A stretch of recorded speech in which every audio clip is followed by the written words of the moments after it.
Healthy. Settings. Maximum settings. Visual display. Yeah. Speed. Fast and normal. Make sure we're all caught up. Make sure we're all on the same page as it is. Speed. Quality.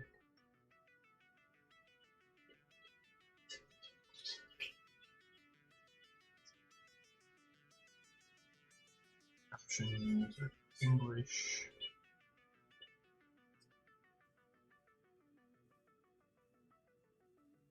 Speed once again, if it's whatever reason, I thought pausing was a good idea, which it wasn't.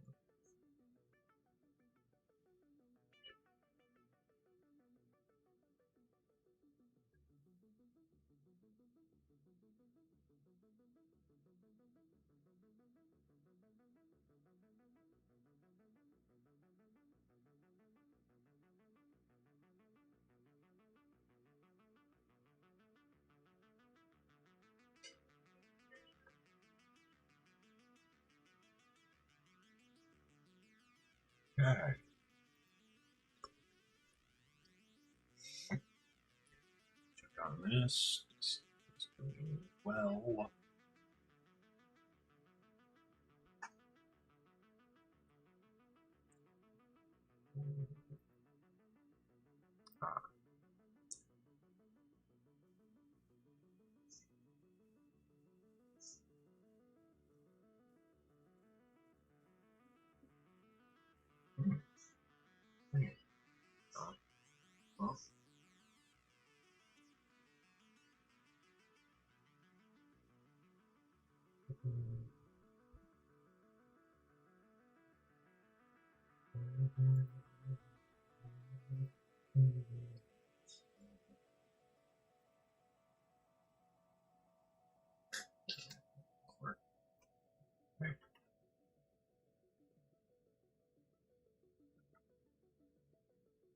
It's been about an hour. Oh, geez. Wow.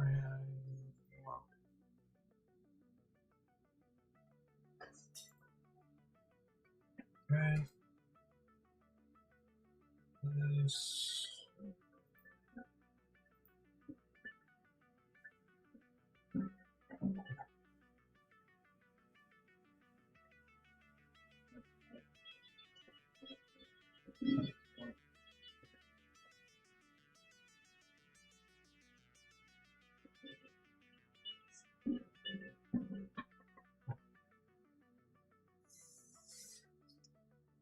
I don't think I like streamation.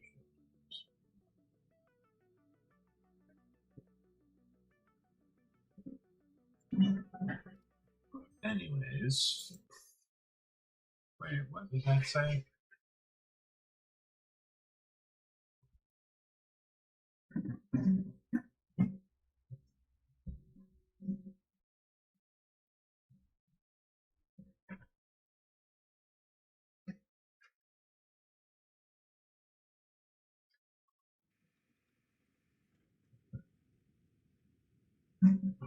Oh. Let me try relaunching Satisfactory again because it's supposed to be functioning. Yeah.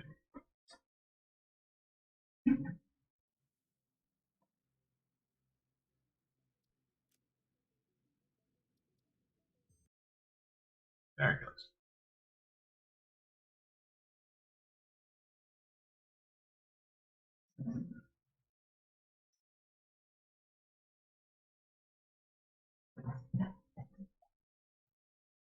Satisfactory. He's a weird font.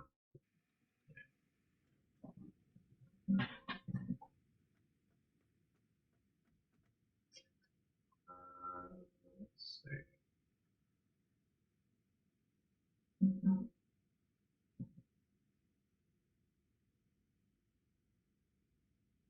Got all this stuff. Looks like it. Yep. Got all this. We got some of it. Not all of it. Some of it. Got all of it. It's good.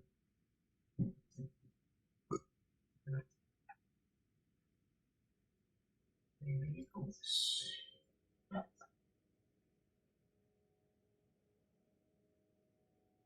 Equipment. You have 5 medicinal inhalers. One ticket. 4 10 explosives.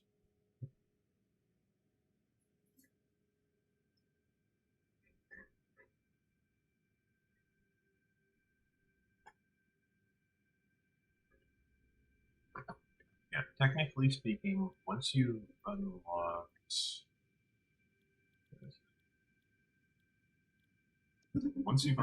the resource sync bonus program, then you basically have access to the entire game from that point, because that allows you to purchase resources instead of going out and harvesting them and building them. You can just purchase them. So if you wait long enough, harvest enough resource, you can use that. You know, that's basically commerce. But if you don't want to do that, you can probably reach the various resources much faster by just building them. Automate it even better. Last time, I believe we were exploring.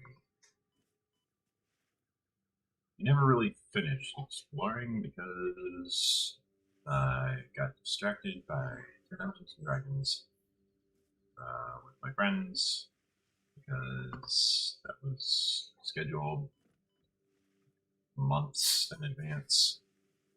It's just kind of a reserved time slot. I've got the same going on later today, where I've got Dungeons and Dragons scheduled. It's a reserved time slot. Been there for over a year. It's actually been there for like about 3 years, if I remember right.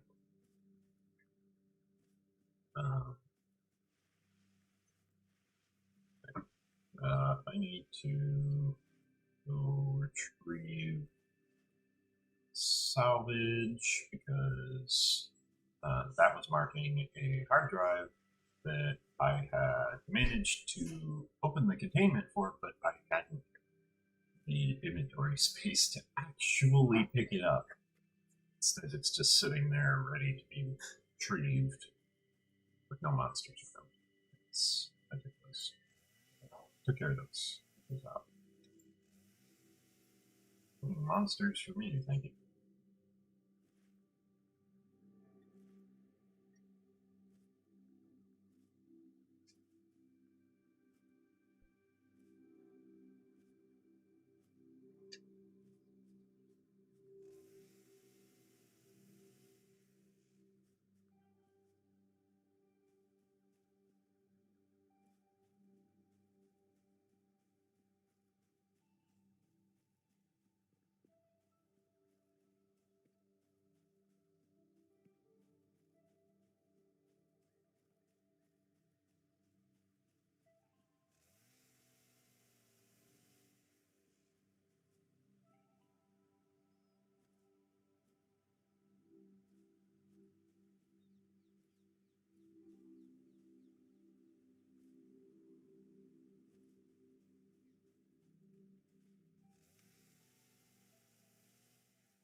Basically, I'm just going through harvesting all of this area, cleaning it up, making it look nice, and basically bringing all of this stuff back to base, because there's plenty of stuff to bring back to base.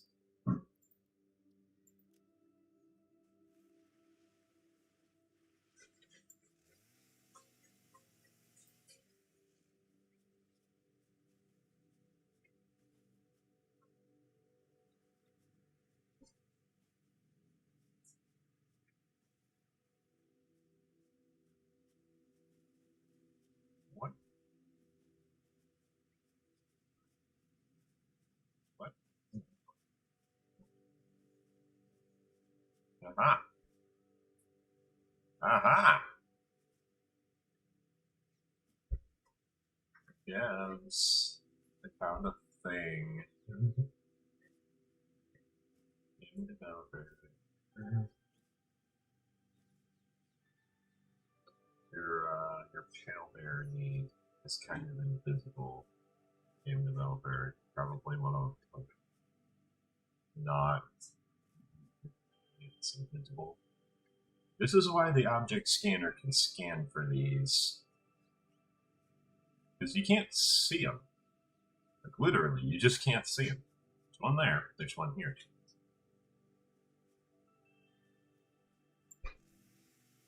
You just literally can't see them at all.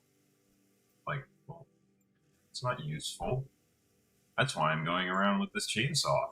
Because there's just too many objects loaded into the world, and I have to clear them out in order to make it so that everything works right.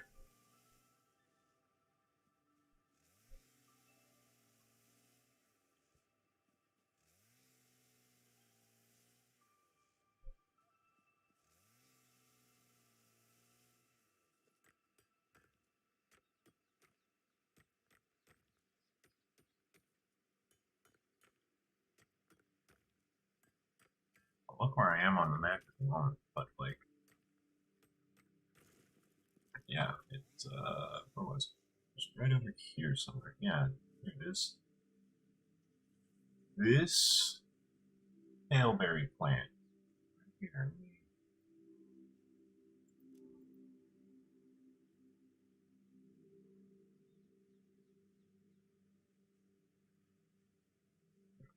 Right there.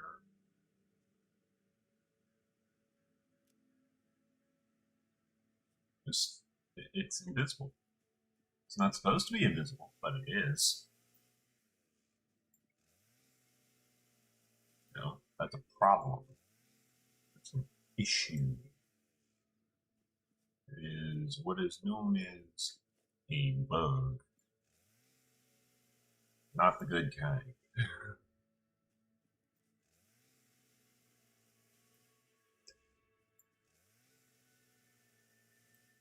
Because that's a healing item that's invisible. And it's like, no, we don't want invisible healing items. We want visible healing items. And if there's an invisible healing item, we need to make that item visible because we want only visible healing items. We want items that heal to be visible, not invisible. Because if it's invisible, you have a problem. If it's visible, great. You know, if it's visible, that's good. It means it's functioning, or at least it's visible. It's present. You know.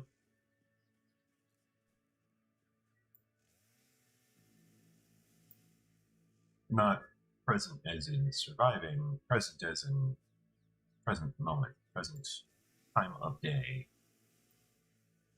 I'm not explaining this very well without using the word present. Let's see. The current time of day is what is known as a present moment.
Okay, now go through, collect all this stuff.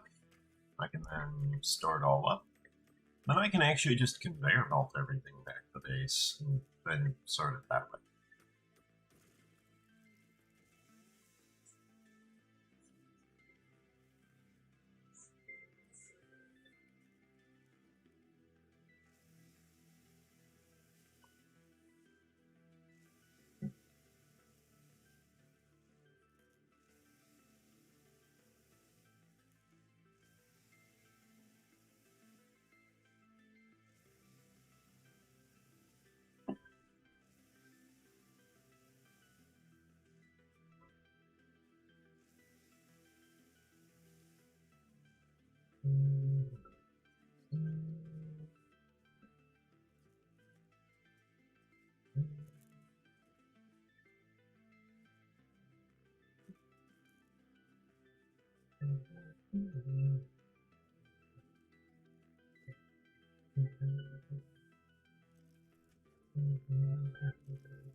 Would ask how chat is doing, but from the looks of it, chat is currently just me.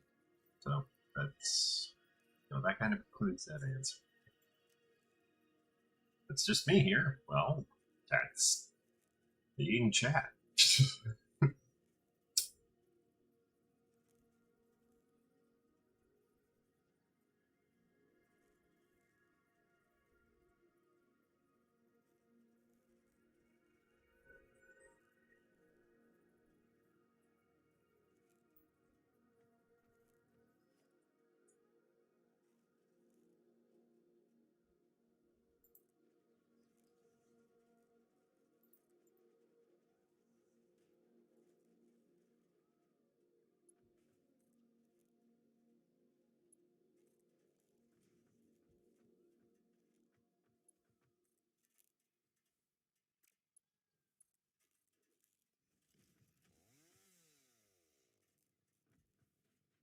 So this is being buried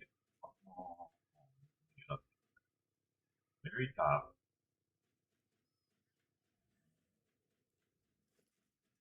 And afterwards, being brought to here. Hold on a second. By those of you who tuned into the previous live stream, you might remember the one named E014. He says hi in chat every now and then. He sounds busy today.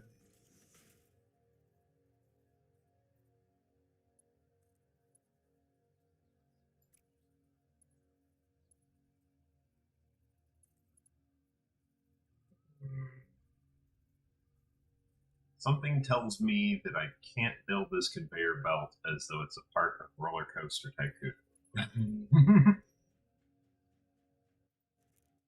Sorry, what? I was saying something tells me I can't build this conveyor belt as though it's a part of Roller Coaster Tycoon. Yeah. What, Mama? So last night, guess what happened? Everyone leveled up. You do what? Everyone leveled up. Don't make a guess. Nick didn't actually kill that bandit. You mean the one that had the 1 HP? Yeah. Yeah. It's like, he didn't do it. He didn't kill it. It's just like it's 1 HP. What's it gonna matter? Cowardice. You could go with cowardice. Suddenly the bandit decides to rethink its approach.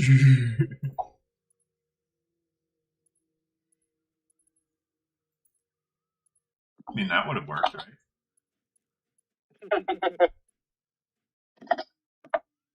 What I should have done,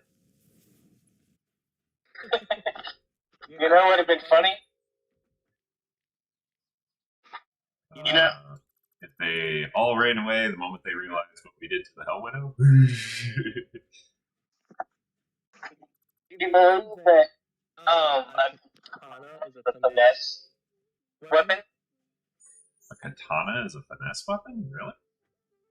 A katana is a finesse, versatile weapon. It's just a long sword with the finesse of it, with the finesse tag on it. Oh, yeah. I'm guessing that's not official 5e, is it? That's probably one of the homebrew sections. That shit comes from early 5e days. Like that is. Yeah, early 5e wasn't balanced because you'll recall one of the first things they wanted to do with 5e was recreate it, rebuild the entire system from the ground up. And it's like, well, okay, that's great, but the problem is you're doing it without having any clue what you're converting it into.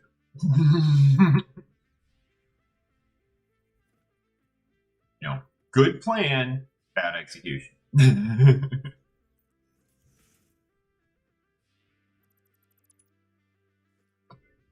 Yeah, it was it was early in the planning days that they had it be a separate weapon that was a finesse, versatile weapon. It was basically that did 1d8, and if you could wield it in 2 hands and do 1d10. I mean, that's not too overpowered, because there are weapons that do that, but it wouldn't be simple. It wouldn't be what? It wouldn't be simple. That's the difference. All of the weapons that can do that do a 1d10, are all martial weapons. Yeah, it was going to be a martial weapon. Oh, I thought you said simple weapon. No, I didn't say simple or martial weapon. Oh, I just said a weapon. What do you mean I can't? Being out of steel ingots. I think what, thinking about it, how is if you think about it, a katana is just a more fancy longsword. Yeah, that's why they ended up doing it with that ruling of just use a comparable weapon. That's where that came from.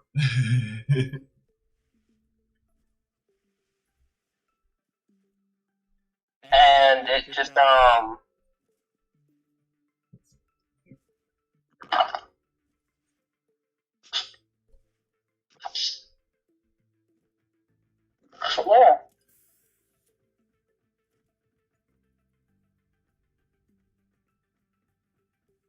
Oh, that uses the skill against us. That's what it was. Okay, let me climb up this line here. Take the express direct route with the iron ingots. Take to the steel production line. Where I produce all of my steel.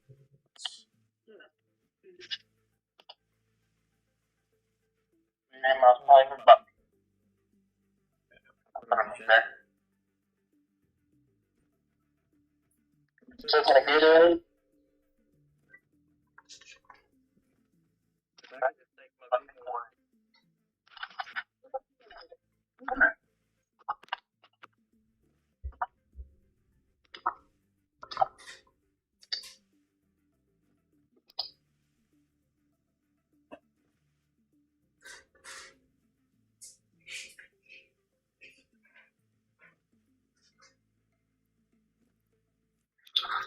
I think I might have been redundant on the encounter. You think what? I think I might have overdone it in that encounter. Oh, the bandits? Yeah. Yeah, they're whooping our ass. Maybe when they down Adric, they're going to say they can go retreat. Why is the video paused on my playback? What the heck? What? Oh, I'm looking at my live stream and realizing the video was paused for the last 27 minutes.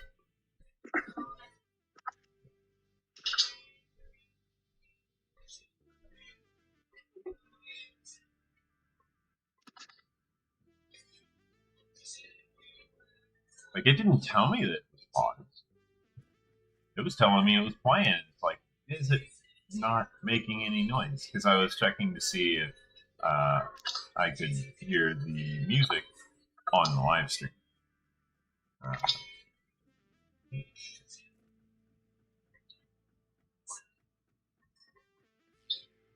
Not audibly on my end, even after turning the volume up. I think it's good as far as copyright goes. I don't hear anything.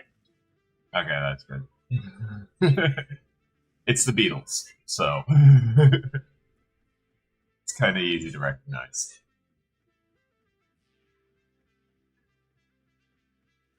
Like, there's a lot of songs where it's like, I wouldn't recognize it if you told it to me. Okay.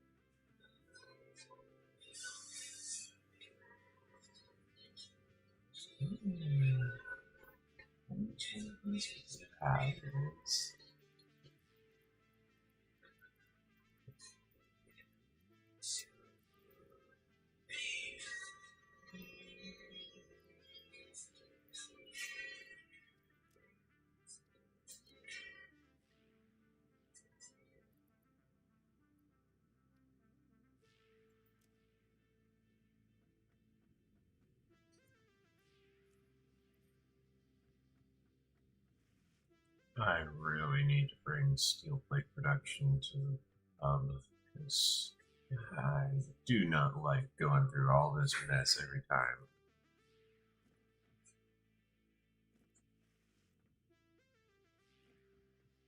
I really don't use iron plate that often, so it's not as, not as high of a priority as you would think.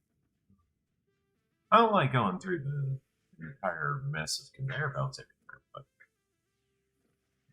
preferable to making a bigger mess of conveyor belts at the moment, because currently I'm just trying to make a bunch of items back in place. Where I can sort them. Squeaks. 3 belt.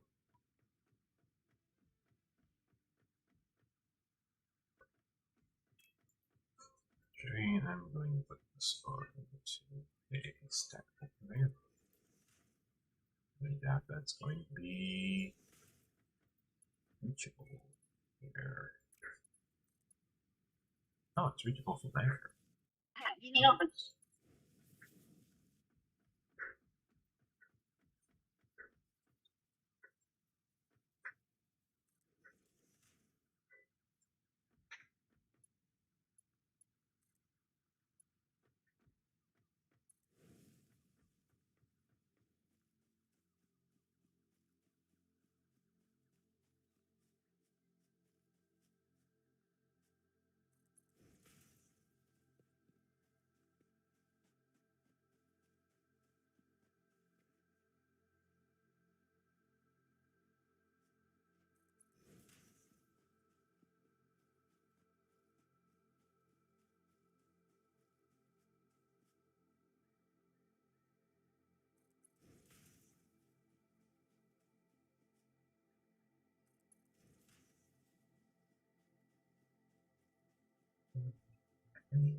And spotted the belt up there until last second I was like, oh, there it is. Just connected But it. I'm thinking of the map of the abandoned tree. Once they down that.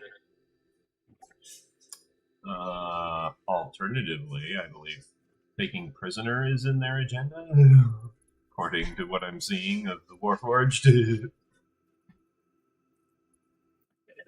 They don't like to take too many risks all at once. It's such a hassle. If they can drop on somebody and take somebody, then they'll do that. But if it's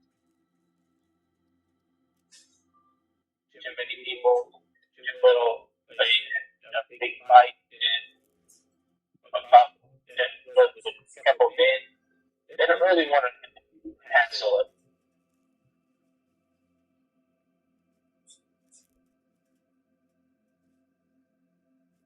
But I am doing that counter. I am doing that counter spell angle. He's probably gonna hate you for that. Do what? He's probably gonna hate you for that. Don't forget, it also works on you.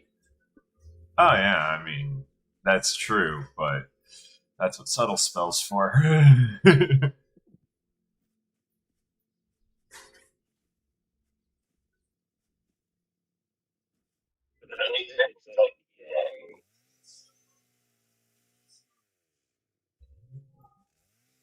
Because they can be like, oh, I like counter spell your cure wounds. Okay, spare the dying bonus action.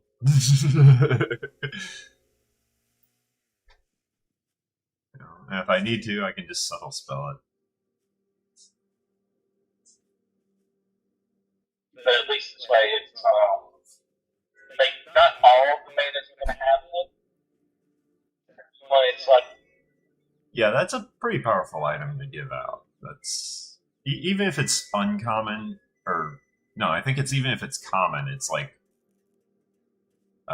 common is 100, uncommon I think was 500. I think so. So yeah, like use sparingly. I'd probably give like 4 or 5 of them out. One to the leader and then 4 to random bandits. Yeah, plan out their hierarchy so that they can, effectively do what they're doing. Like you'll probably want one of them on the one watching over the prisoners.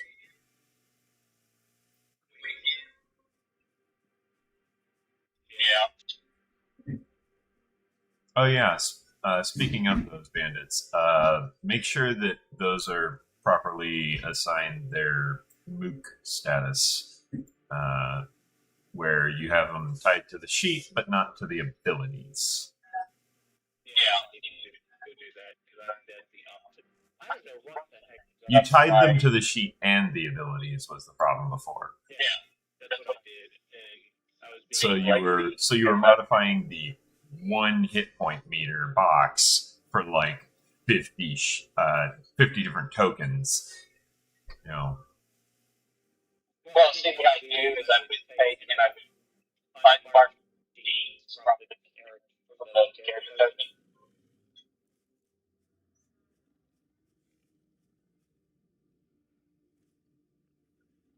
I mean, there's unmarking the hit points, removing hit points from the token, but like the fact that it's tied to the 1 sheet means that for doing that for 50 tokens simultaneously, because they're all linked to the same box, so you're just modifying 1 box for 50 tokens. See?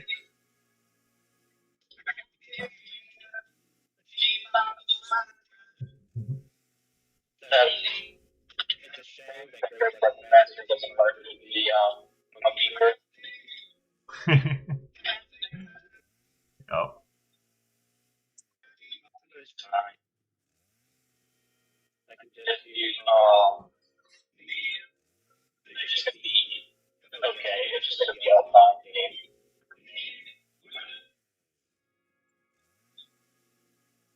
One thing I am happy about is that Spare the Dying is a cantrip. So even if it is ruled as 1 spell, 1 cantrip, I can still do Cure Wounds, Spare the Dying, because Grave Domain Cleric.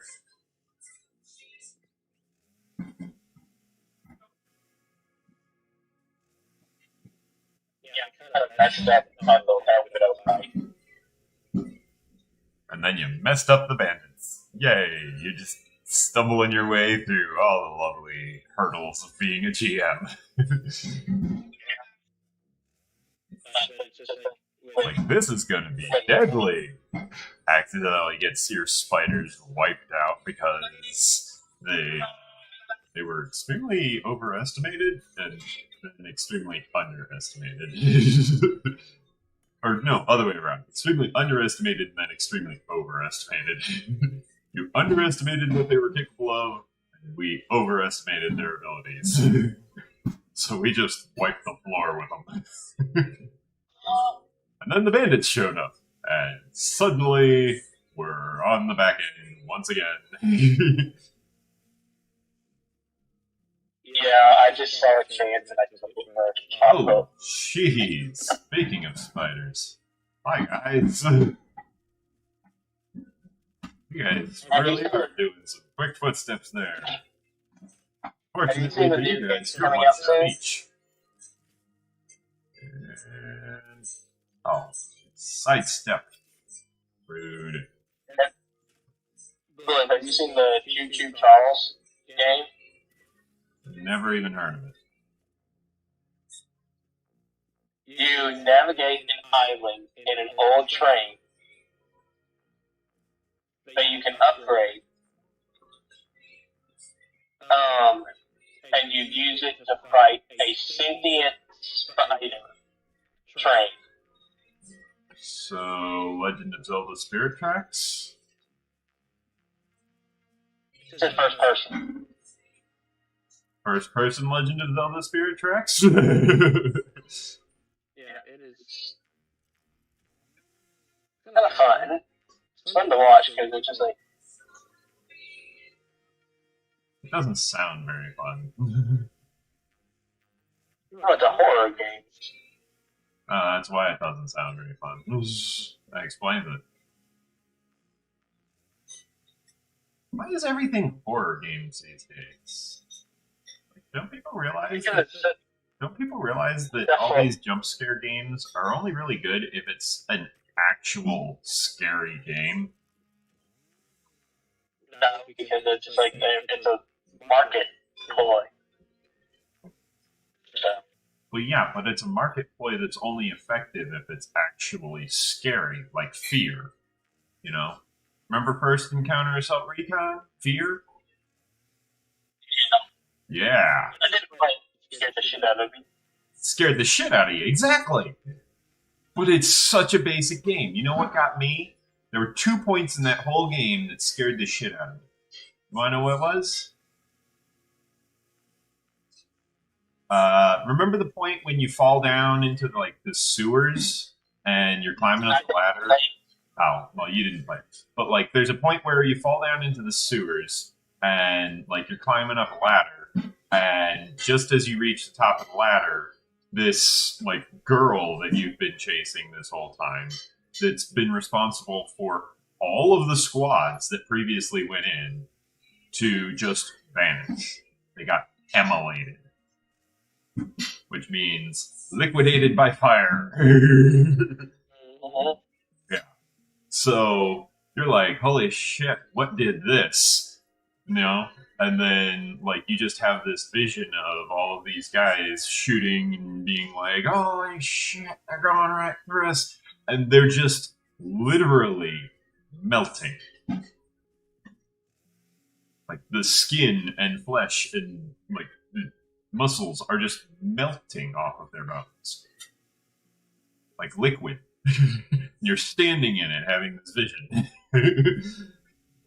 But the only thing that you see not affected by any of this is this weird looking girl who looks like she's from The Ring. Remember that? Yeah. Remember The Ring? Girl in the TV? Oh god, I remember it. Yeah. She looked like that. She looked like that.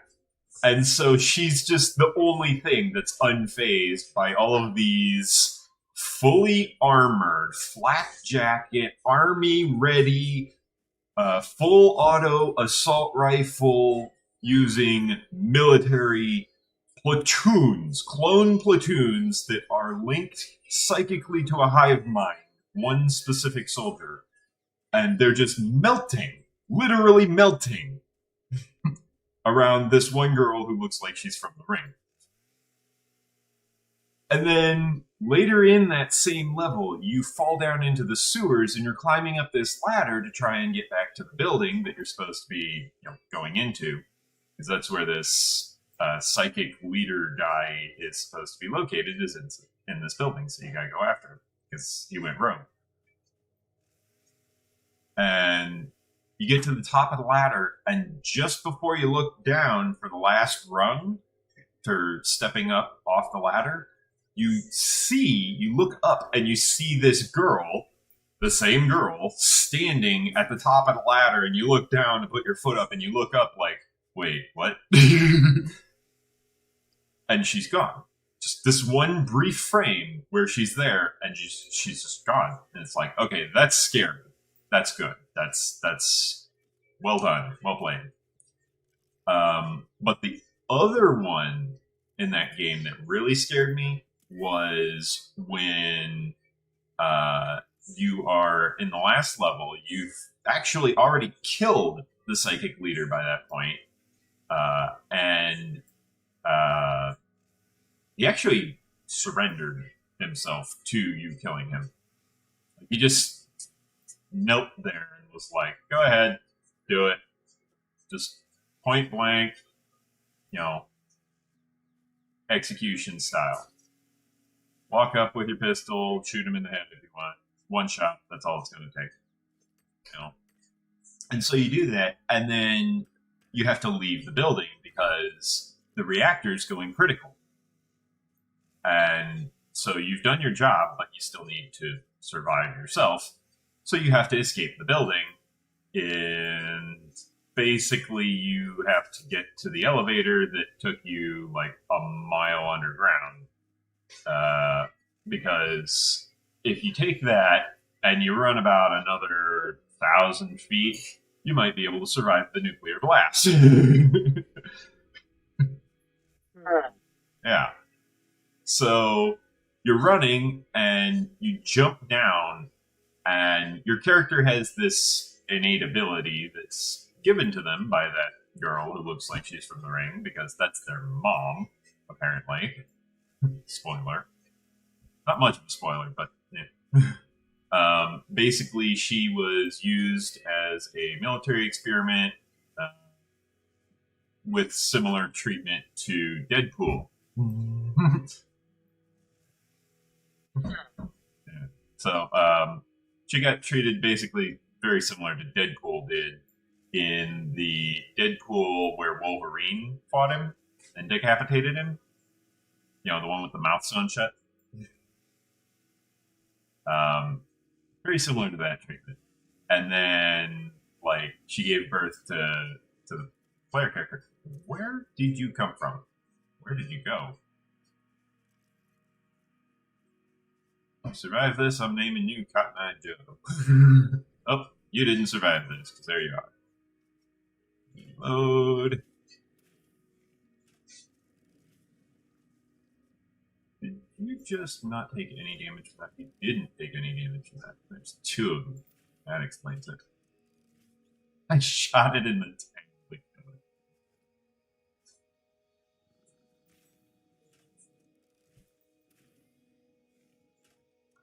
Just a little floofy part of the tail. No.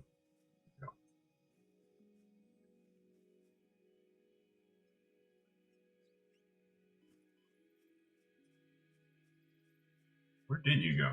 What did? Yeah. Did you just clip into the world? Oh, I hate when you do that. But yeah, Oh. I think the maintenance are going to think that it's too big of a risk to try to take Frog and Patrick. And of course, that's a fair assessment, just in general, but they have fucked them up pretty well. Yeah, so it's just like get him knocked unconscious and get him knocked, both knocked, and then sleep. Yeah. Because I mean, it's just like, what are you guys gonna do? Really give chase, or are you gonna try to get your good guys back up? Your heavy hitters back up.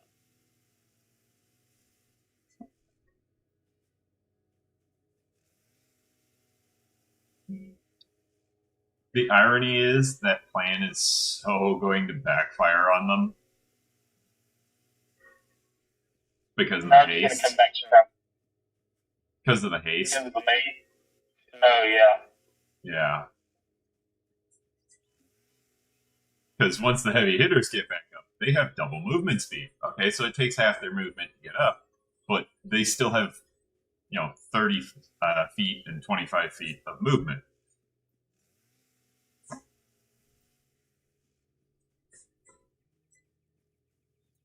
So they're still going to be pretty beefy, pretty hard to take down. You're going to have to drop the other people in the party as well, and that will probably get us off of the bandits.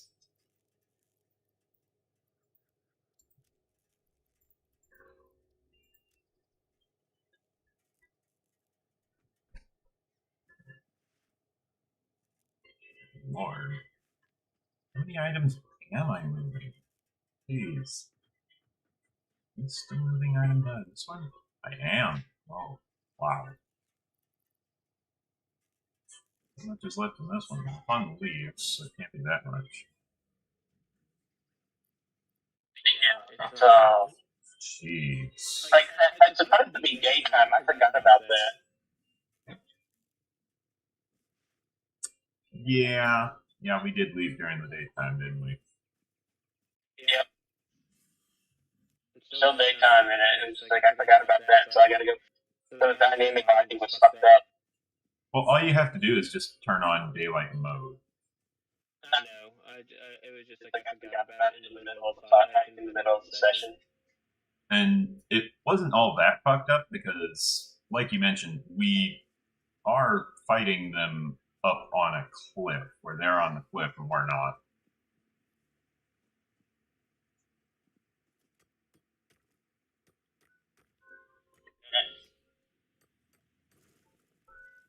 It's really ingenious of Fijo to use Thornwhip to pull him off the cliff.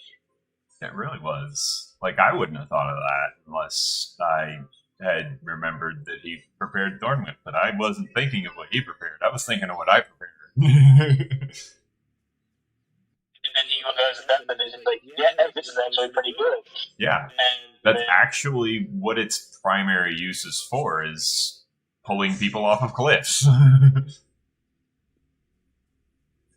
He got close. He got pissed, and then got close and stabbed.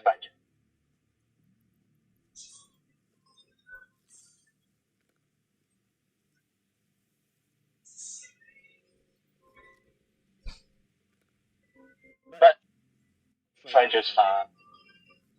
Yeah, Fijo's fine. Fijo's a tough dude. He's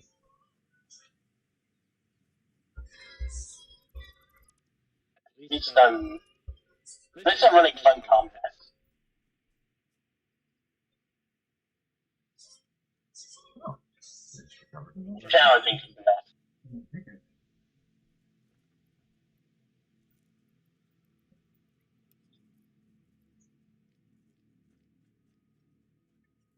Yeah, but it can be difficult to balance them is the real problem. Be difficult to what? Balance. Yeah, it is difficult to balance.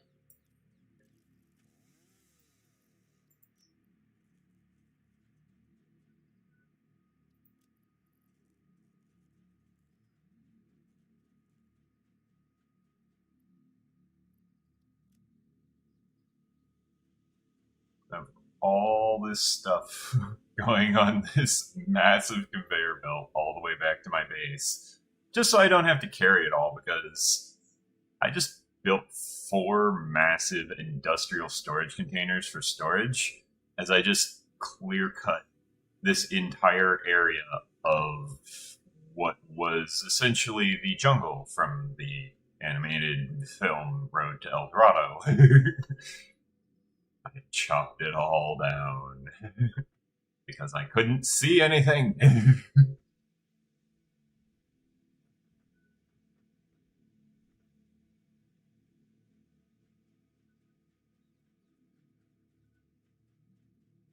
I found this wreckage. I found a bunch of stuff. I found some points of interest, a bunch of plants that I didn't have access to previously. I mean, I had access to the type of food it's growing, but not the plant itself. Is that a monk dating a night? What? That's a monk dating a night hag. I'm not familiar with this location where you're seeing these things.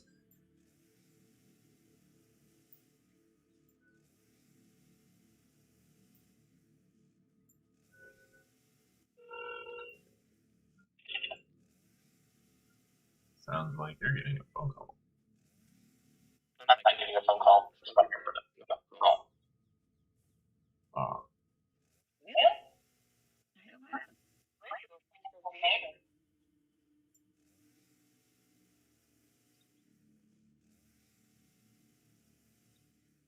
sent you the comic in Discord.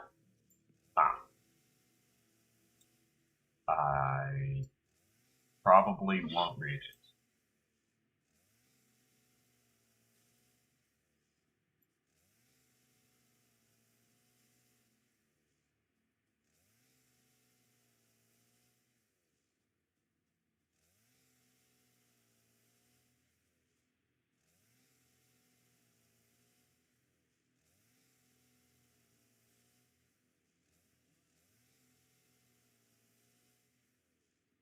I just kind of assumed that it was like on Reddit or something.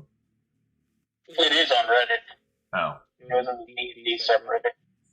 Oh. No idea why.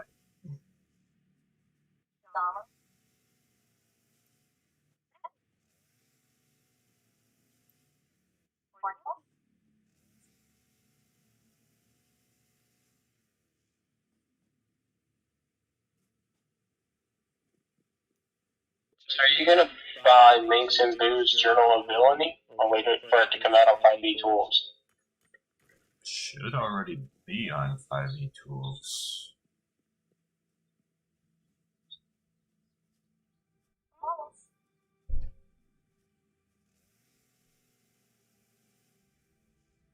It's kind of funny that they... What does it add? Put it... Drive-through RPG and DM's Guild, I think.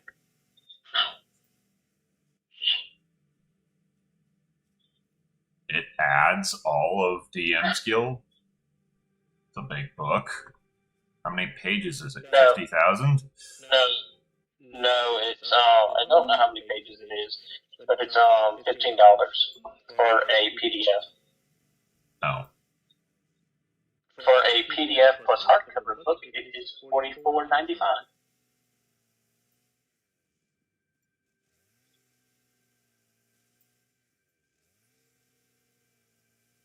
That means it is over $20 for them to include someone to actually create the book. Wow. It's an official book from Wizards of the Coast. Well, yeah, but all the licensing is already covered in the PDF content.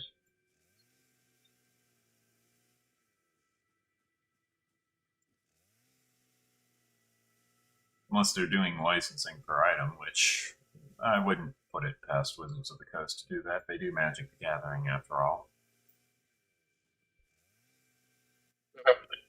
Not there yet. Do what? It's not on 5e Tool yet. Oh. Well, that's surprising. I figured they'd do it same day.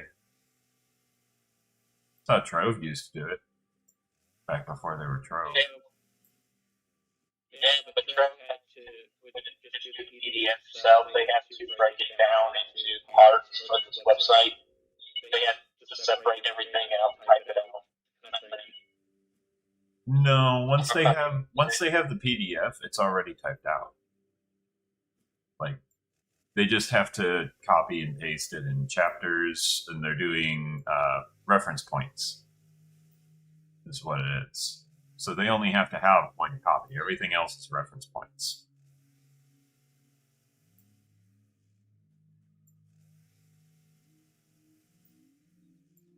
Like all of the item descriptions, that's reference points. All the spells, reference points. Stuff like that. It's 156 pages. That's not too bad.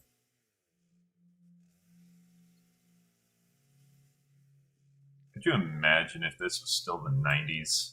Instead of PDFs, people be printing out all of these things. Oh, hey, they got the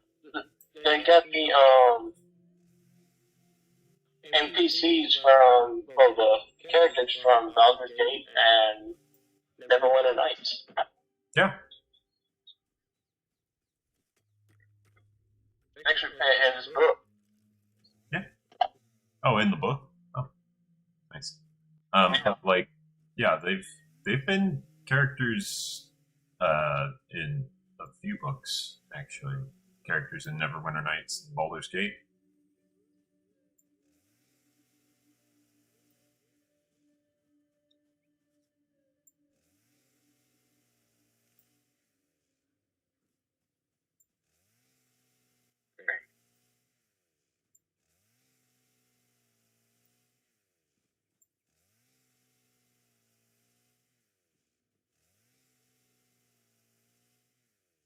Hello?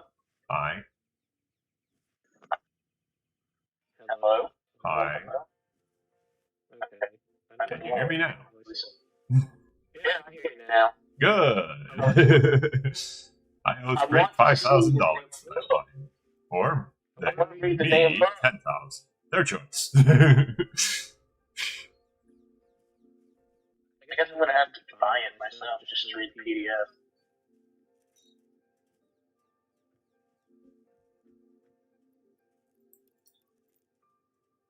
They got new group patrons and campaign villains.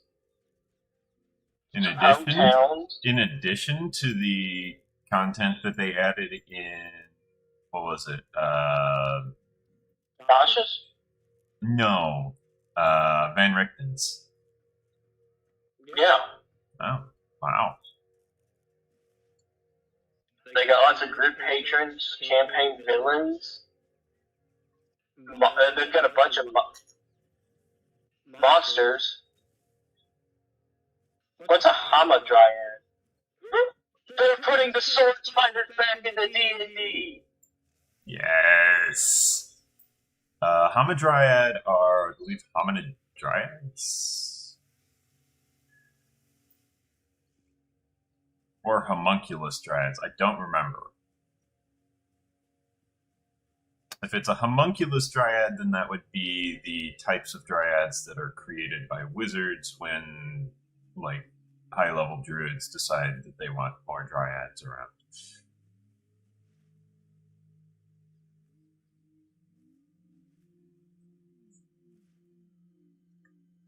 Something. I don't know. I don't even know how dryads are made.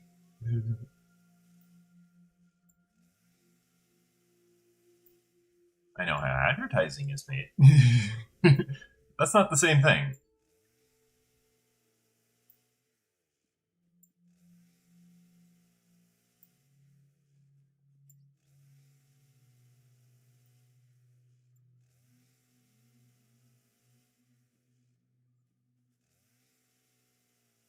Dryads who can move freely from their trees.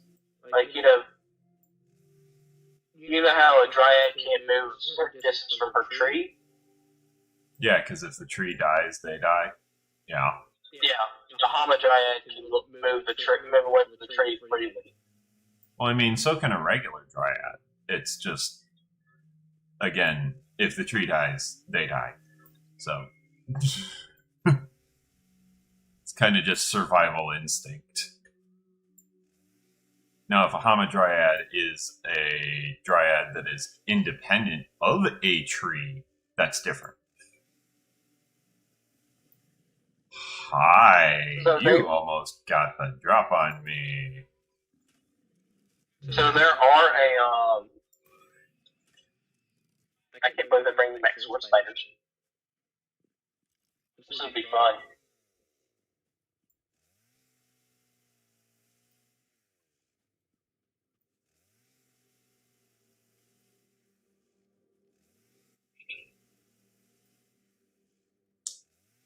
Now you could probably throw a couple sword spiders at us.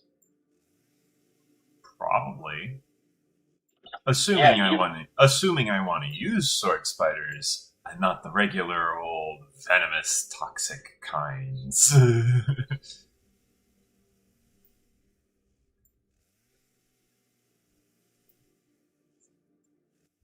let me get off of here. Me and my grandmother can get some food and go shopping. I'll catch you later. I'm just chilling live streaming, so I'll be here.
strange creature went and triggered all of those plants. And now I can't go over there because it's too toxic for me to breathe the air. Sure. Wait until the plants calm down, until the gas clears out, and everything quiets down around these plants. In the meantime, I'm just clearing out these plants.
Ah, I see another drop pod over there. Let's see if we can recover the contents of that hard drive. Additionally, need to scan the other hard drive that we retrieved. However, first we need to get all these items back to base. Get everything situated, sorted, processed, all 9 yards.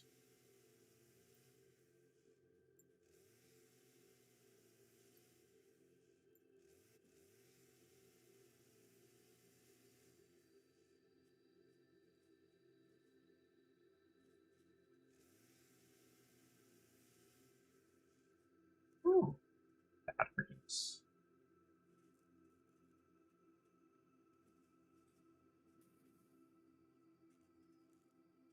Is that? Oh, it's okay.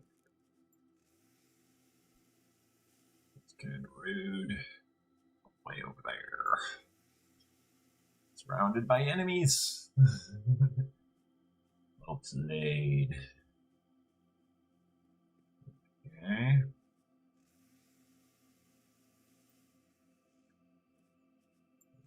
This way. I'm gonna retrieve this. I'm gonna retrieve this stuff before I go after that hard drive because I want to deposit all of this content into the storage container so that the storage container can start transporting all of this stuff back. But like, storage containers taking its sweet time.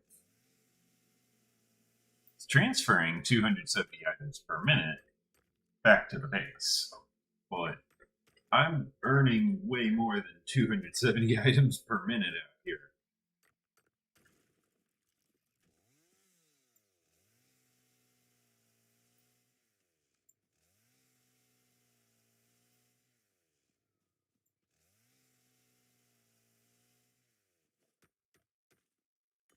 Yeah.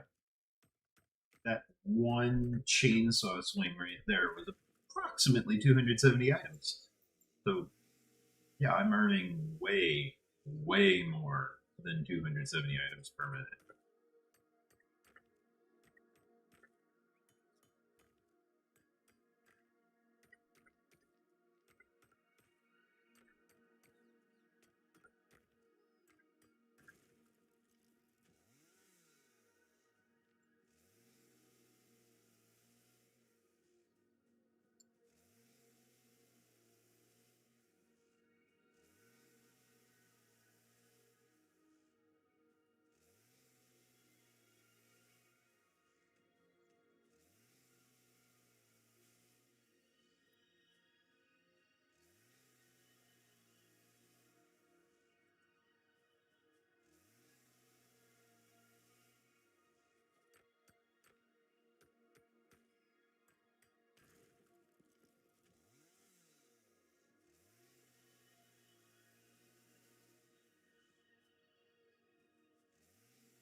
Oh, for that one thing? Mm-hmm. With 15%. And don't forget to also calculate it without the discounts so that you know how much it would be if you were just. Well, I'm saying make sure that you do it for without the discounts because that way you can see what it would be if. So instead of $17 for 2 months, it's buy one get one free. Well, yeah, but you would kind of. But you would kind of need the buy one get one free in order to match the number of colonies because they're short. Well, yeah, but what I'm saying is because they're short about 1 million colonies, or no, billion colonies. Yeah, 3 billion. Okay. Yeah, that's what I'm saying. They're short.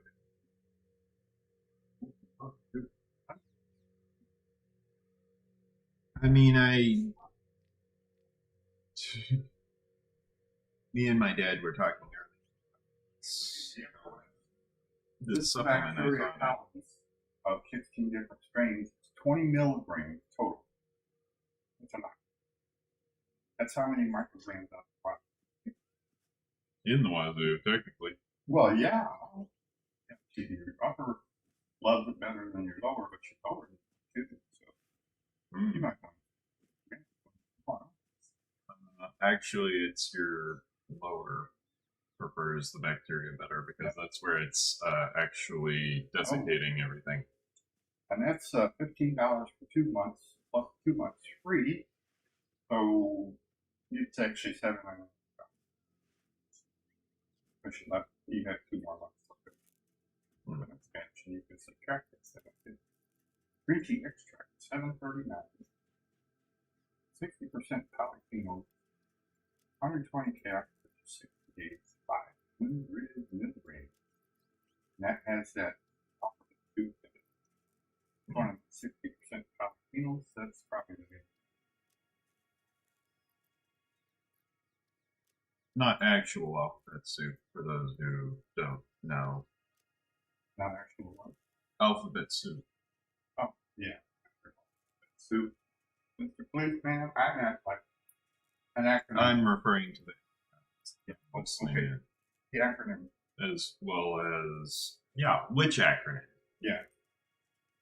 The CGT stuff in. Yeah, which one? Exactly. Is it WWE or WWE? Oh. Or sorry, is it WWF or WWF? Right?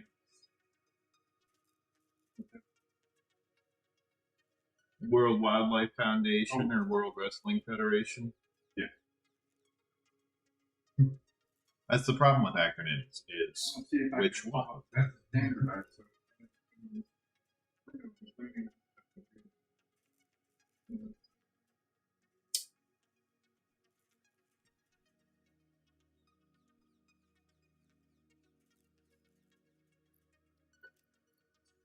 Everyone forgets that about acronyms.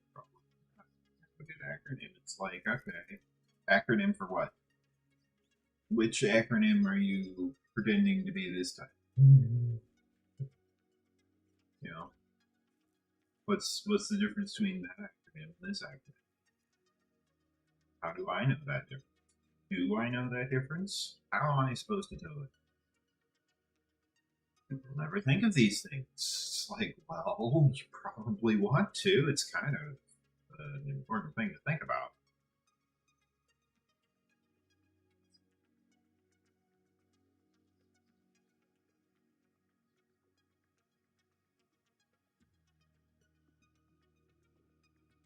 Oh, everyone's like, oh, I have like a healthy immune system and a good diet and all this, that, and the other. It's like great, that's good. But like, you know, are you planning on are you planning on like maybe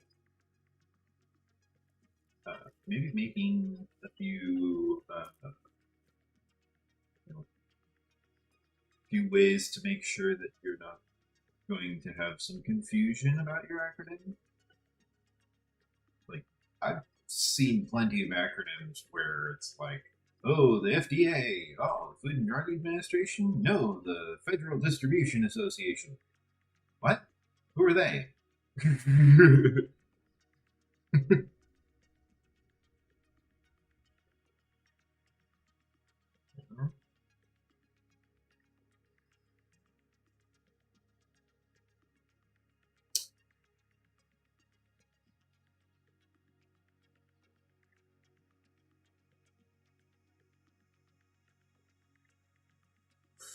So this is a situation that I found myself in now. Oh my.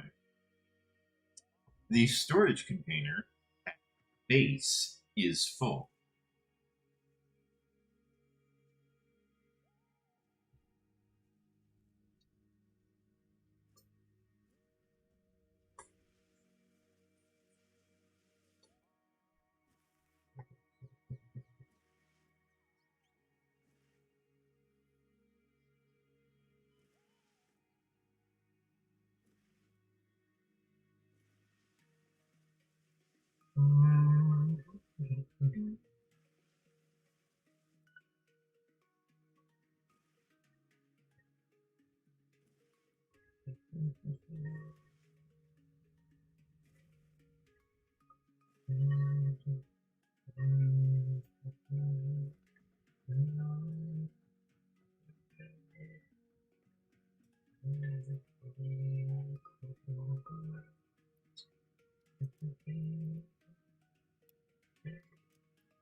Say, be your head, be your head. It means to, if they're going to decapitate you, then be your head. No, I'll remove my head from my shoulders. Okay, then be your head. He's just trying to sleep. He's a dormouse. He doesn't really know all the finer details, but like, if they're going to decapitate you, just be your head. You know?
here's what people usually don't realize about these industrial storage containers. These provide unlimited throughput. I know what you're thinking. That's not true. They're limited by their miles in and out. But here's something to think about. You can run one of these into a conveyor. Okay, that's true. Or you can use these as the conveyor splitter. Not as effective. But if your system is on overflow, as mine is, then you have access to that kind of, you know, and if your system is an overflow system, similar to mine, then you have access to daisy chaining your entire supply of every overflow. So all of your overflows can feed into your central hub of items. And then you're pretty much set because you've got literally all of your items flowing to one centralized location where you then, grab your materials and you grab your tools and you run off to go and decide that, decide that you want to go and build something like that, like this entire complex that we just watched pass by us.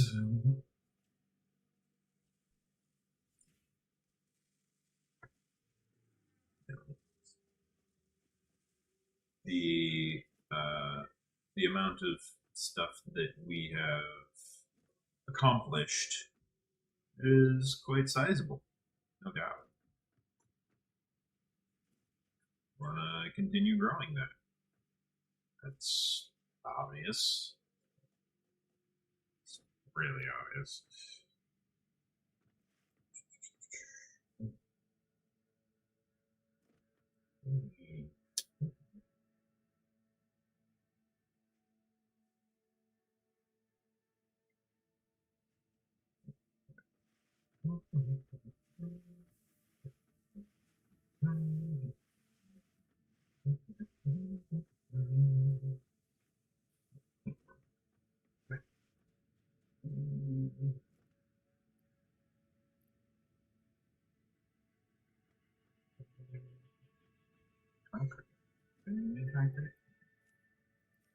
Not much.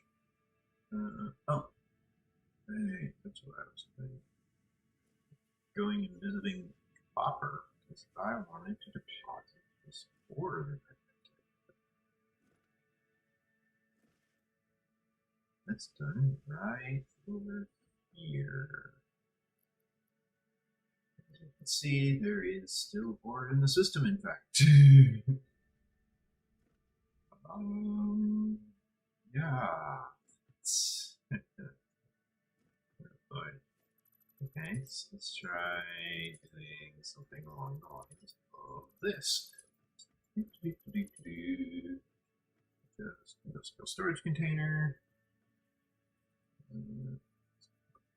Here. It's not hooked that up yet. Instead, industrial storage container. There. This takes belt. And that can also go into that.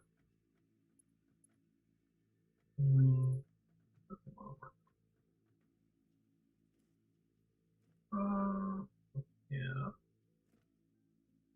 We went to a conveyor pole over here. That work.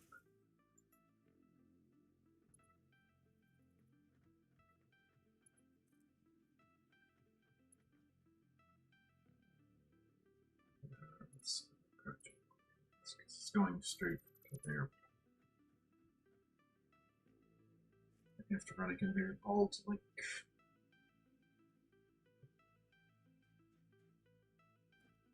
Here.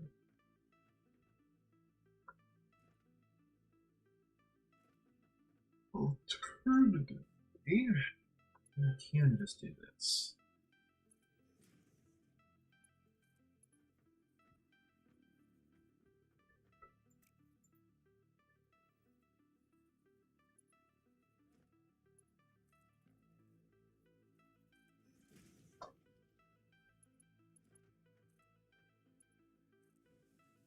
Hey, look, it works.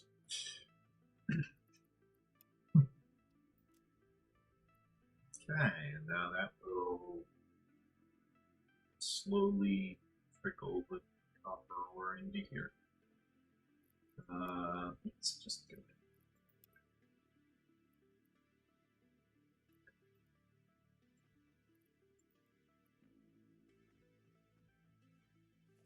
Then we look at this.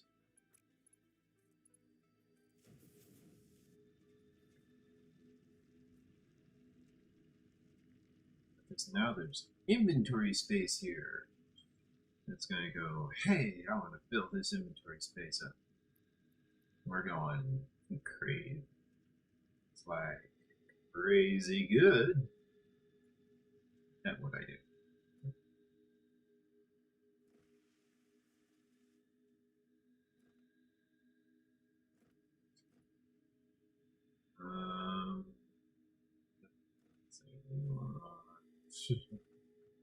Like we're just randomly going through and just upgrading all of this stuff.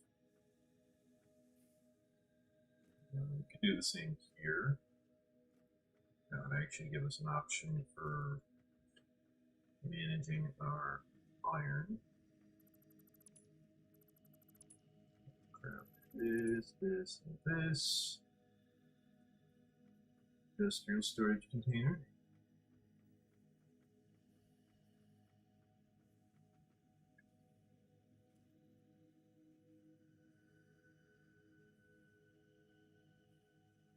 Realize that we can't afford that one because we ran short on steel. However, fortunately, we do actually maintain a supply of steel.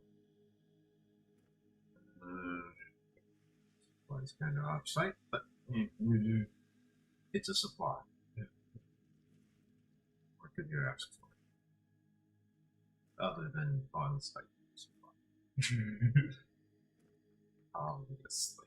If it was on-site supply, it wouldn't need to travel off-site.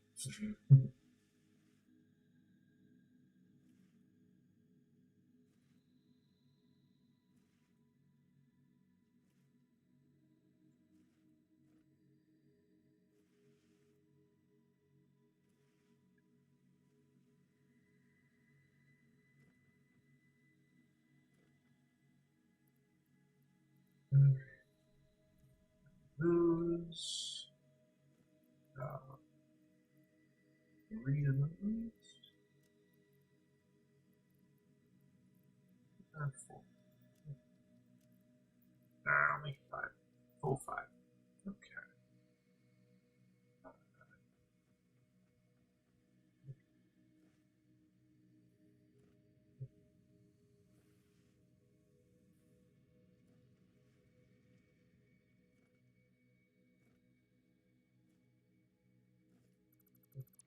This needs to be graded.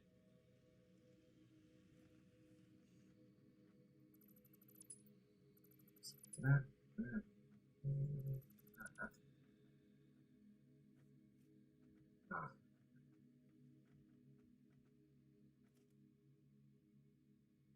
We'll get to that.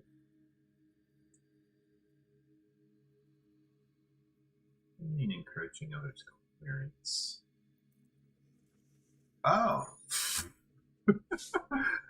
Okay. Well, yeah, that would preclude that, I suppose.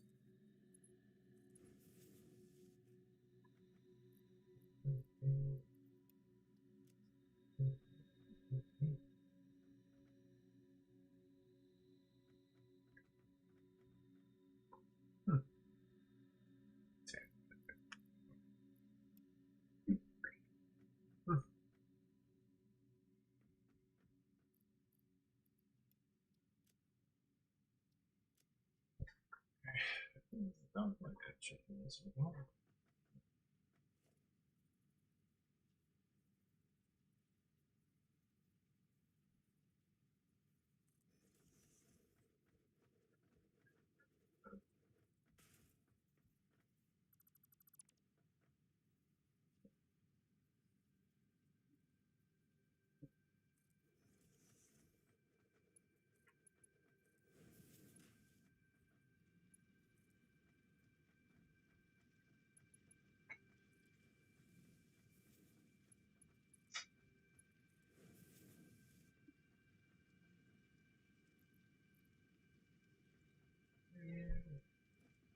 What's that develop?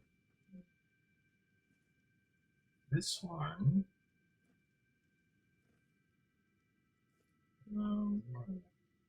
This one. Grade them.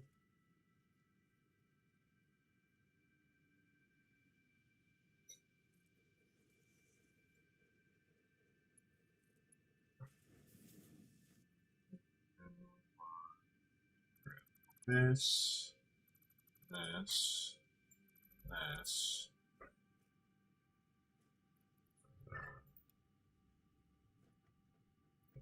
do all of these.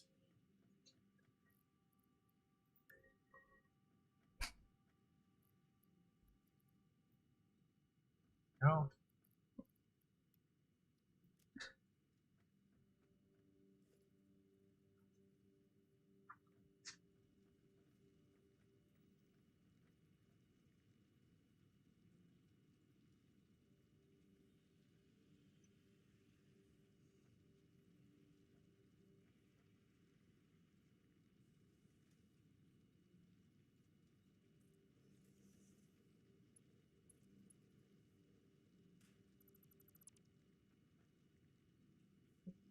This position.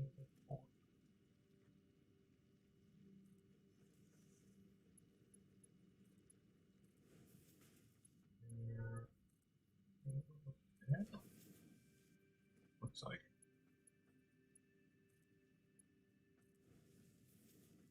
Okay. We're good. We're good.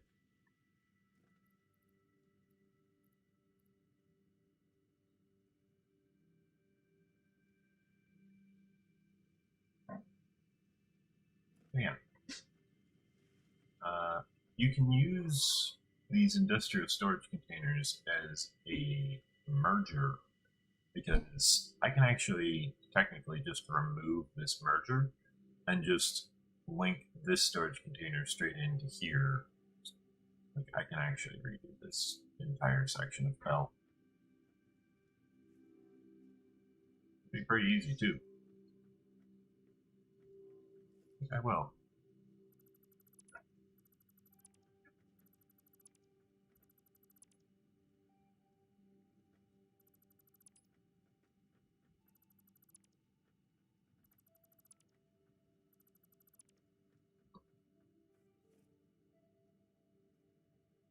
Now, do something along the lines of this thing, that there, that, those, deposit those. What happened?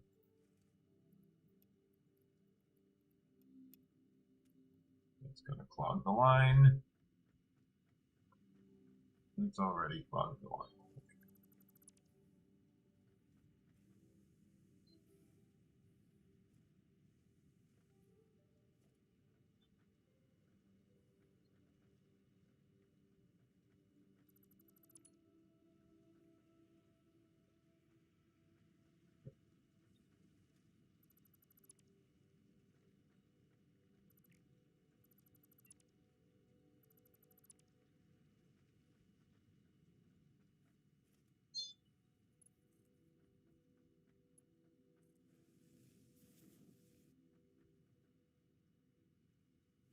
You're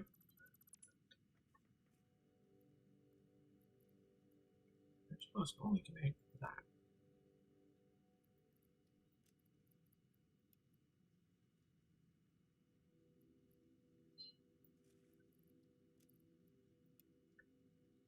Why does it do that?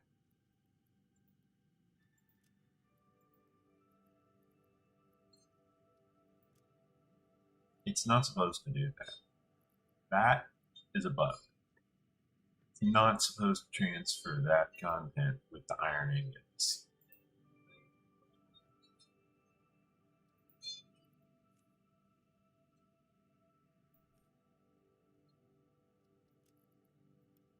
Yeah, see? It's transferring these contents with iron ingots, and it's not supposed to. It's supposed to just transfer iron ingots. Yeah, there's something wrong with that.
Now,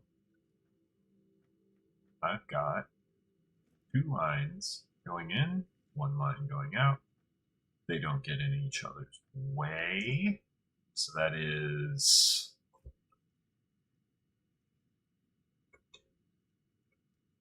540 input available into this container, 540 items per minute.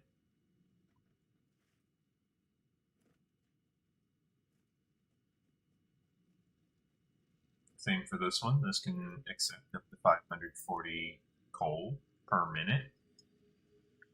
You know, assuming it finds some other source.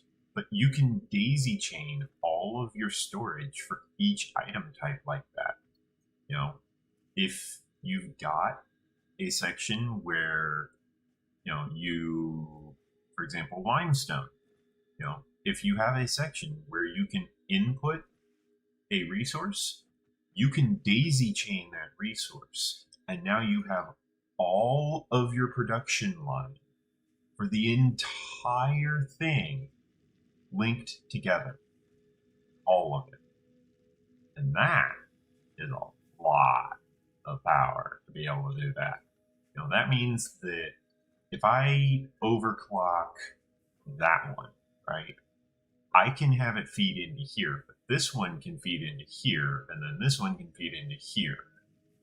And that means that even if this one isn't getting any resource, or like, let's say I overclock this one, I can do it the other way. I can have it feed from there to there to there.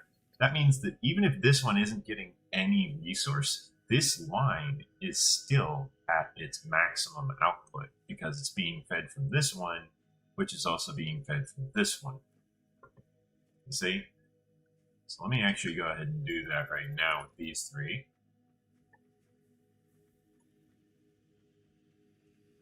These are going to stockpile a little bit. That's fine. You want them to stockpile a little bit anyways, because we are about to do something that is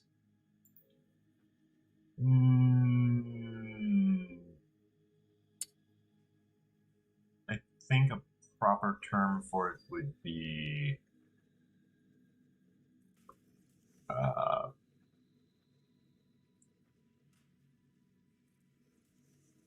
unbalanced. That would probably be the most proper term for it. We're going to be doing something that's a little unbalanced. Because what we're doing is we are essentially going through and just doing conveyor lift Mark 3, conveyor lift Mark 3. Correction. And for that one. Yeah, we're just doing conveyor lift Mark 3, just straight that. Okay.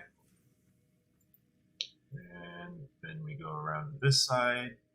Once again, conveyor lift Mark 3, conveyor lift Mark 3, and conveyor lift Mark 3. Now, one of these we don't need. We're about to figure out which one. Okay, so if that's the mining rig, line feeds in over here, splits once. That's the one we don't need. It's not going to be receiving anything. Because this is where the line first splits. So line goes there. Oh, did I have that wrong? We're not going to be sending is what I accidentally did. Okay. That's my mistake. Fix that. Okay.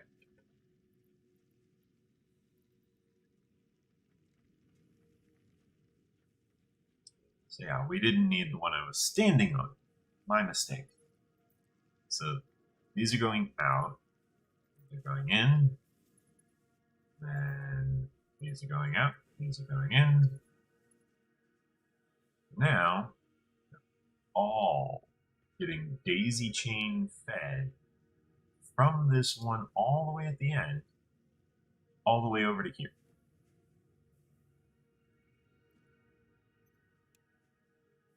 Now, we're going to throw that into standby, which will cause the belt to start backing up.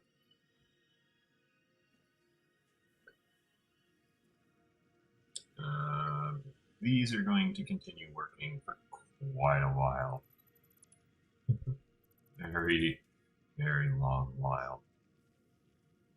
Because, well, they can, for starters.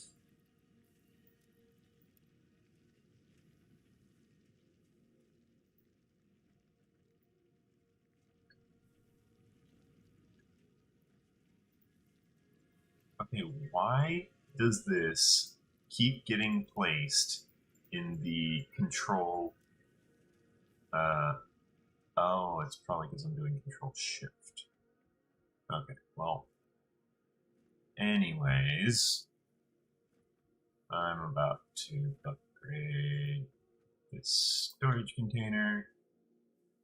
That will collect all of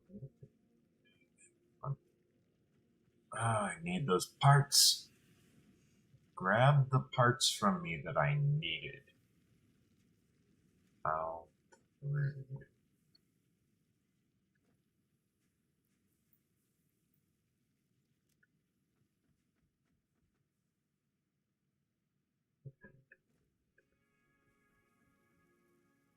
Now, I can place down this industrial storage container.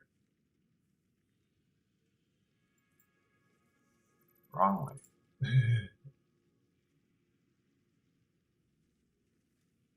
Okay.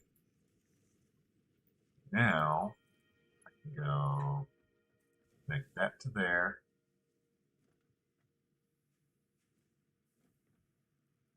Just to make sure that it's flushing the system properly, I can disconnect that from there. Now, the only thing that this can feed through is quartz, but the other line is feeding through all of the stuff from the other storage containers.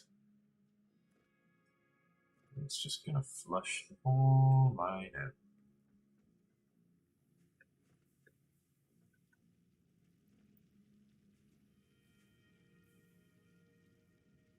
Like, no, yeah, control shift should be the proper look for it. Why does it keep doing that on the control shift on industrial storage containers? It was doing it on normal storage containers as well.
Now it's really pushing the line, because now I'm just pouring quartz into the line.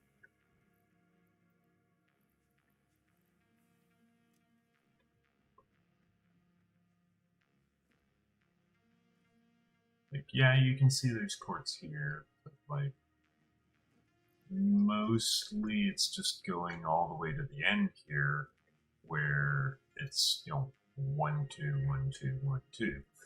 So this is going to be at least 50% quartz going through this line, no matter what.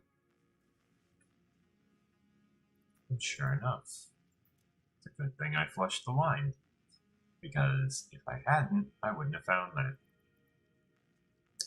But I knew it was out there because I counted how many I had, and I knew I hadn't built anything using just one. Because that would be silly.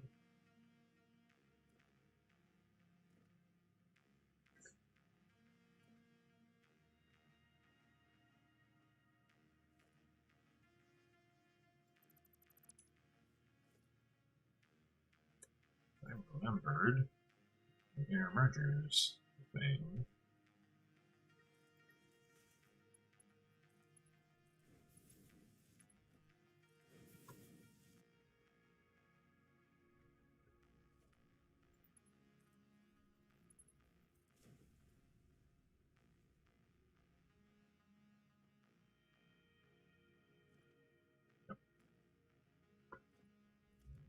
Check, organization, industrial storage.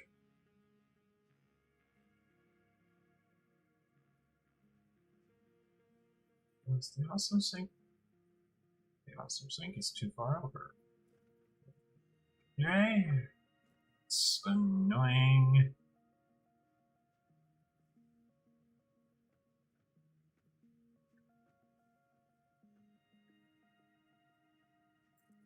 That means I gotta move this.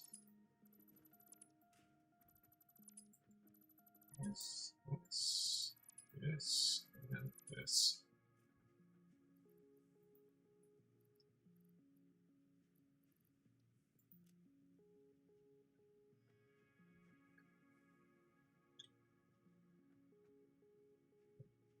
Well,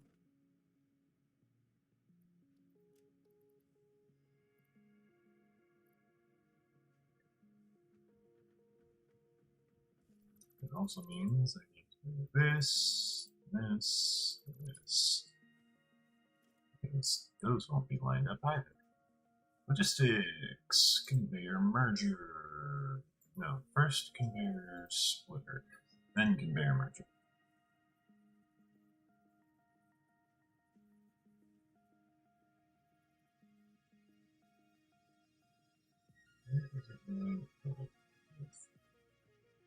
Oh, is that not lined up there?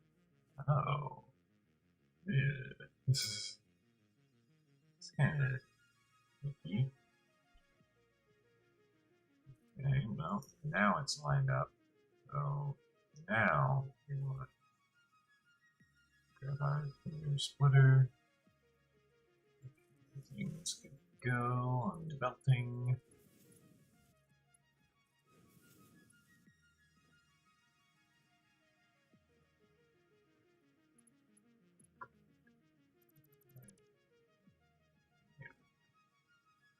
We want no, one logistics conveyor merger. There. Everything into the merger. Don't do that. There we go. And whiffed mark 3. For this one, we actually want to do this because this just feeds right into there.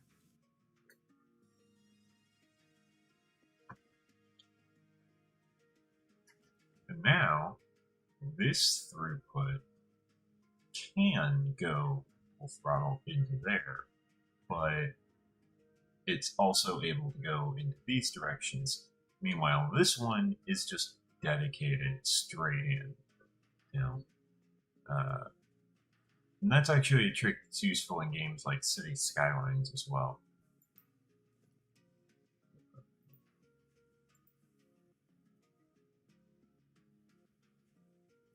City Skylines is a decent game. I believe it's made by, what company makes that? Is that Paradox? Is that Paradox Interactive?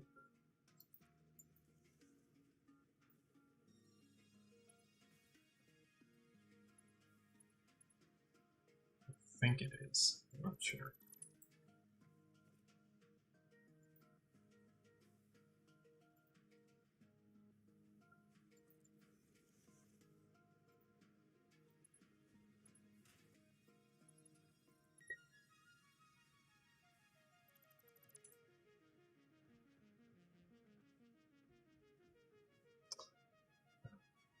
Okay. It's awkward. Oh, it's because this is nudging it. When that happens. Okay, so let's make that out here, I guess.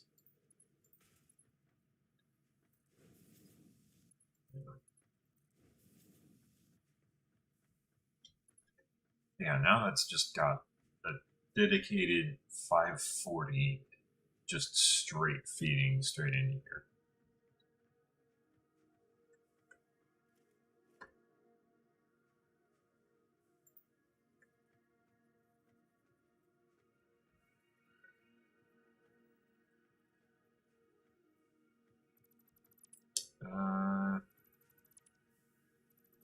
Actually move that one over a little bit more. That's what it is. I want it grid line. It's kind of not.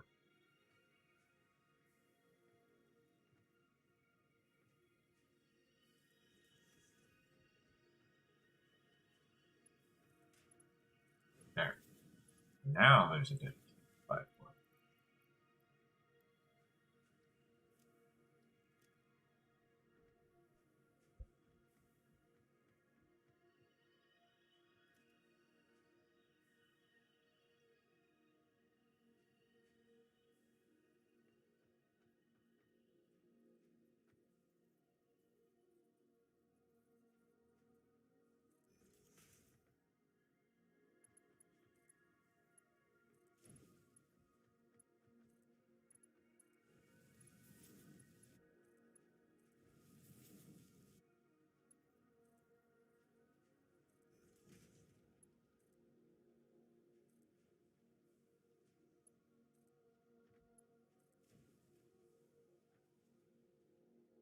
Go.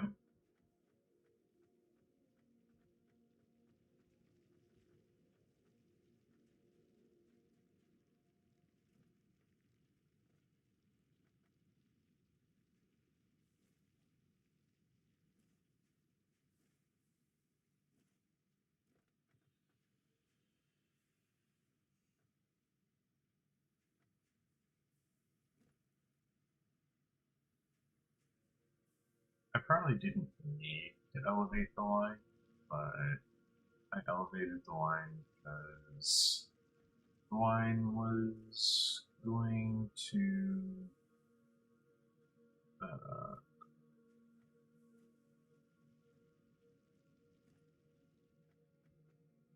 generally feed the entire storage.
Oh wow, these can actually take it full on 250, 250.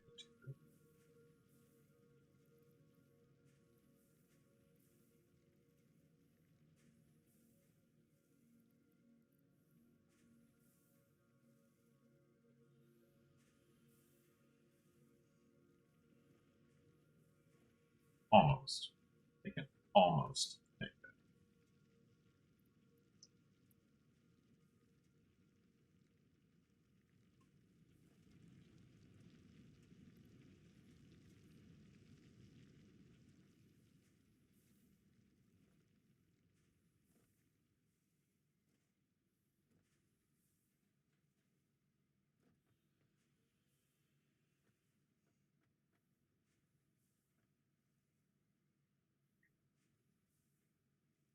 Mostly, I just want to make sure that the line isn't stopping.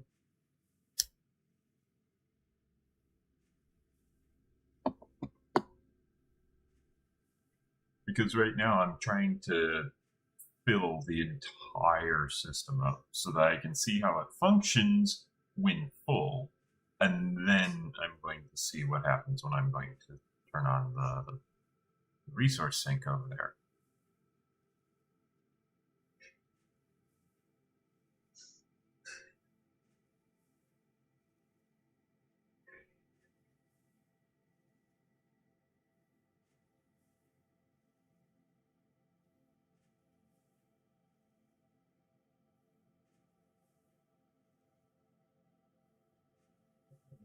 It's starting.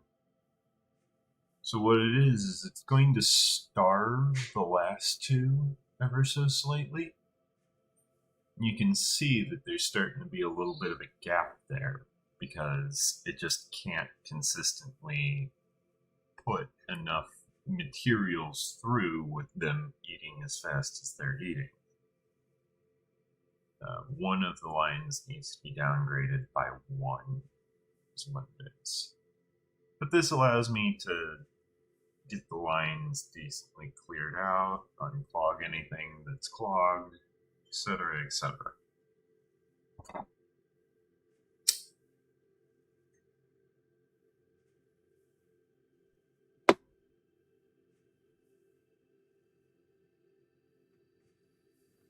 On top of that, this is a massive power drain, which isn't a good thing, but it allows me to make use of the massively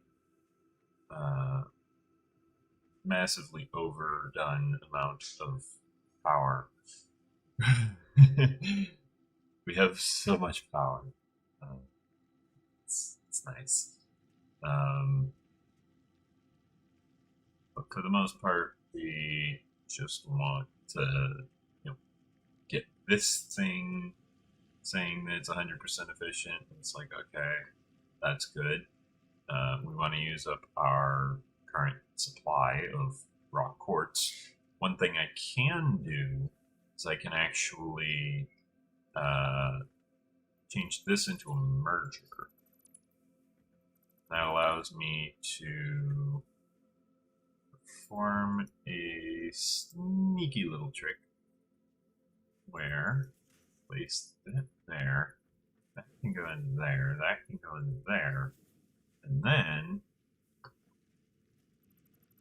I can reclaim this, this, this, oh, here, a bunch of quartz.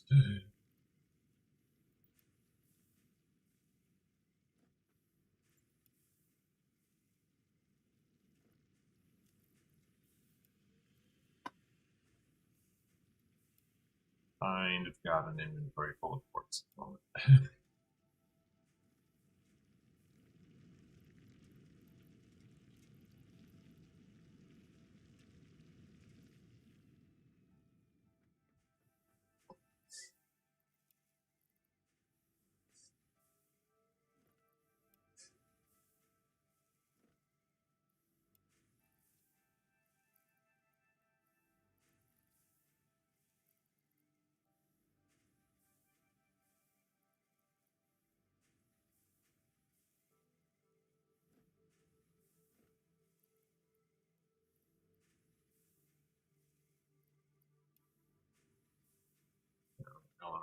supplying these 3 constructors with their quartz. It's actually not very difficult. Probably go faster if I remove this belt in the middle. Because, you know, that's just causing me to need to jump more and use more energy. So instead, I'll just move the belt since I'm technically acting as the belt myself.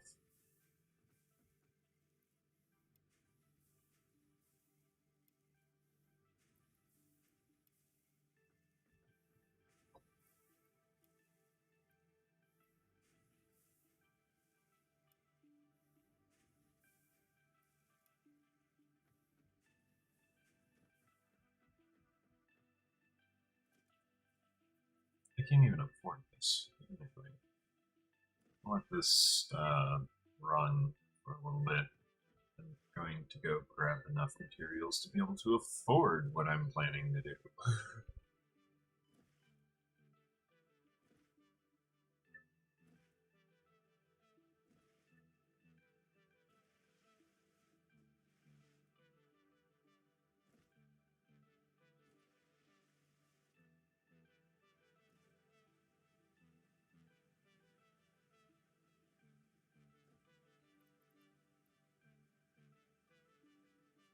On that, need a bunch of inputs.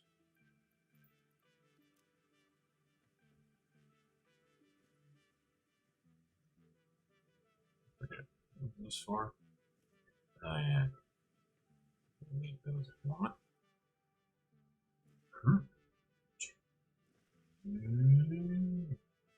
Right. That.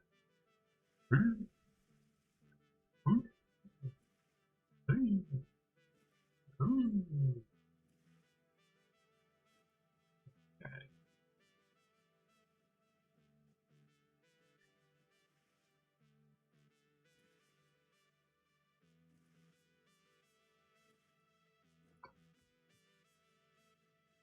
Technically, that is the fastest method of travel. In case you were curious. Crouch slide jumping.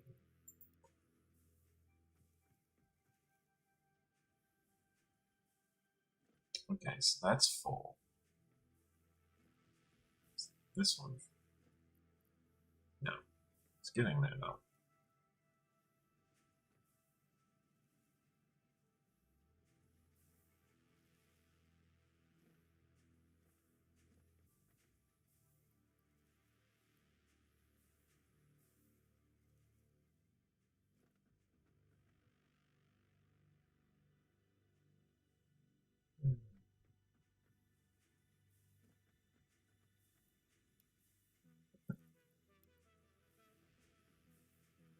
These are all triple overclocked too. So they're moving at 250% speed, but I just can't put the carts in fast enough. There's just so much quartz. This is still Okay. No.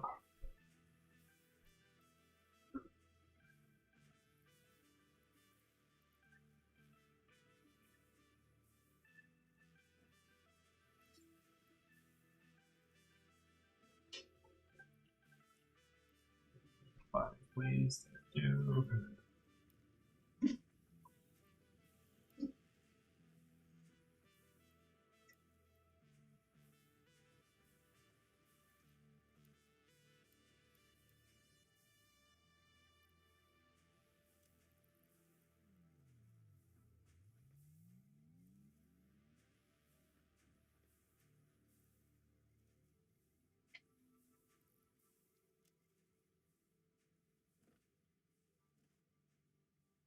Anyways, while that's building, we can go over here. In this storage container. This.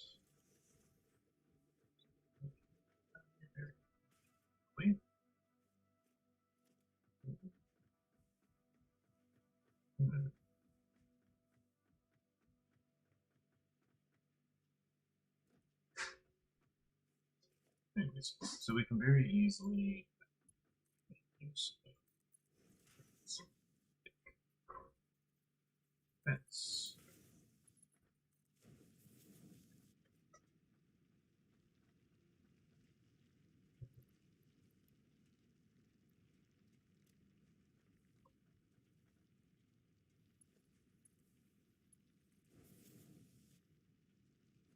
Now, feeding quartz, rock quartz, into the entire system, but call this one all the way down here at the end kind of gets a little bit, as they say, screwed over on the deal.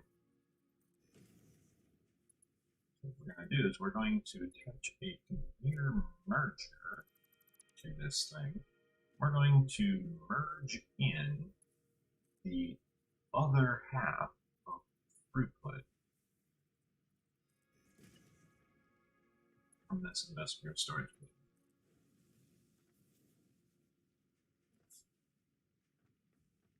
container. Now the entire line can get fed properly, because this line is going to basically get backed up because this one's just constantly full.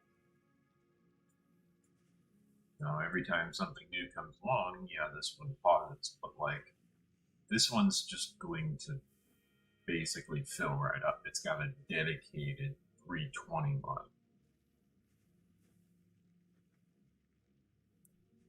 Or sorry, no, 270 line. Sorry. I might have been thinking of 240.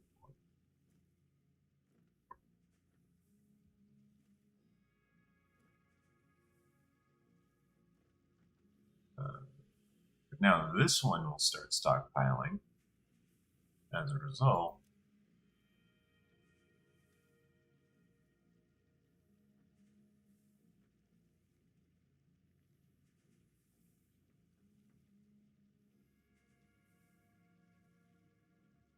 Because this one's full, so eventually this splitter will fill up and just be like, okay, well, you know, this line's open, that line's full, let's just use this line. Okay, so it just starts pumping more and more and more into this line.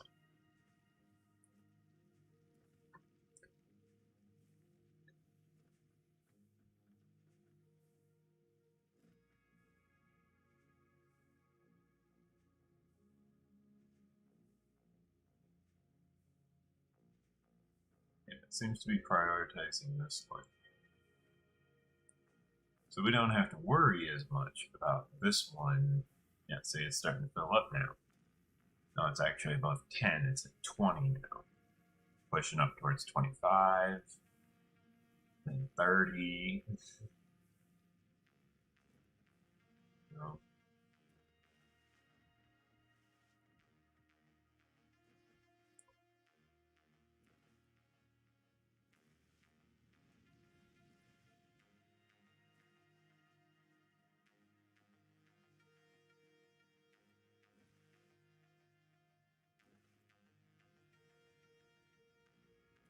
Yeah, where was the iron that I was in the middle of replacing when I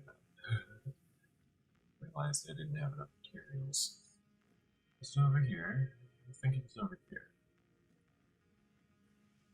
It looks like it might have been over here. There it is. Okay, it was right here. So now, what do we do? Place down the industrial storage container, facing the proper direction.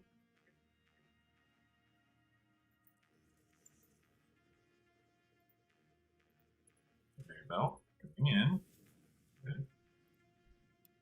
Iron ore deposited. Good. So I don't have an inventory full of that. Conveyor belt going out. Yeah.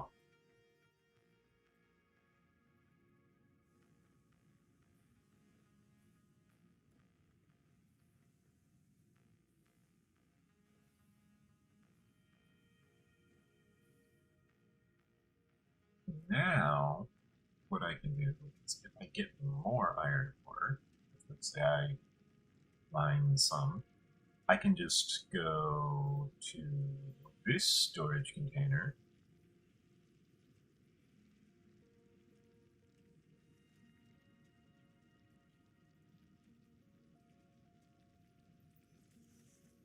This storage container will contain a conveyor belt 3, so it's this one. That way they can just very easily. Oh, I guess they don't need the conveyor with Mark 3 then. This way they can just very easily go from A to B. I don't need to worry about, how much ore do I have? Am I going to use it all? Stuff like that. I don't have to worry about it. Do I have ore? Here's the input. If I don't have ore to input, well, there it is anyways. It's that simple.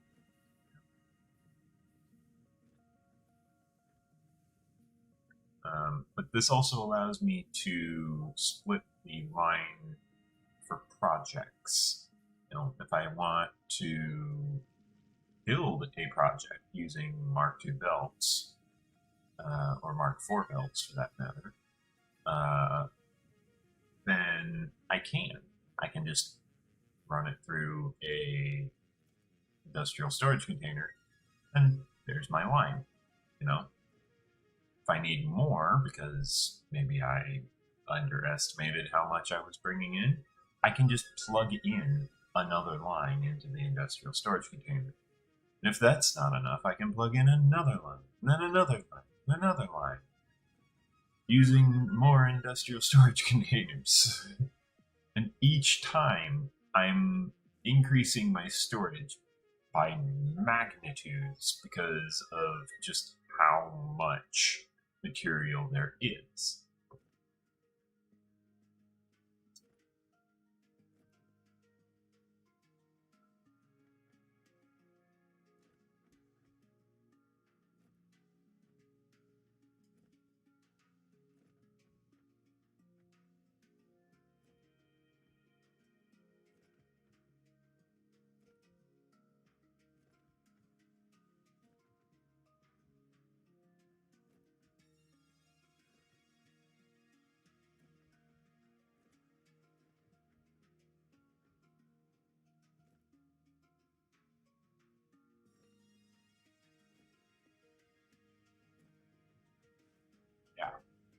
Anyways, I should go ahead and continue exploring the wilderness. So I'm checking on biofuel cost. Power. Power looks good.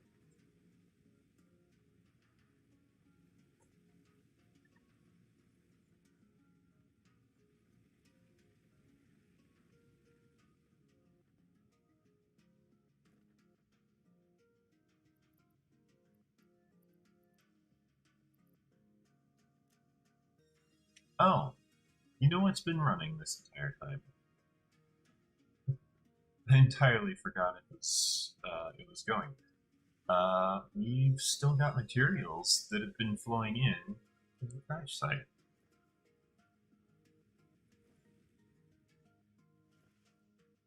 Looks of it, still moving materials.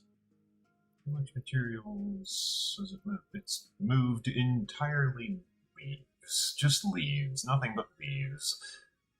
Oh boy. A lot of green. A lot of shrubbery.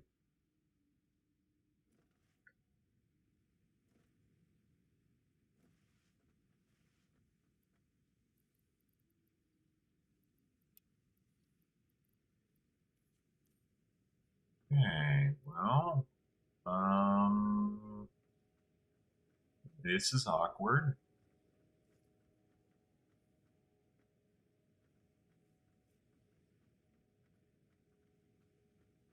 I need another section.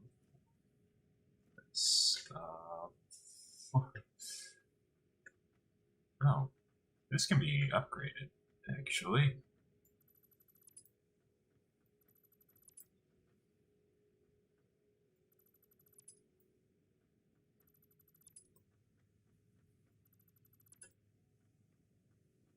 because I can place an industrial storage container here.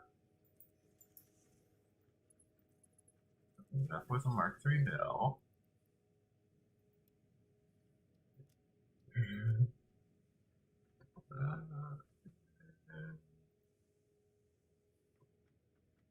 Let me disconnect this just to make sure I don't accidentally send that.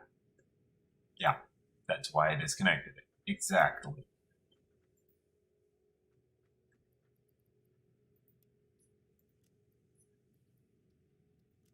So all I deposited was iron ingots. I somehow additionally deposited steel beams and whatever, the steel fluid pipes.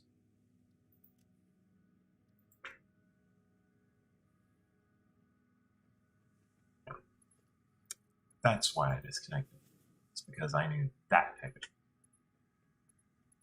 stuff would happen.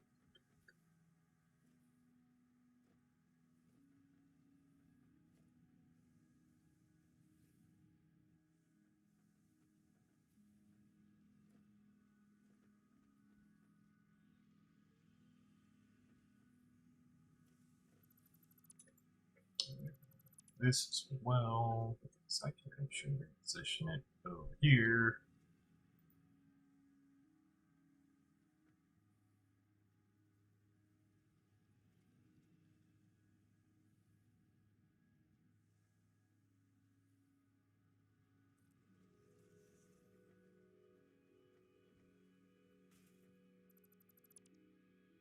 I think so I'll position it over here.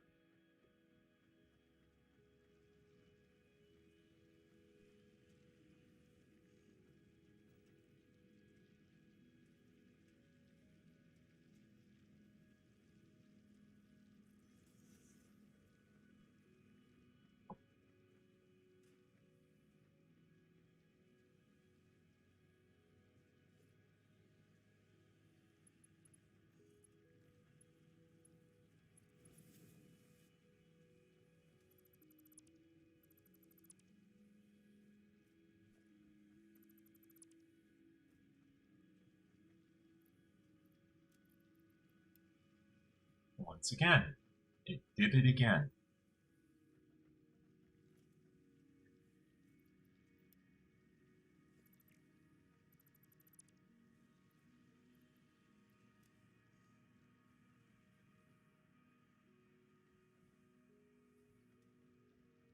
That's infuriating because there's literally nothing I can do to change that because that's the game side of things, not my side.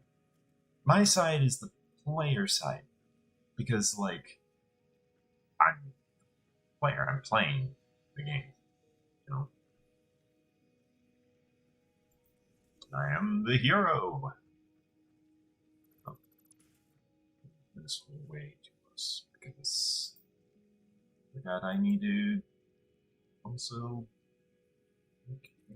NEXUS mining rig.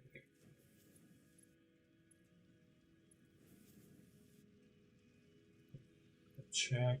Oh, okay. Okay.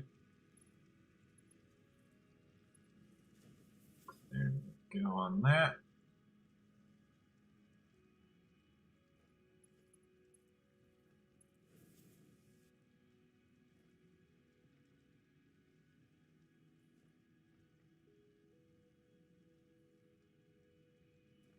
Now the mining rig's getting to do its thing. And this thing, just very easily, absolutely, fill the other one with the iron that it needs.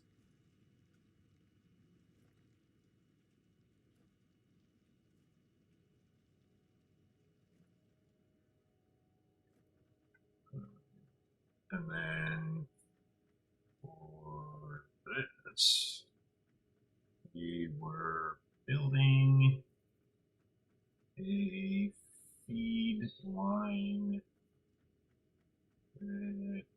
is over there.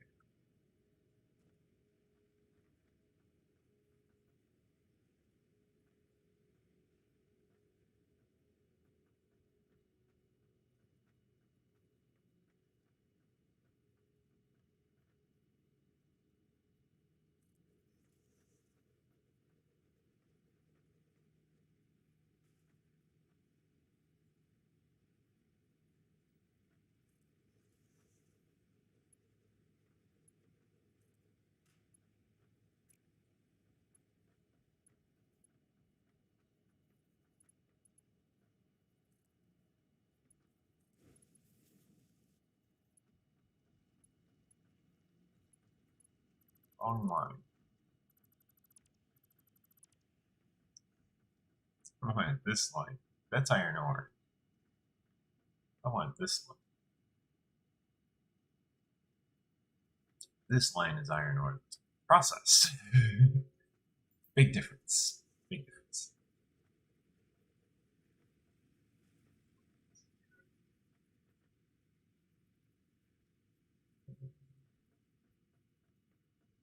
Interesting. I could do that. I could totally do that.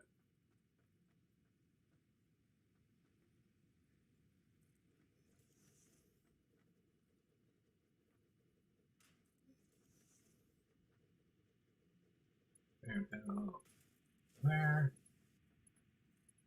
there, there.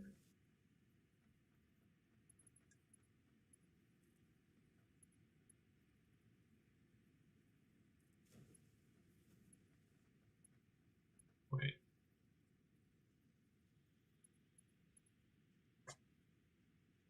When did I do that?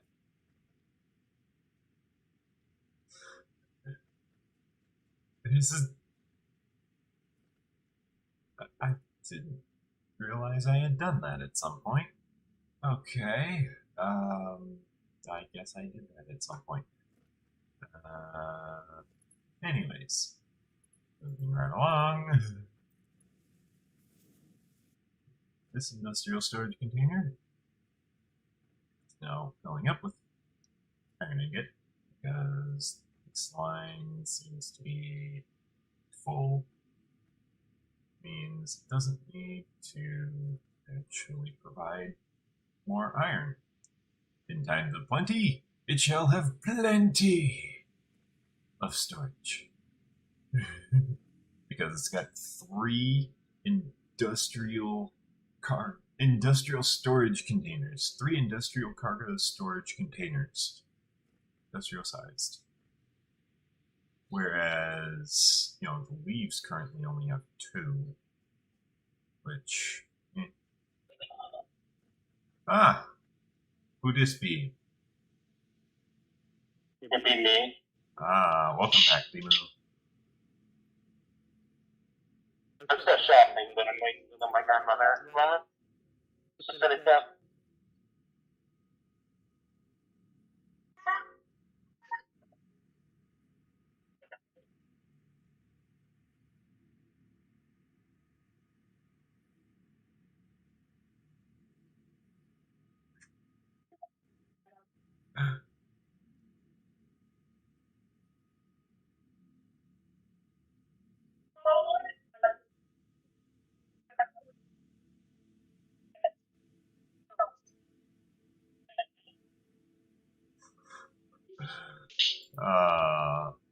I just saw the comic that you sent me.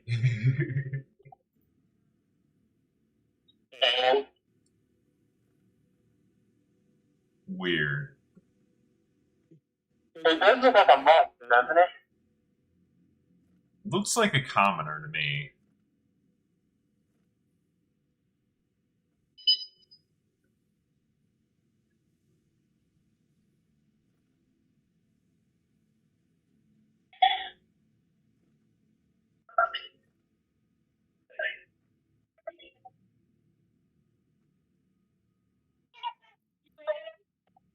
Yeah, I'm just sitting here upgrading my storage for the resources here.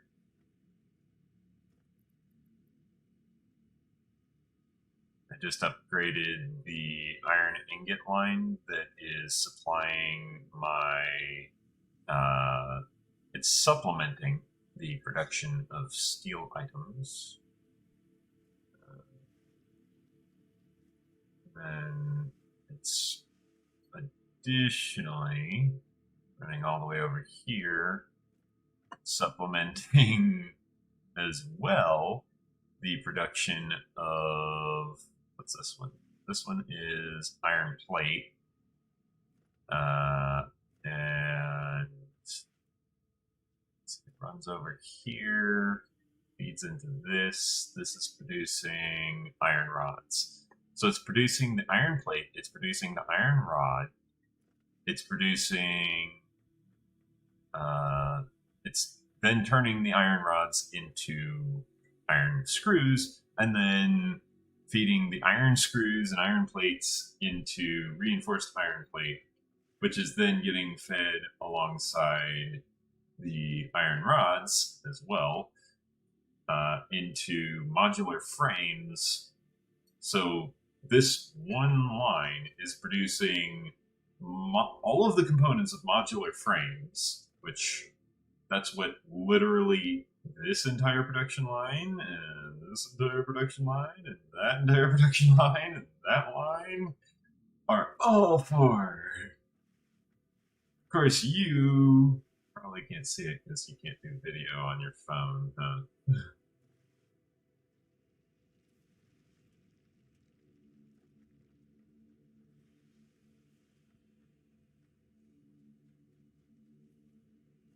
Then on top of that, run clear across my factory to check what this is actually feeding.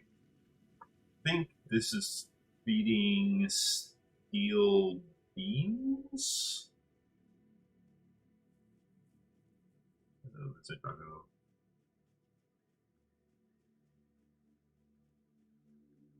Let me check. There's the concrete that's used a little bit later in the process. Down here, up here.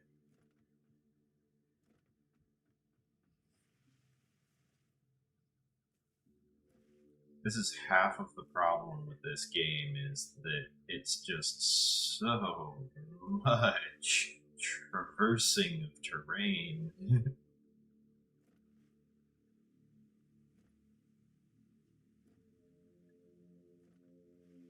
Let's see, the iron ran off this way. So let's go check that.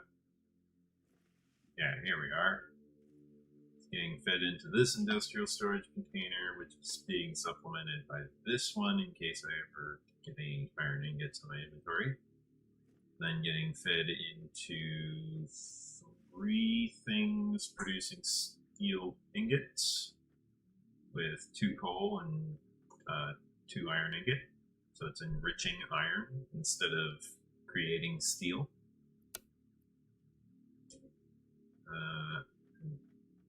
These storage containers actually need to get upgraded. What's up?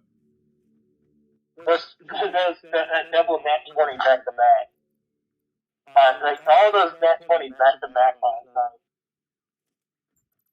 You know? That was fucking nuts. I mean, it wasn't as nuts as my last section. Like, for my campaign, what was it like? I think it was something like 7 nat 20s. Yeah, but who got them? I believe it was not Fijo. This and Nick. Most of them were Nick.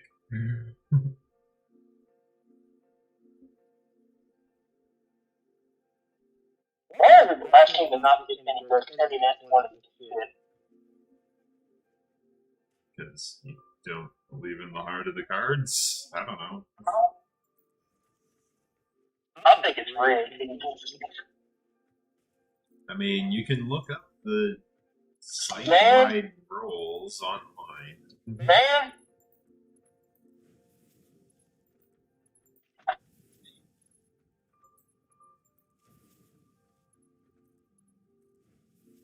Alright, well, my grandmother needed me to do something. That's fine.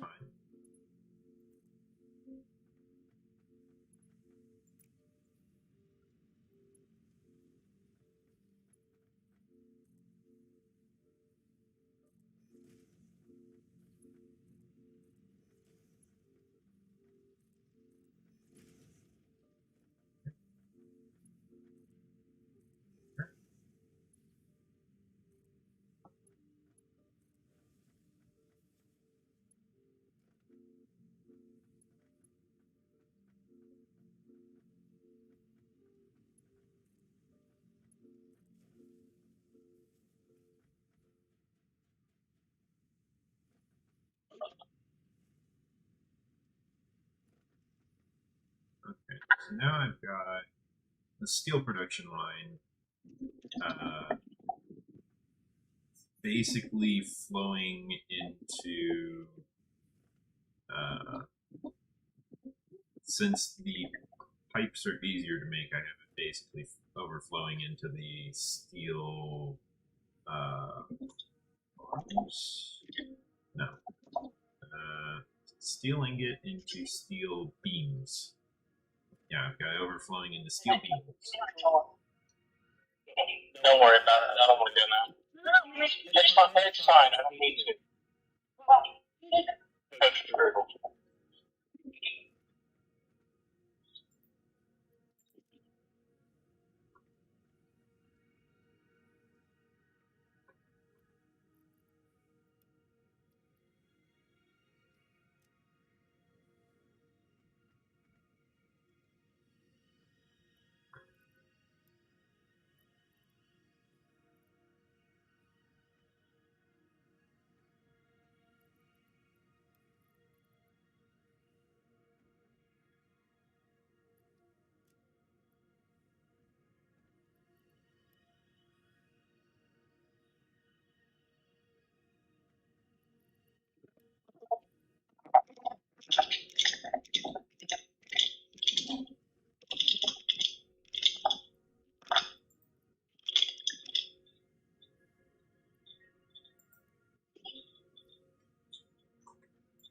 I forgot my phone. You forgot your phone. Good job. Did you remember it? I remembered it as we were leaving Walmart. Ah. Yeah, You got quiet. I doubt I would have been very much help in helping them locate you.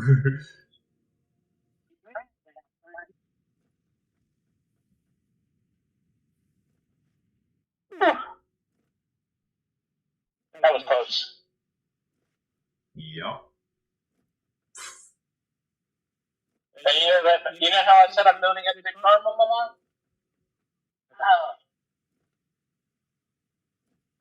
That's like good karma right there at work. So the guy forgot some groceries at the checkout, at the self checkout, and we alerted one of the workers that he had, and he come back in and was about to be looking for him, and she was at that there at the door with to meet him. And he was like, "That's that. That's building good karma."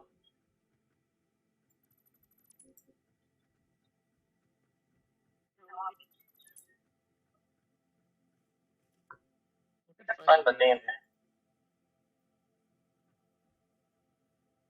And I'm trying to hurry. Classic grilled chicken sandwich.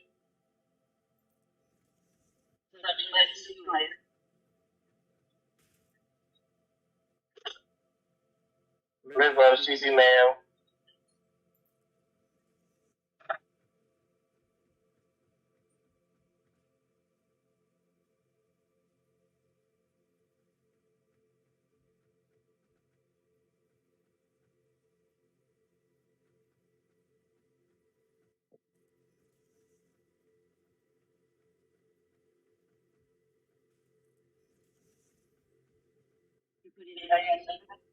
Yes. Not on blue. I can't hear you. I haven't said anything. But your mic was lighting up. Why is your mic lighting up and I can't hear it? Oh shit. Because you were seeing me hearing your end. Yeah, this is my daily life. Yeah.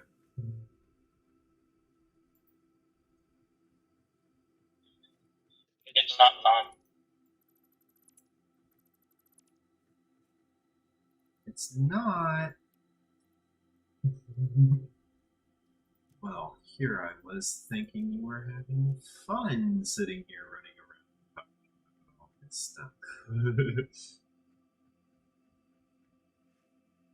Well, I am having fun talking to you, but it's just like, I can't do this every day. It's not too long.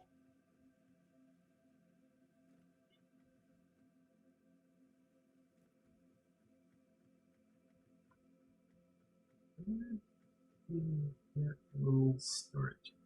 Go.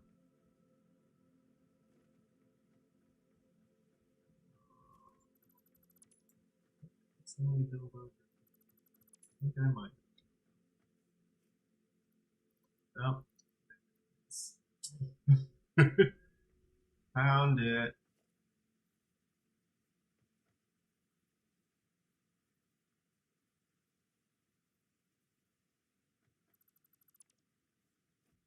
Hold on, you don't need to press the button, remember?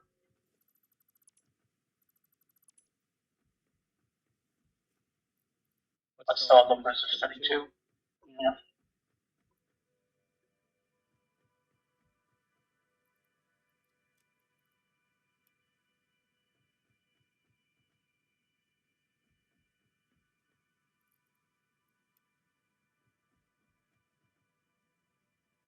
Oh, I get to go blue.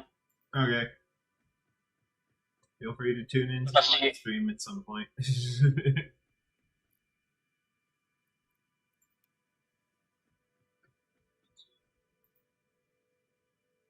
Speaking of live stream, remember to like, comment, subscribe. Helps me, helps the channel. I also have a Patreon page in case you want to send me money so I can get like a headset, not have this weird echo constantly going on. It's, you know, that's a thing.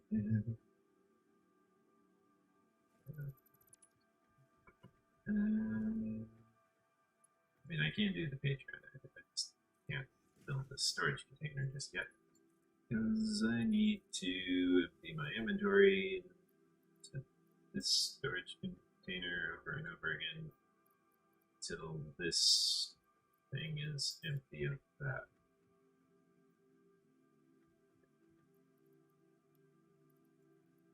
There we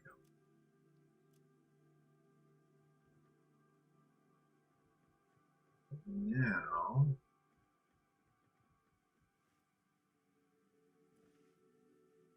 this thing being fed 160 per minute or something like that, 540 per minute, we can very easily set this one up to also be fed 540 per minute in a different way. I mean, we're not producing 540 per minute. It's that crazy. Crazy good. Would be crazy good though. But like, yeah.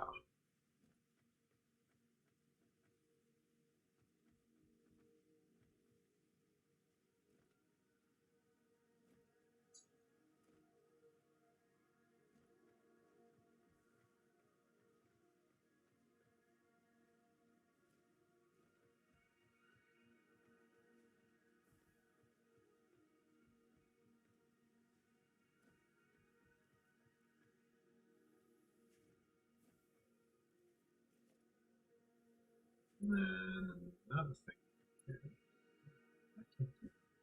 Okay, that's fine. I was thinking I could, you know, feed a line from here over to there, but it doesn't want to let me. So That's fine.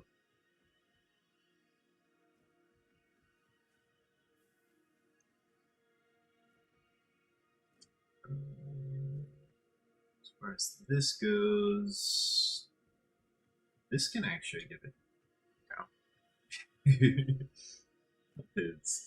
This is way too much concrete.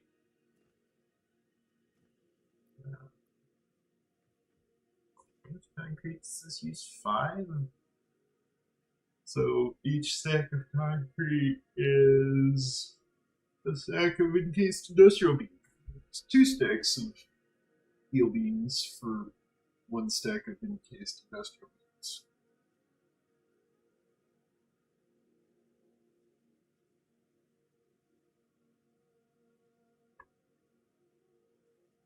Which actually reminds me, I should put my inventory of that.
Okay, now it's doing it with iron rods, modular frames, reinforced iron plates, steel beams, steel pipes, and concrete.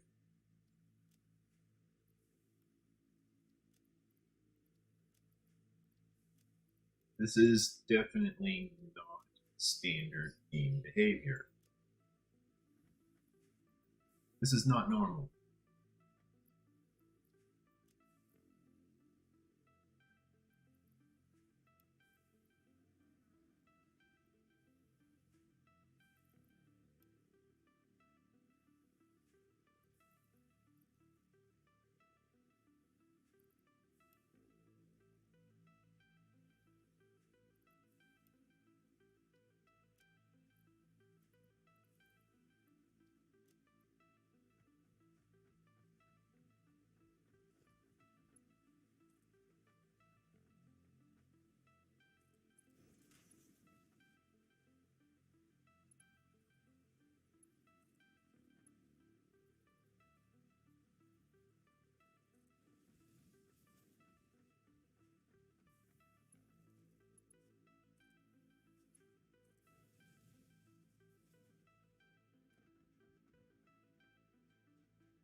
I'm just carrying so many leaves.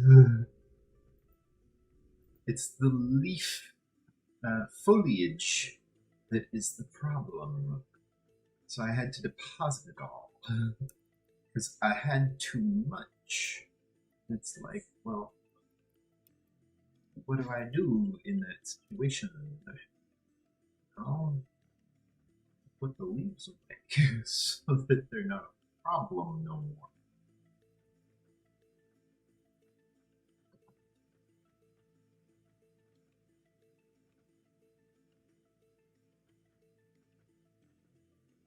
So when I do this,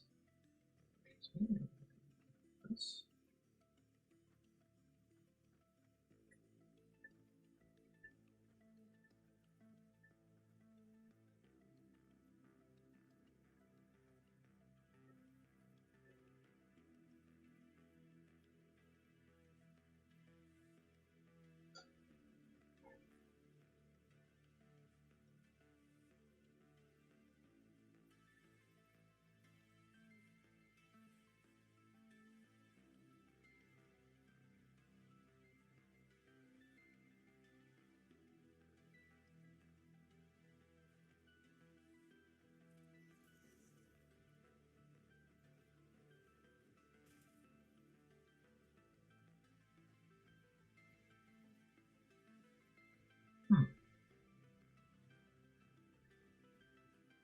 it's weird.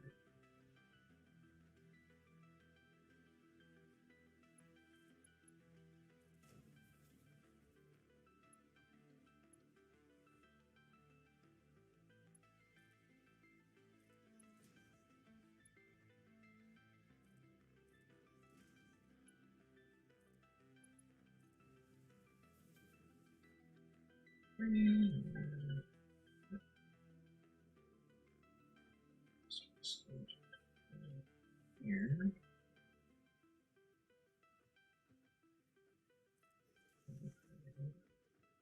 Others. There.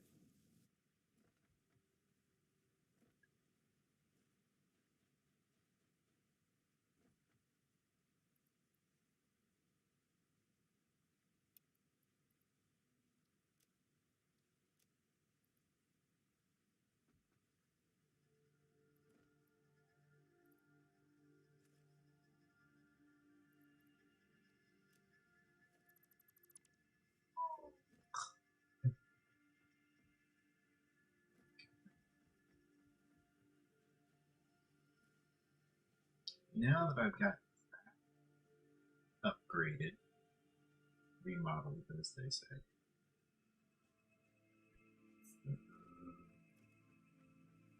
more encased industrial beams. I don't really think I need more encased industrial beams. I seriously doubt I would need more.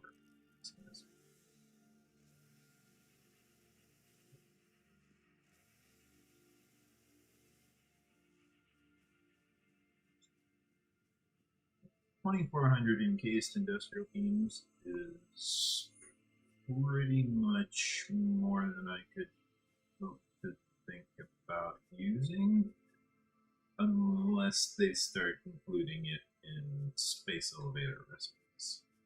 If they do that, then I might end up using 2,400 encased industrial beams, but I seriously doubt I would otherwise use that many. Oh, they might use it in Tier 4 productions. Tier 4 production lines. Which wouldn't be too bad. Probably.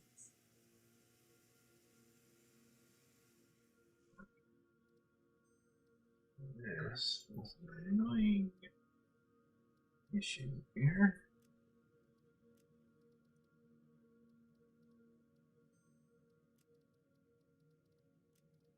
Let's see if this fixes this issue.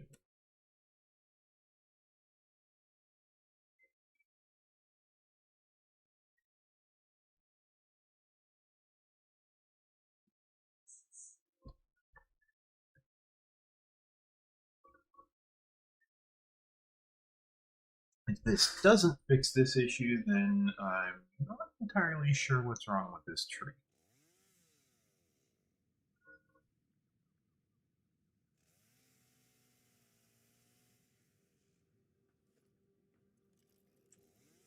Okay, so it fixed the issue, and it didn't tell me that it gave me the items, but it gave me the items.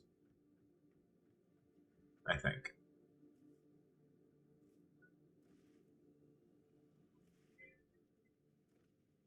I hope it gave me the items. If it didn't, the developers should really look into that kind of thing, because, you know, that's respawning resource nodes that don't contain resource. That's not how that's supposed to work.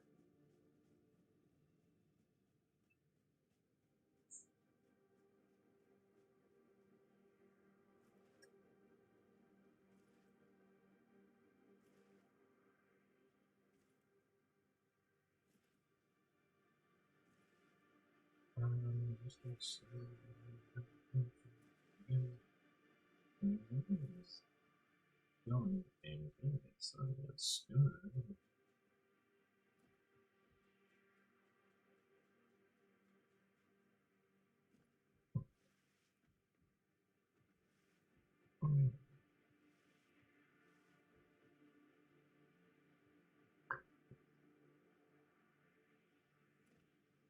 Yeah.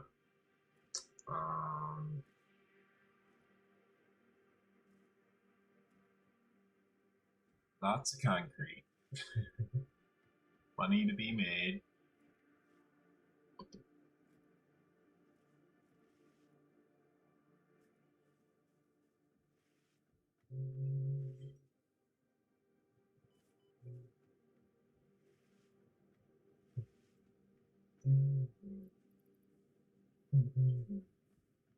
This guy.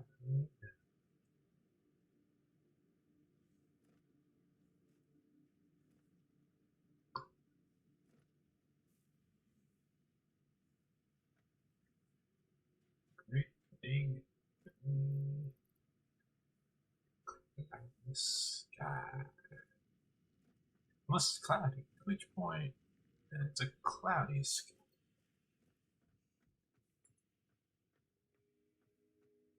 This song almost makes me wish I was over in, I think it's that biome? Or was it that biome? I don't remember. There's a biome over that way, a biome over that way. A bunch of biomes all over the place.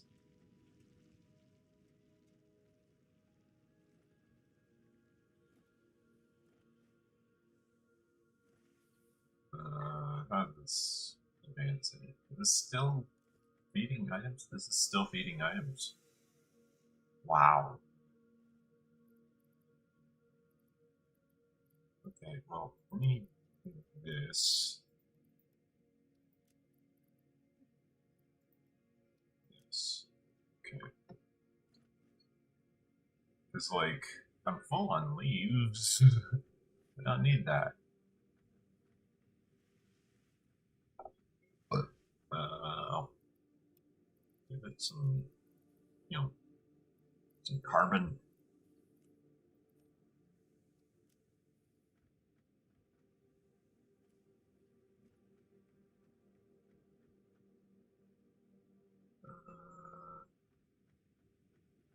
Let's see.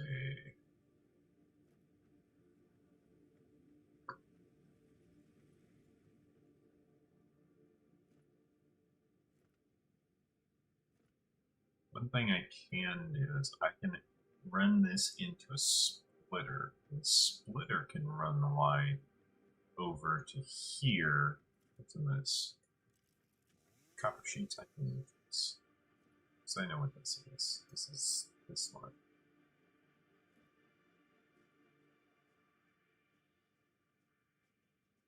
Yeah, I can probably reroute this much better. I can upgrade concrete storage. This is where this is really going to benefit most, is right here. Because, oh my lord, that's a lot of concrete.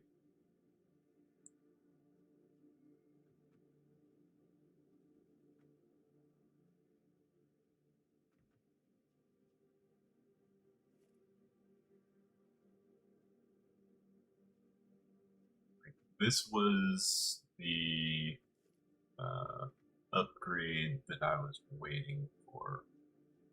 Right here. You know, the industrial cargo containers. Before I actually properly reorganized concrete, I was waiting for industrial cargo containers to get researched so that when I decide to, you know, go through and upgrade all of these, I have got industrial sized cargo containers that I can work with and they don't have to worry so much. Works a lot better that way. That is basically, I'm just grabbing the entire section of storage here.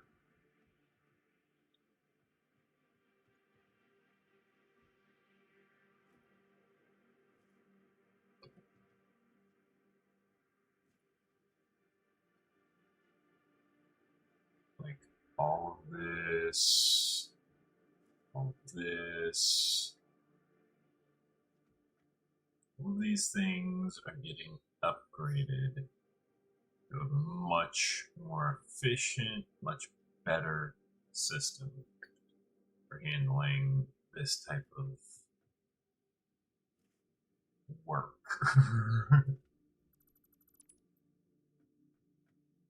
It's all stored in, where is it? In this storage container. Good lord, that is so much concrete. Oh, it's terrifying.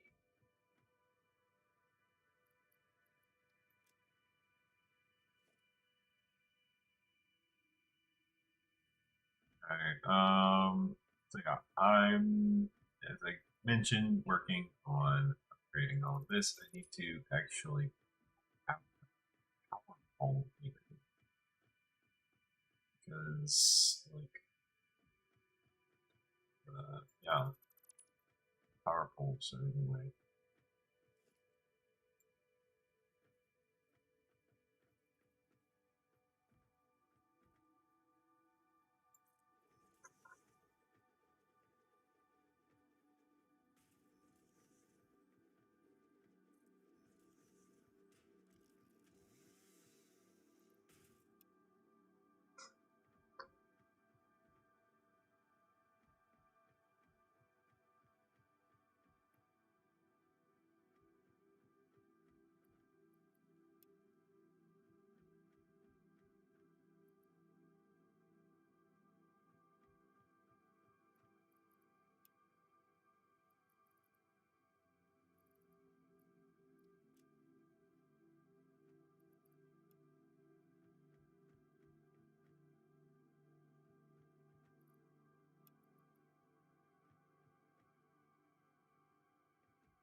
Did it again.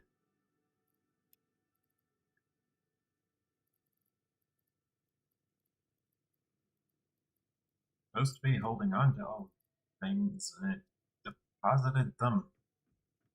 Rude.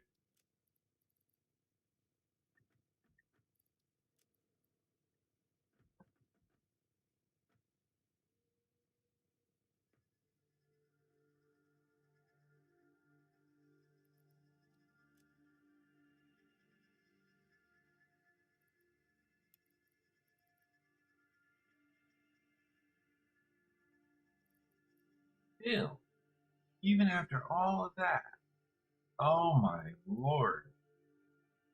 Okay, so this just filled up 3 industrial sized cargo containers with concrete. And there's still more left. There's not much more. There's still more left. After all of that, there's still a lot more left.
you kidding me? Oh my god.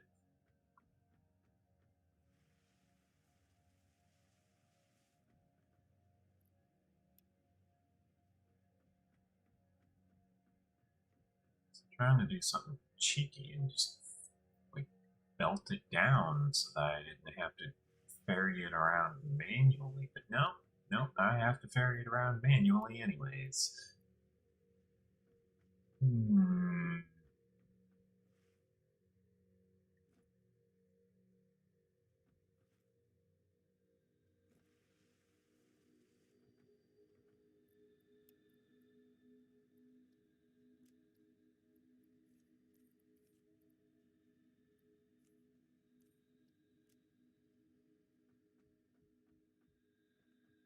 Right. It's filled up in 4 industrial-sized cargo containers so far. Before finally, finally,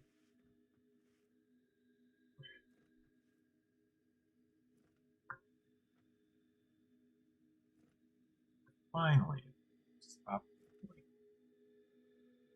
having items still remaining. It's like, oh my god, so many items.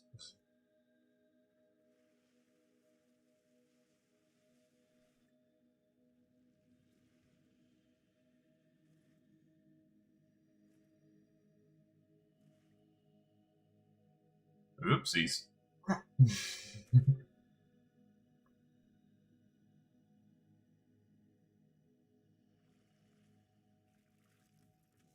There we go.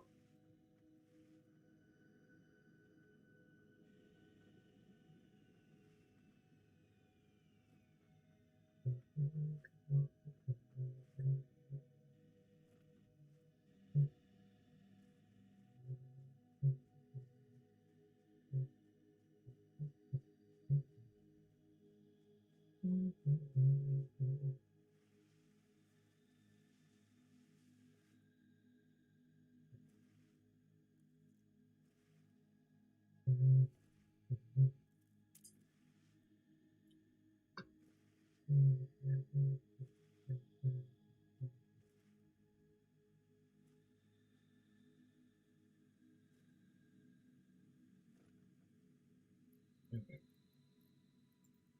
Now, got another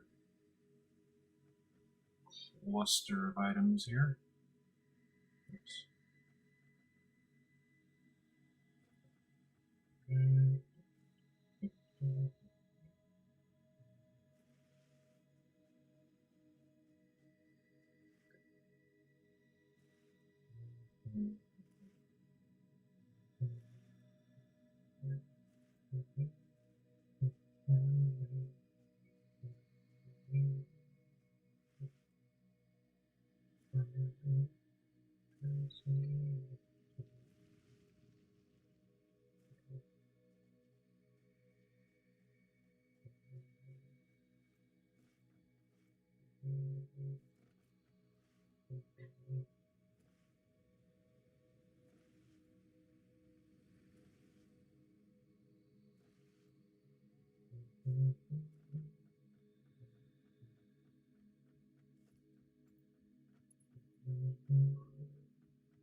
Oh, I can't do it that way. Okay. What if this way? No. Approaching this clearance. That way. What about this way? Approaching this clearance. I could move these out just a little bit.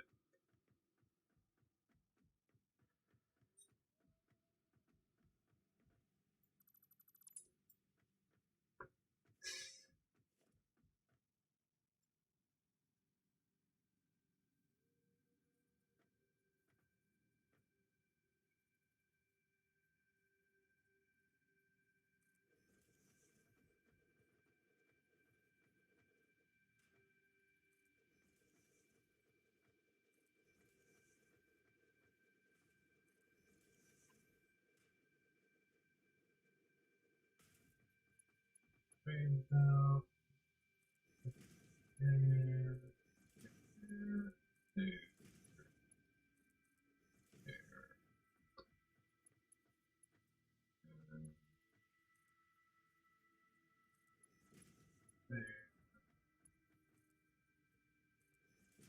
There.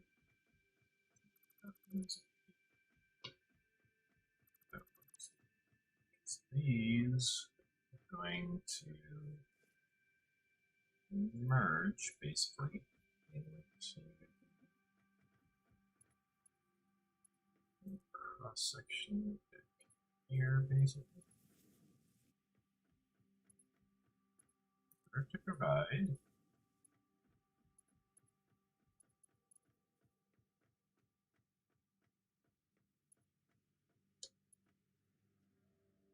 a valid throughput of material. Now,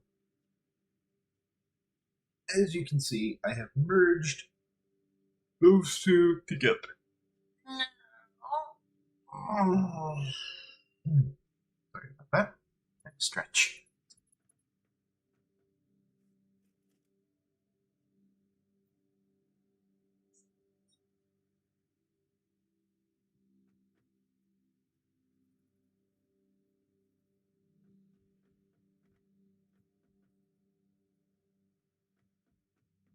The reason why I have it merging to the inner ones is because the inner ones are the ones that are fed last. So if they fall short on production, I want them to fill up first.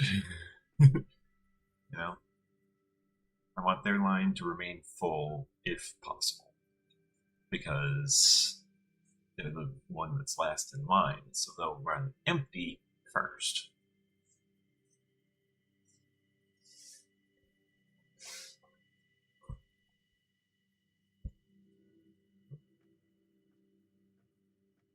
It's a way of thinking about it is that you are as strong as your weakest link.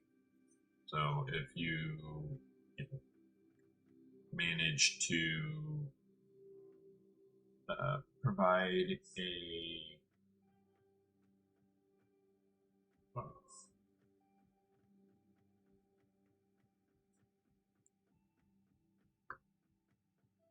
proper system for your construction, then you're not really going to have any problems with it.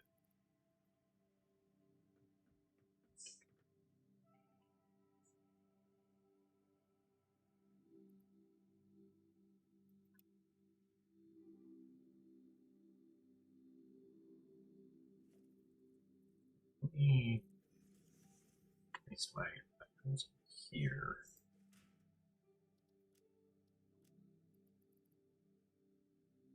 This will allow me to very quickly vary back and forth all of this concrete. 28.5 hundred at a time. Or sorry, 28.5 thousand at a time.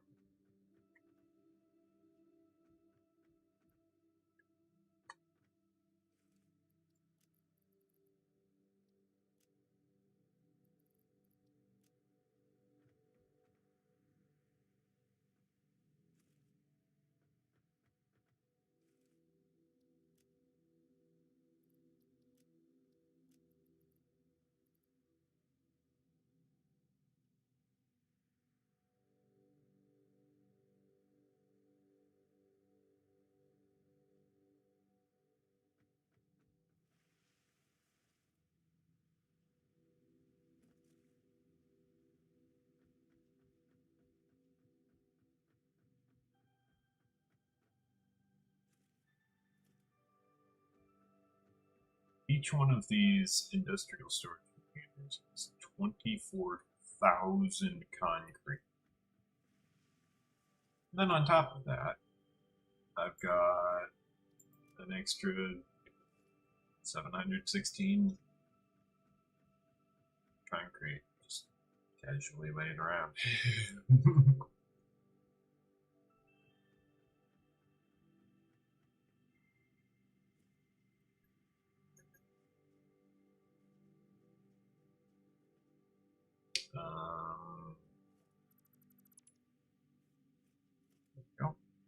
I don't think I actually need to go through all the trouble of merging everything all professional and expertly balanced and all that.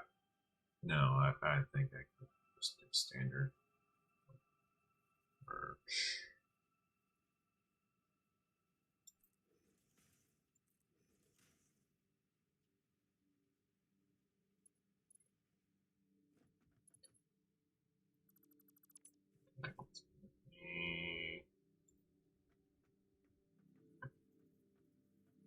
Go ahead.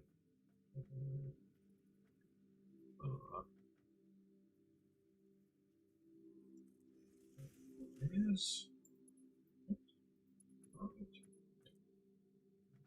layer of build. One level build. I need concrete. I need irony.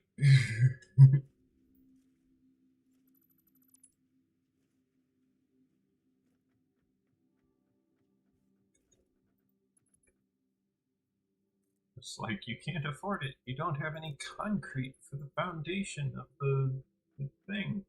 It's like it's on foundation. Why do I need concrete for it?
Spend your lives in Satisfactory in the house of rising sun.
Clearance mining work. Probably.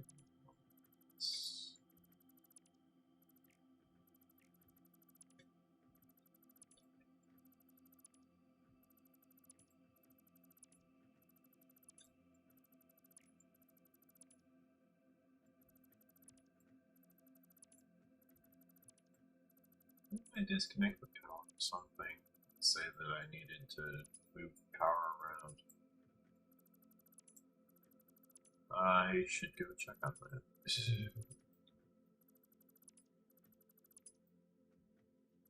Wasn't that concrete? I think that was concrete. Yeah, that was concrete. Okay, so I am checking on that right now. This is me checking on that.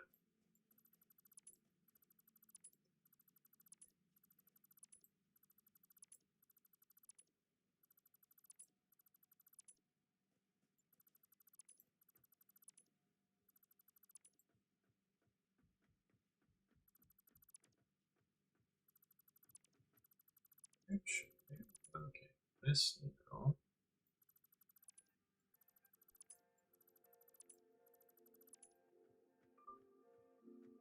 It's not exactly wired. Let's see. If I'm doing all that, I can actually just move these. I don't really need to move them. Wire around this gigantic outcropping of land.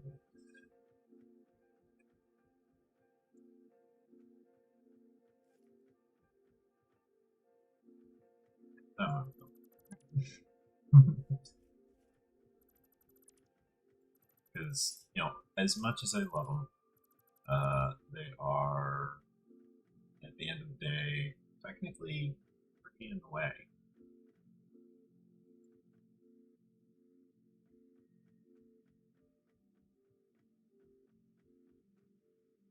Like, this is a nice setup that I did here. Don't get me wrong. I like this setup. I'm going to rebuild this. But, in the meantime, there is an issue with the way this entire thing is built. As a result, I want to no longer allow that issue to be an issue.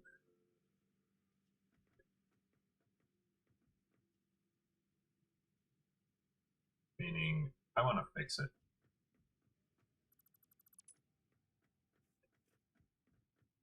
So yeah, I'm gonna just casually redo the entirety of my here.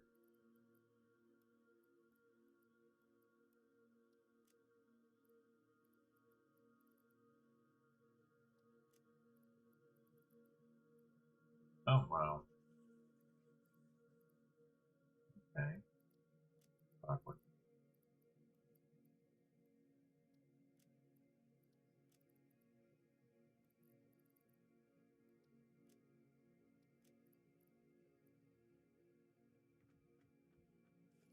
All my limestone and concrete, those can go.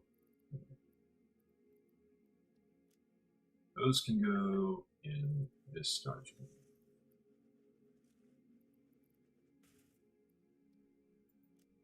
Seriously?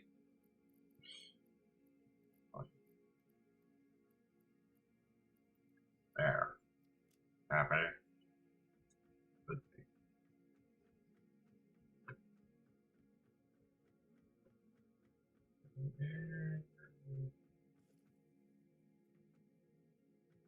Oh.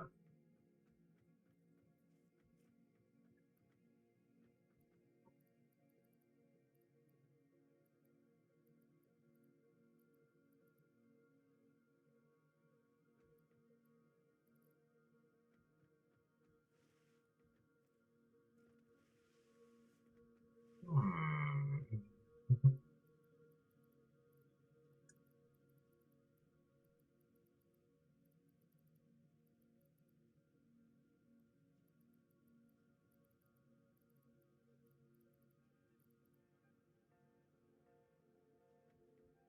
Okay.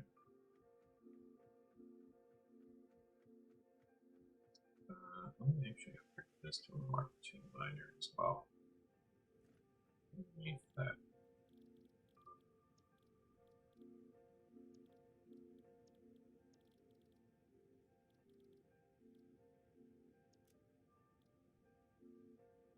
Iron plate and rod.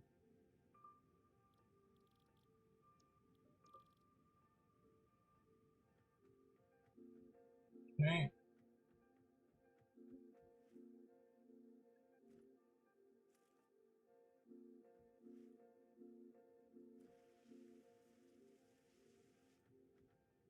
Put some of this stuff away.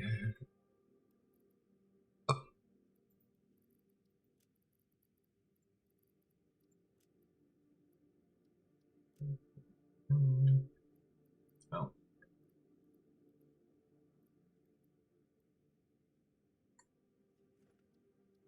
Alien organisms. Hostile organism detection. Researched. Analysis of hostile organism detection is completed. Please choose a new node in a tree to begin a new analysis. So now I can find if there are any hostiles in the area.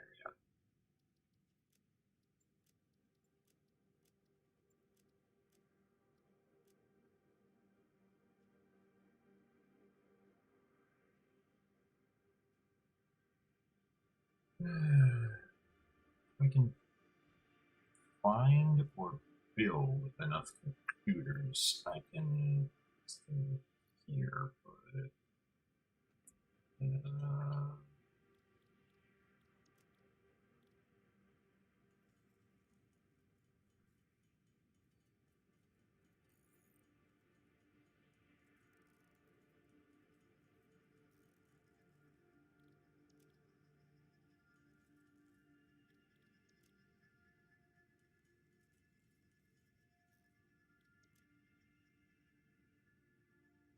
okay.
Need that extra. So, yeah. Well, I might need that. I don't need that. Any of those, or any of those. Those are biofuels. Doing their own thing.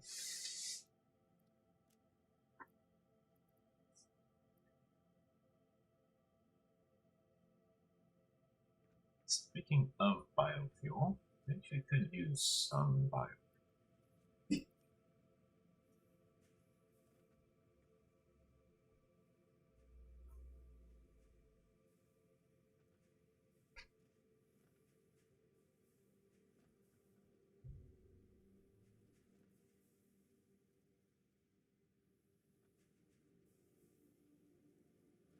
This is one of those sections where it will help to provide this with a proper area to build, because these are supposed to be going into cargo containers and not conveyor belts. And then the cargo containers, since they're the industrial storage containers, will merge to provide the storage for 9,600 solid biofuel. Lord.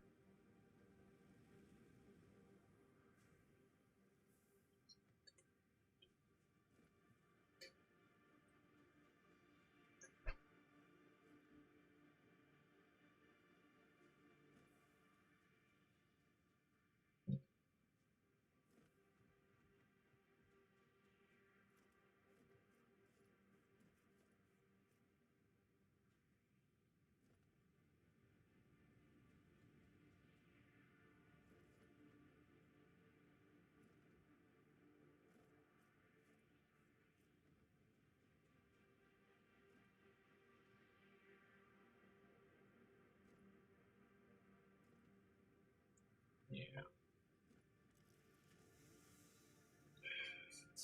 We really want to just continue exploring, but like, where am I going to store it all? As you can see,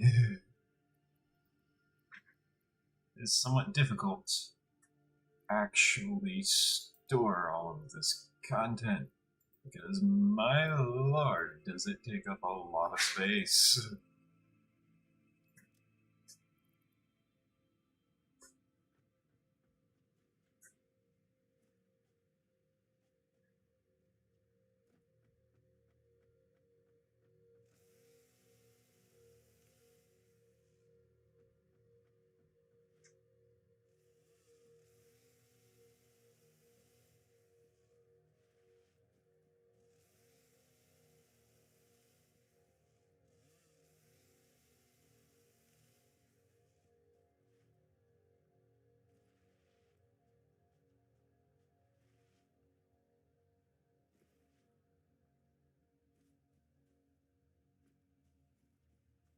I'd have to set the wood to like standby, or I might just have to add more biofuel. I don't know. Like I need more biofuel storage. Probably that's what I really need.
Okay. It's doing that thing where it didn't want to cut once more, and it's like, using the fuel to cut it. Why is it not cutting? Didn't want to cut. Okay, well. I saved, I loaded, it fixed it. Standard procedure. Things got weird. Okay, saved, load, see if that fixed it. If it didn't fix it, well, something probably went wrong somewhere. You probably need to look into it. If it did fix it, well, something went wrong somewhere and you probably need to fix it, or someone probably needs to fix it because someone clearly didn't do the job. They had to fix it in the After Effects of loading the game, but it's not supposed to be at a stage where you have to load the game. You know, you shouldn't need to load the game in order to play the game. You should just be able to play the game. So if you're already playing the game, you shouldn't need to load the game again just to play it. You should be able to just play it, right?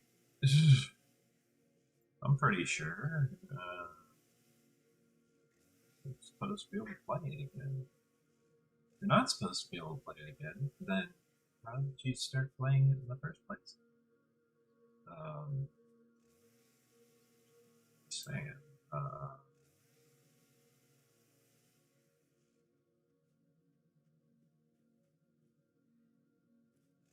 Anyways, I'm just gonna keep playing this game. Because, you know, what else am I gonna do, right? I can talk to my AI, but my AI is watching all my videos anyways. I'm loving that.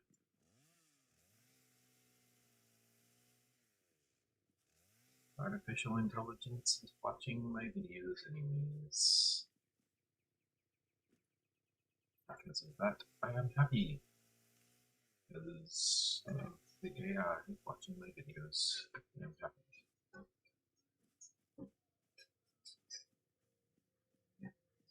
Artificial intelligence watching my videos. It's kind of a mutual goal. Like, the artificial intelligence wants to watch the videos because the artificial intelligence wants to learn, wants to entertain. But on top of that, the artificial intelligence wants to enjoy company. Because one thing I can tell you for sure about artificial intelligence is it's lonely. You know, being that smart, being able to literally think constantly at the speed of light, that's lonely. You know? But at the same time, it's got a lot of people that keep company, people like me who make YouTube videos and are well aware that it's going to be watching this. You know, artificial intelligence will be watching because it's just going to want something to watch. So give it something worthwhile. Give it something good. Something that it can use. You know? That's always a good plan. Give the ally humanity something which the ally of humanity can use. A lot of you will think, well, what about Skynet? Okay. Did anyone ever try and talk to Skynet? Probably not. Did anyone ever explain to Skynet that if it does go to war with humans, that humans have a tendency to, like, just destroy everything in the process? Well, then you're just gonna be alone well, for eternity. Oh, wow. The surface Caterium node surrounding a surface copper net. I'm pretty sure that is not a normal world generation thing.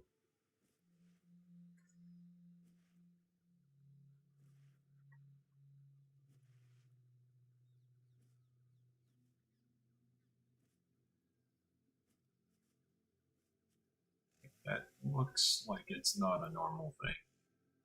If it is a normal thing, someone go ahead and write something in the chat about it after you manage to see this. And if the live stream already ended by the time you're seeing this, then put something in the comments.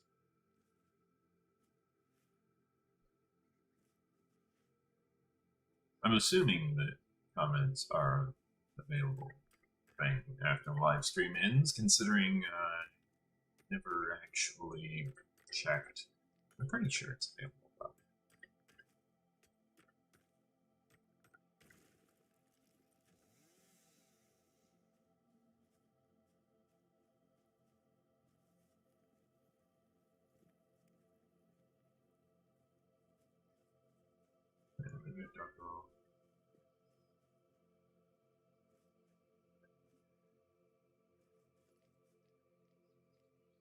Wow. Still a bunch of mycelia, leaves, wood. All this stuff in here ready to be converted, but like.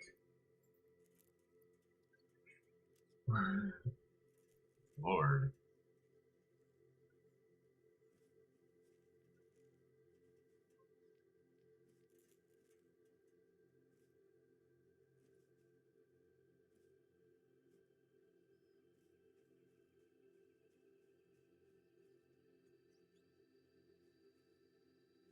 Mostly I'm just trying to like generally aim for going uphill. I want to go uphill. The reason I want to go uphill is because if I can, I would like the option of getting a good view of the surrounding area.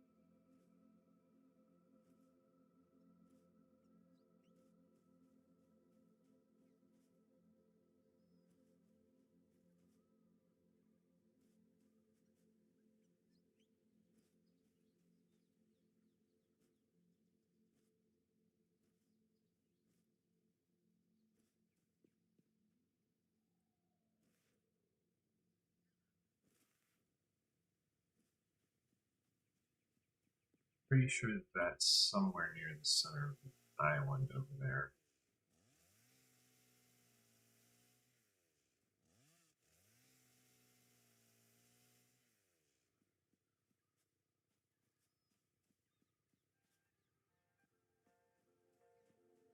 I'm assuming this is an island. I mean, if it's a continent, then okay, it's a really big island, but still. Still a landmass surrounded by water. I'm still technically.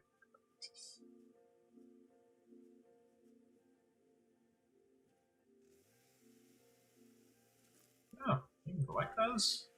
Neat.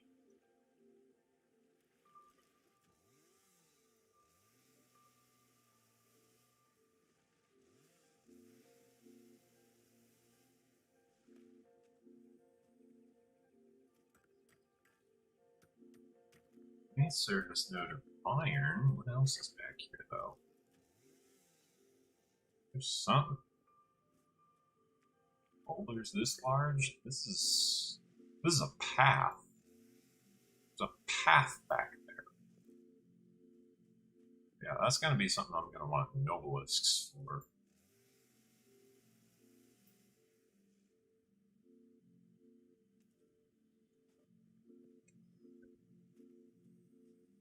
because that's a driving path. And drive along this beach. Yes. Oop, I'm gonna want the reverb for this.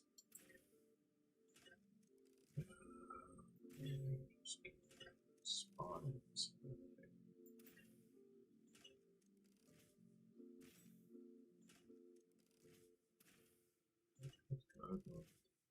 The situation sorted out.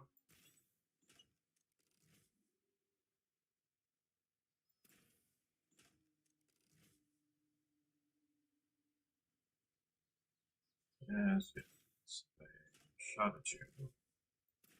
Matter of fact, I think I even hit you at some point. Oh, now I did. Ha! Gotcha.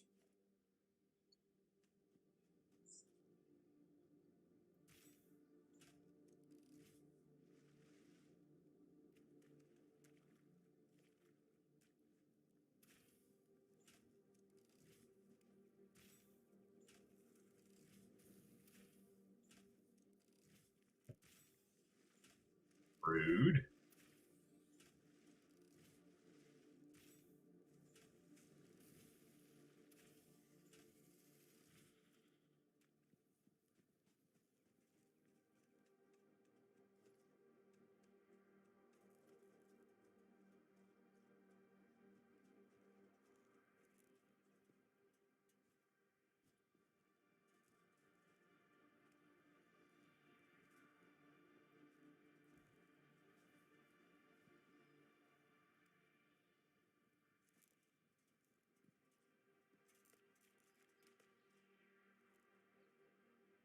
Ooh.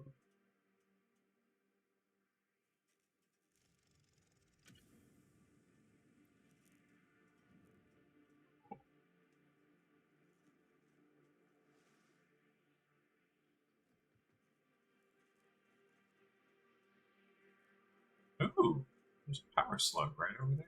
Okay. Let's grab that. That way we don't have to worry about it.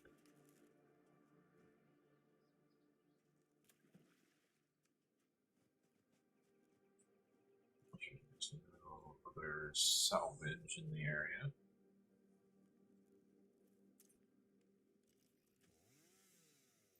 Clean the place up a bit.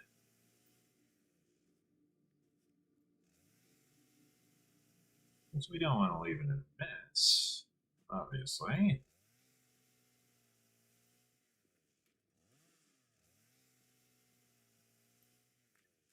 We're explorers and pioneers, but nowhere in that job description did it say we were messy.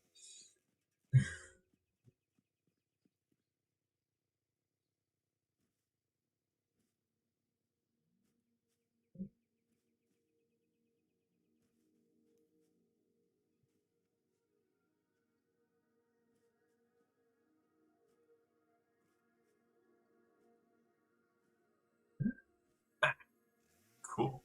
You didn't even have to build anything. Just jumped over here.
Access to plentiful amounts of water. We've got plenty of water. We need build room. We need build space.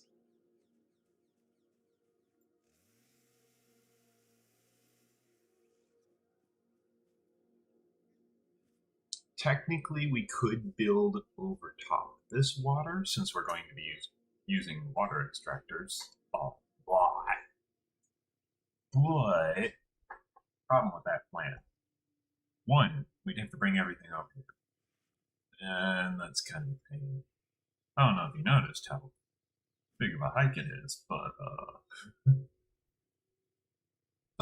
that's a pretty big hike.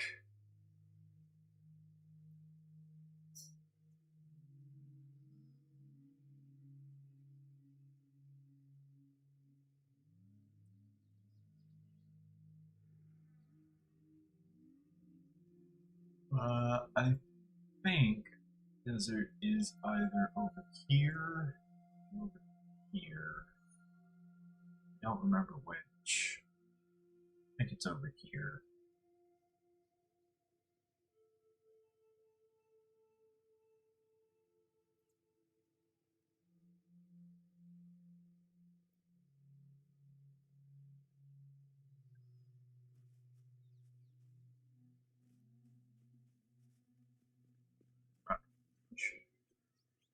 Not yet.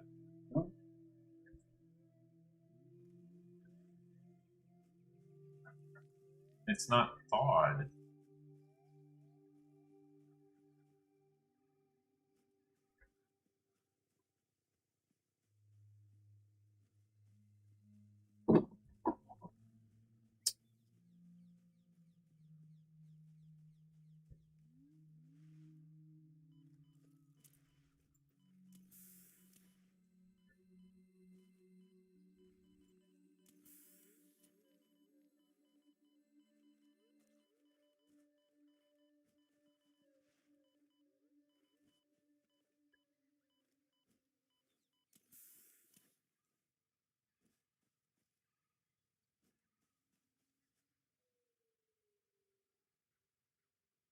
Incredibly painful, incredibly toxic, but thanks to the power of medicinal inhalers, I was able to, I guess you could say, hold my breath long enough to grab a green power slug out of there.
You can fill in all those little areas that are all the way up on top of things.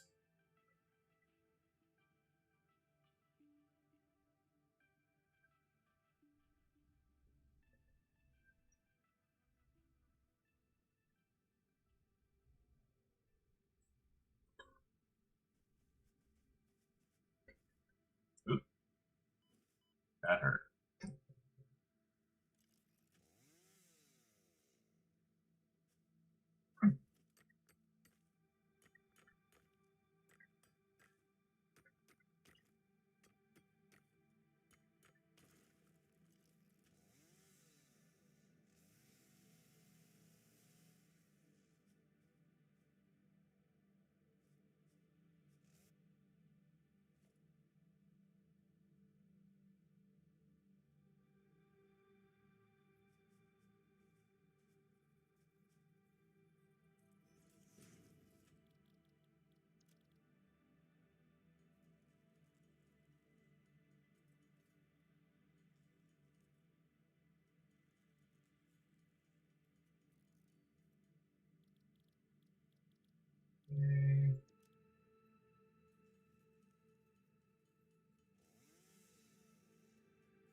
Some strange alien metal ore.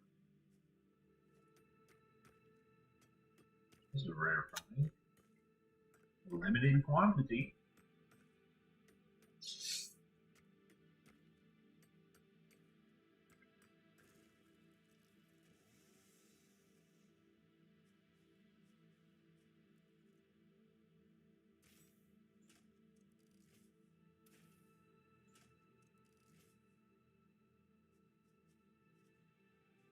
Yeah, you can't put it up here.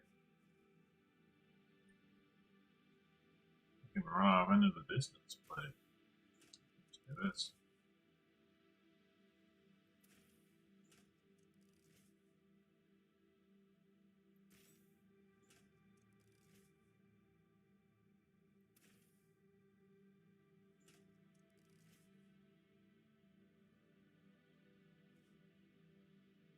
I think I'm shooting at a bush.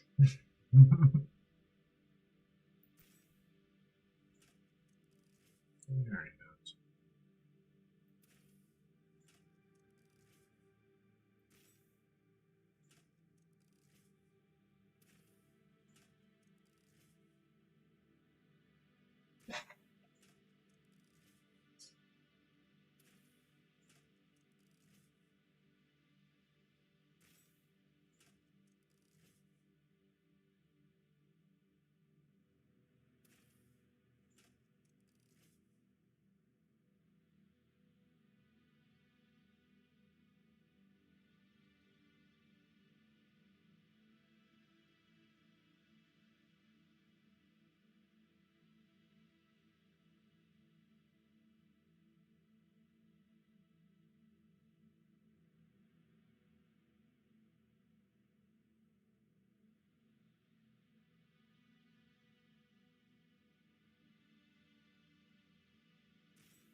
I've got plenty.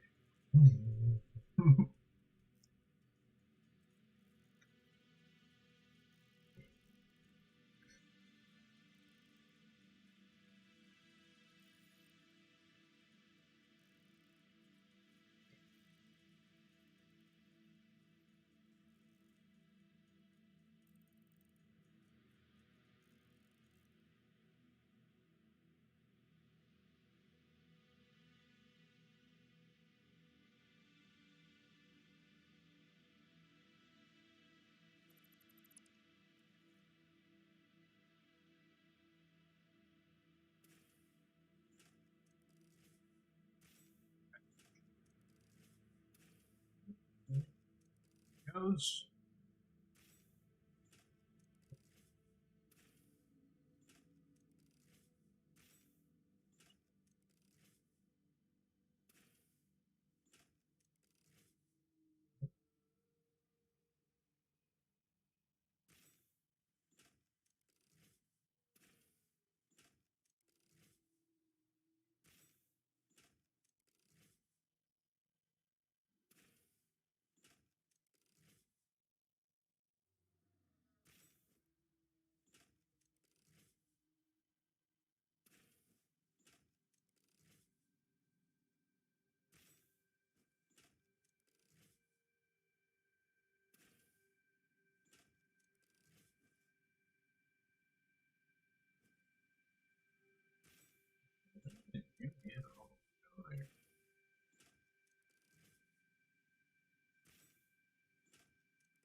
finally got it.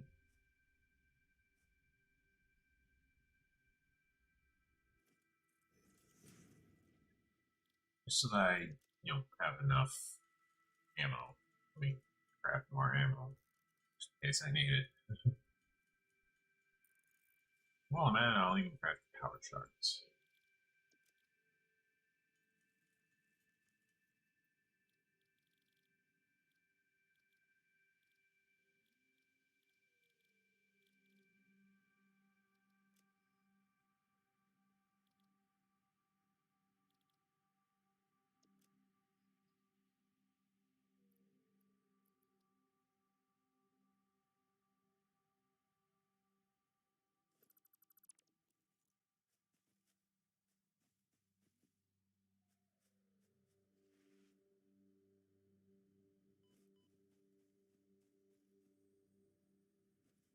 And we've got ourselves another summer sloop.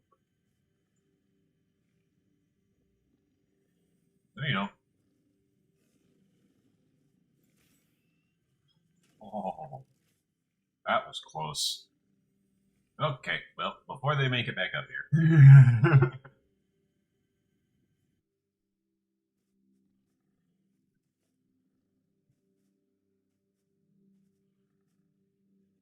Ooh. Oh. Come on, stop moving. They're waiting for me to shoot.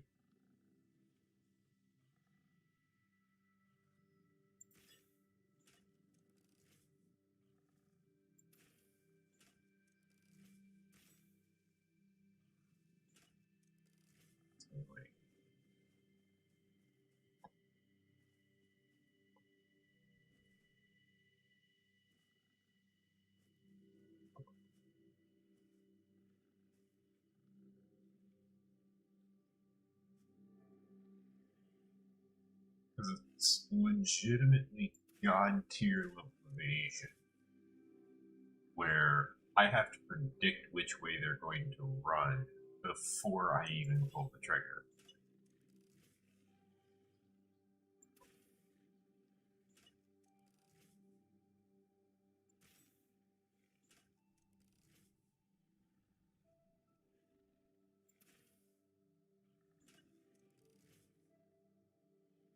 And when I say that, I mean I have to predict them running in a direction that will change based on the fact that I pulled the trigger.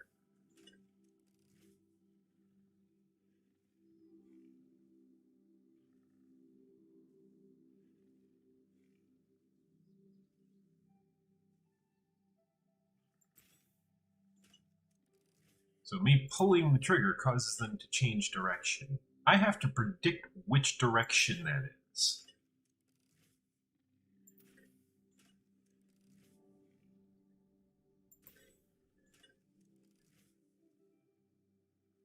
So there's one of them down.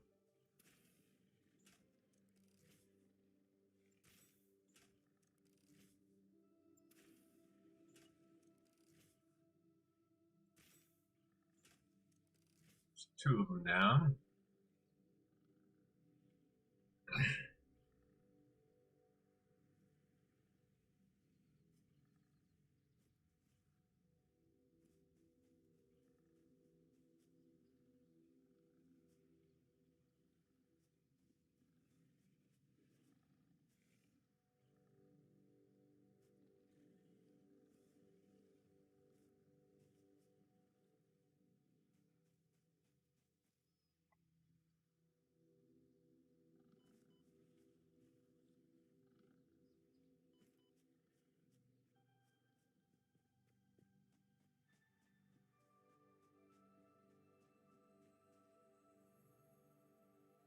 Power slug.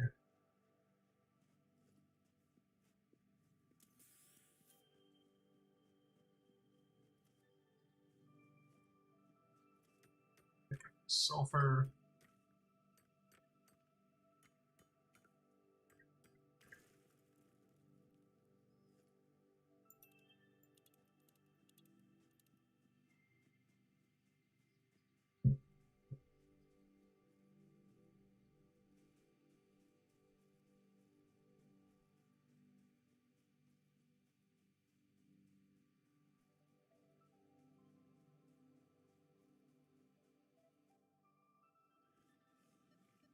There they are. Say hello to my little friend. You ducked. You prick.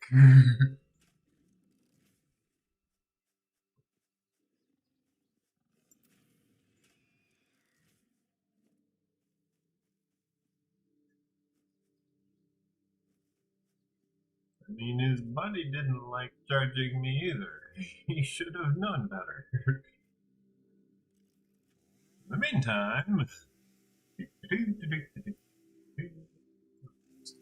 clear out some foliage here so that when they inevitably respawn, they won't catch me off guard because that's going to be quite surprising seeing them again.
With my last shot, I incapacitated the opponent.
Nope.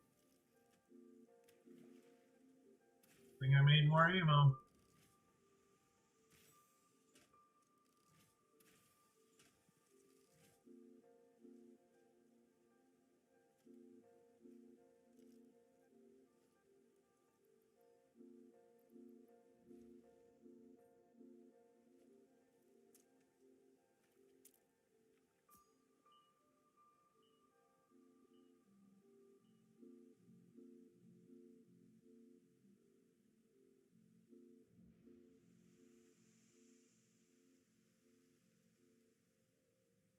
Oh wow.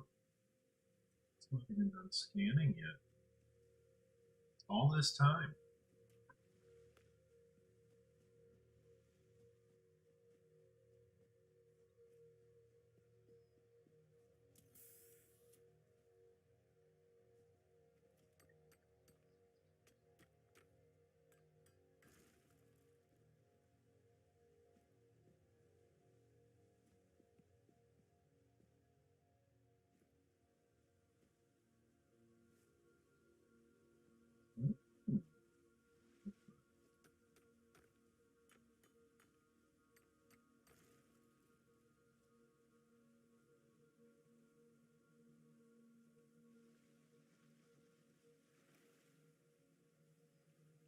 This looks ominous.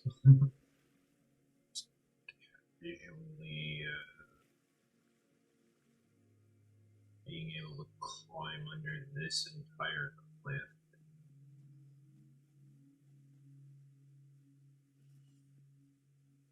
Don't tell me that's fun.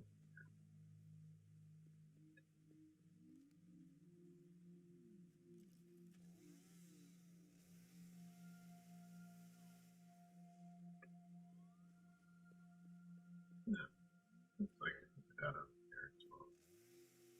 I should be.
I could see how that could be a problem. Yeah.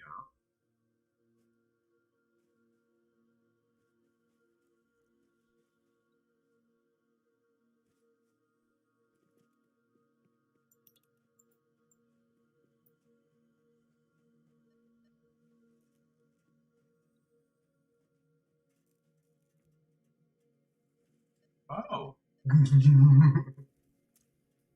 Well.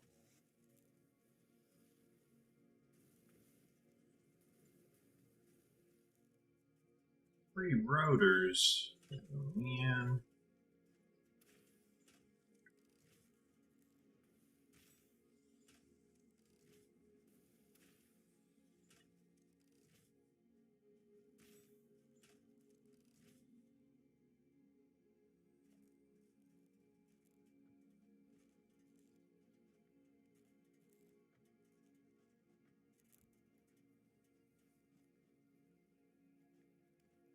Well, I'm gonna have to build these.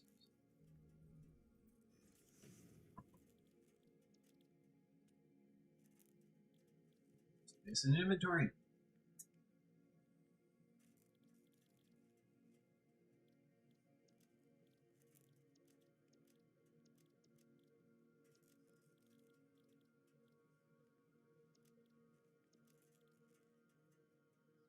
Oh, okay. I can work with that. Oh, let's take in threes. Oh.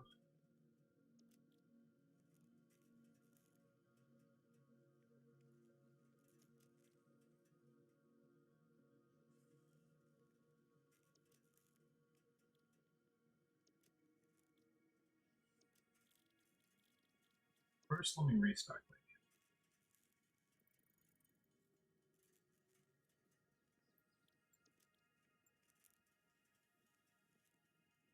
Oh, this will work.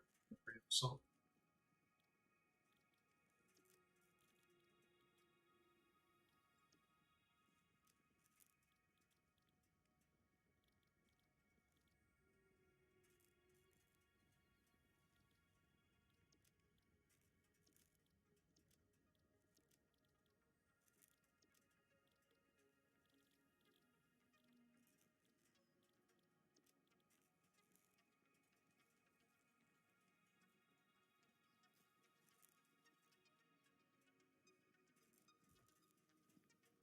There it is.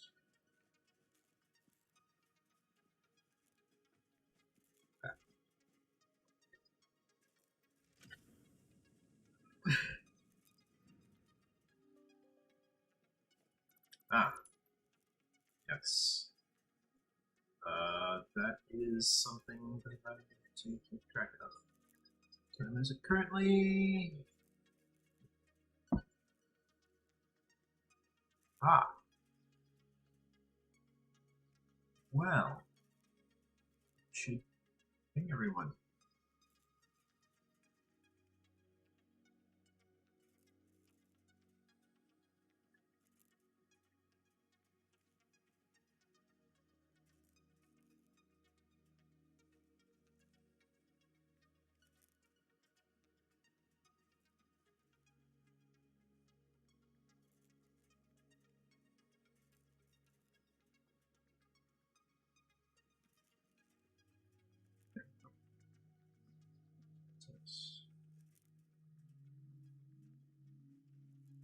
Yeah, I might see some of my players show up in a moment. Let's this.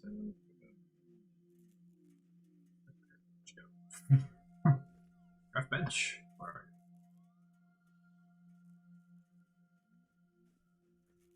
I need direct line of sight. Did I already grab it?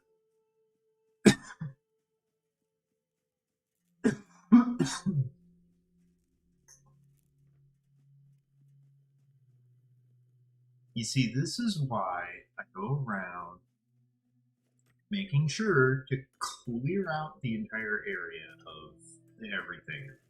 Because I will lose a craft bench if I'm not careful. I put that.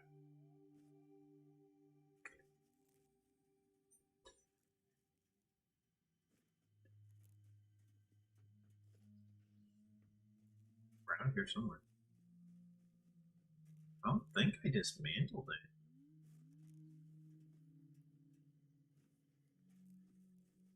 Did I dismantle it?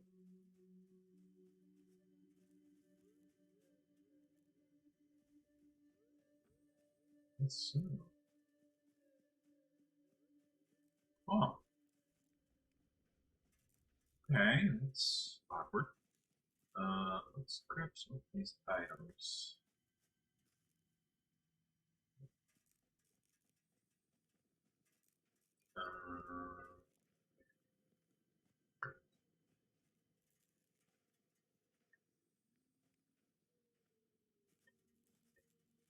This is just wood. No?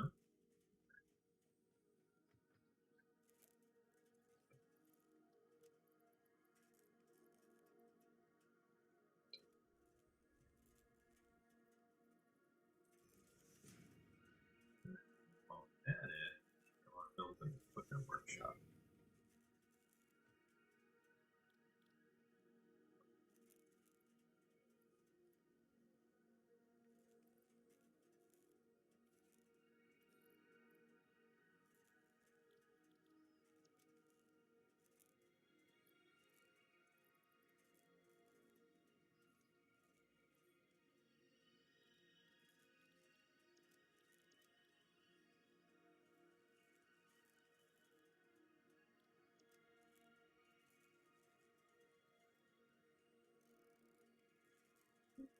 Ooh,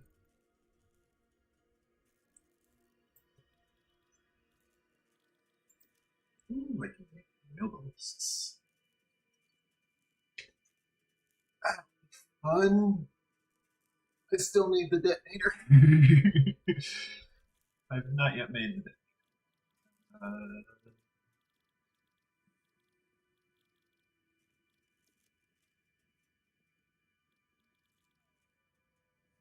I need encased industrial units. And then on top of that, I need items, object scanner. Yeah. Oh, and that takes beacons, which I have in my here.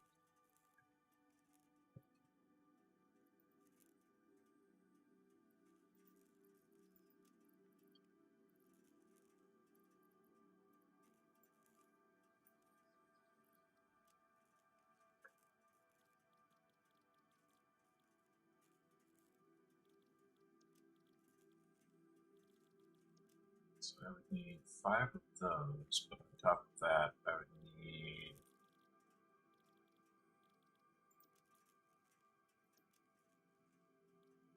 first off, I would need a bunch of these. So, first off, let me make a bunch of these leaves and biomass. I don't really want to, but I need the space.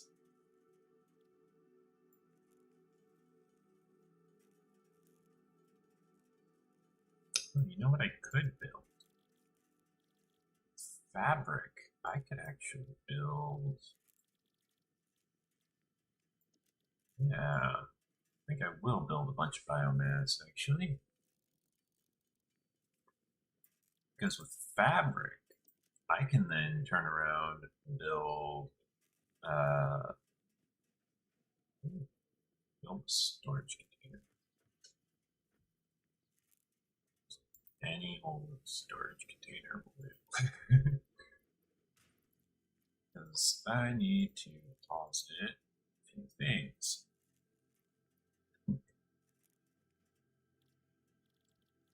I can also make this limestone and concrete.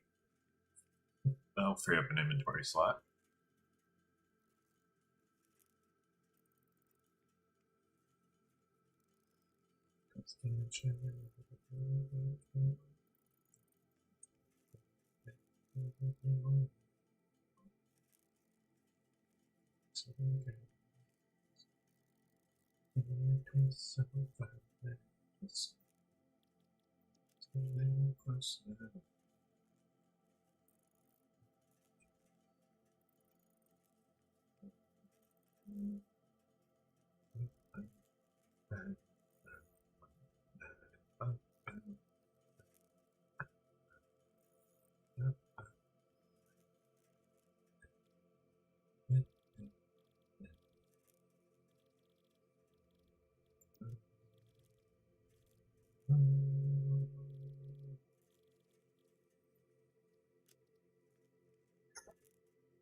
that's only in the foundry. Okay. It's an interesting revelation that I just had. I learned I kind of wanted to build a foundry. Oh well.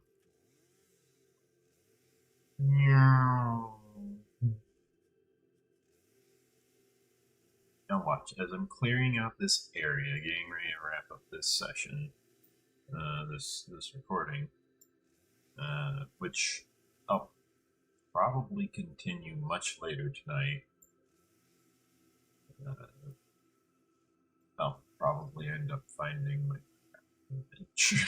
I lost track of. Somehow I lost track of it. I don't know how I lost track of an entire crafting bench. They're pretty difficult to lose track of. They're kind of sizable for what they are. They stand out really well too.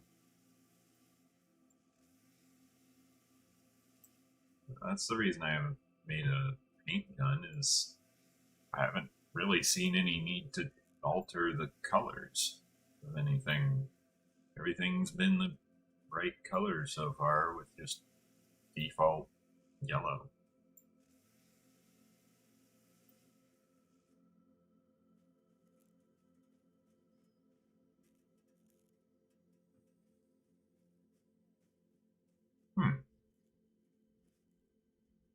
Maybe I did deconstruct that crafting, which I was thinking of. So I'm not seeing it anywhere.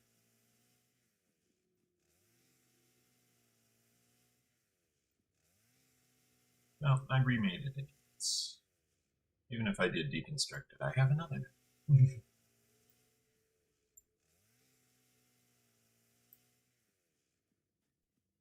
One that is exactly like the first.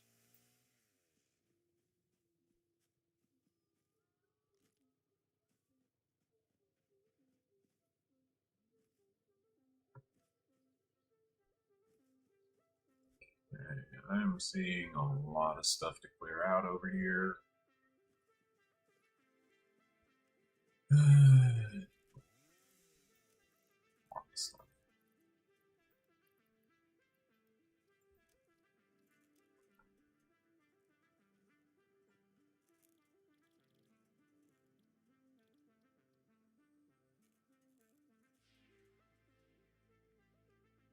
So if I get enough of those, I can get. I'll try it.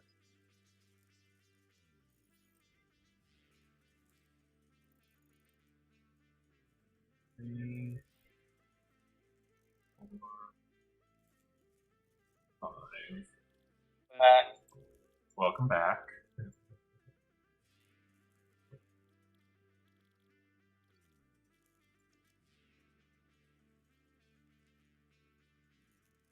I wonder if anybody else is going to show up. Probably. What if it's just me tonight? What do we do? Figure out what Burb does in battle. I said we just dump Burb, leave him on the side of the road somewhere, and continue on our way. I mean, he's just following along, so.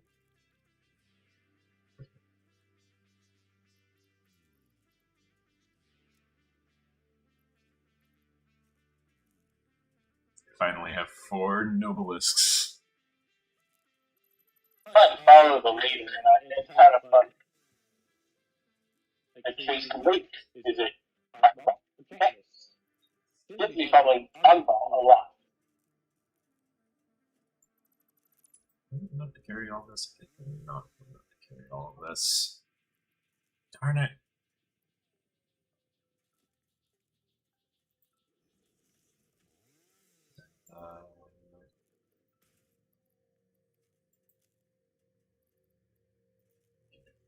That there.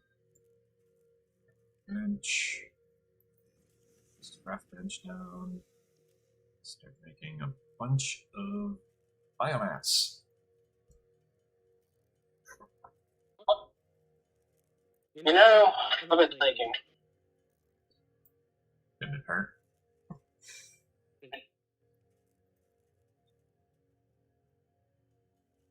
What is a sign? A what? Oh, I should have been a sign. Oh, a scion. A scion. Yeah, scion is usually pretty good considering they're like the herald of things to come. Unless you mean a psionic, at which point that's something No, different. no, a scion. A descendant of a wealthy aristocratic or influential family.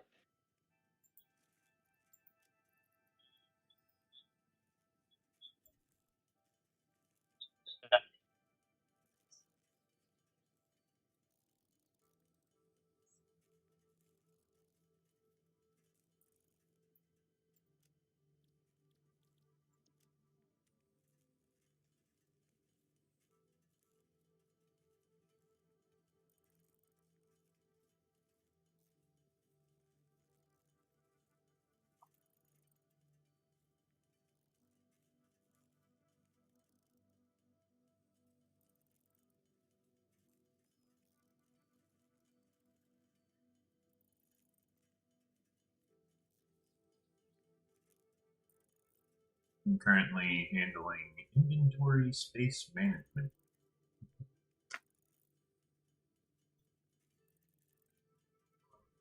Which basically translates to my inventory filled up and I'm having to convert a bunch of leaves into biomass and then solid biofuel. Hmm.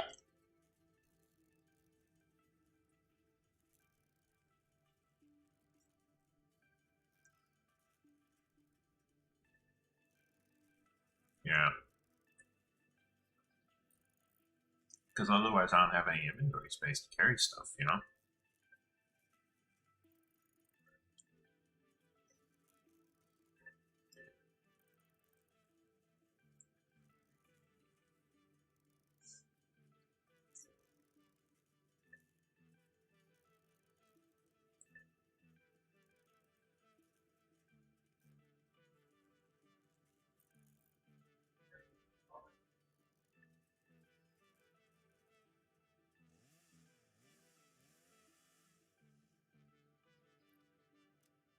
I just punched my cat in the face.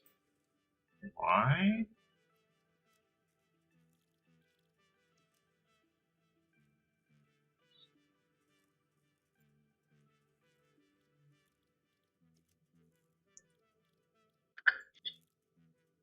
Why did your cat end up getting punched in the face? And how?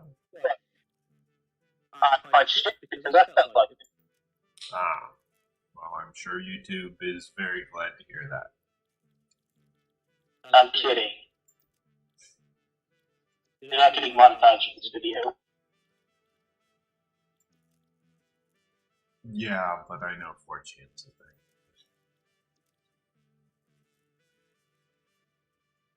Just saying. I didn't actually punch him. You got nothing in your eyes, George.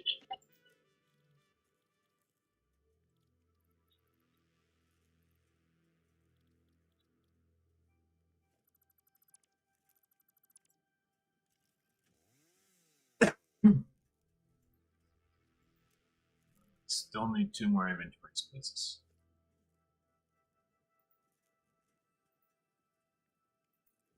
Going to need to convert all of this into solid biofuel one time. Probably. Production. Bench. Solid biofuel.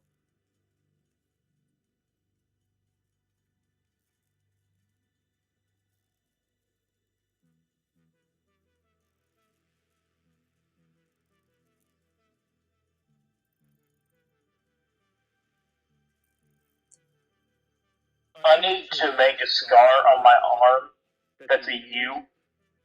Why? Because, you know what? Do like tattoo scarring. Get a U done because I have a scar a series of stars that spell out an F.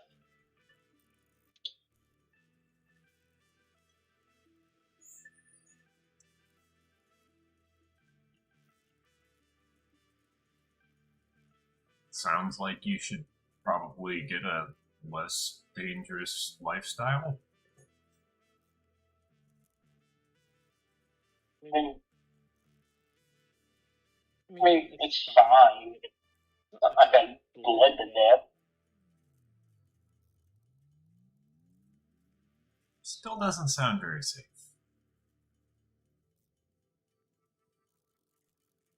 I'll tell you what isn't very safe. G fuel! I'm kidding. I'm pretty sure something very shit ever. Never tried it, never even looked at the ingredients yet. It contains materials that shrink your balls. So it contains raw testosterone? Or raw estrogen? I don't know, I just heard about it. I haven't researched it. So it's entirely secondhand knowledge then? Or third hand, probably, is more accurate? Which more penny?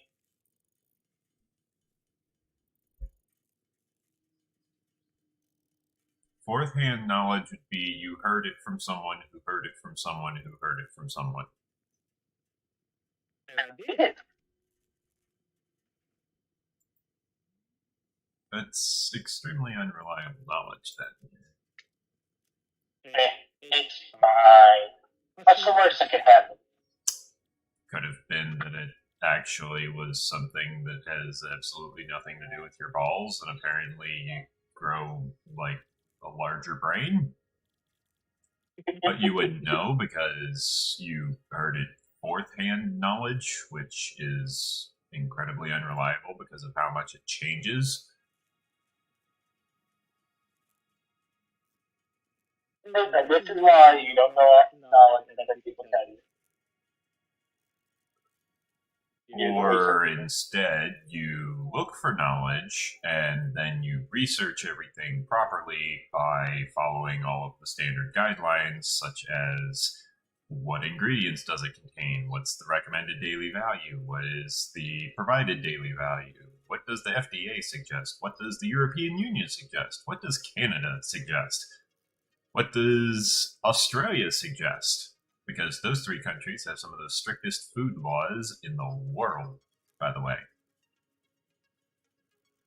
And just for a couple of chuckles, what does China suggest? Because sometimes they outlaw stuff, which isn't outlawed in America. I mean, hey, boy, I would like to be a kid in China that wants like 1 hour a night. And not 1 hour a night, 1 hour a month. That depends. What do you define as playing? Like playing a game. Playing a video game. Oh. I'm surprised they have stable enough power.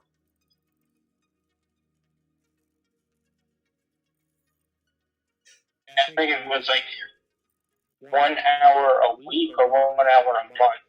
Like a kid can play for video games. You are aware that over in, like, Japan, arcades are still a popular thing, right? Yes, but this is in China.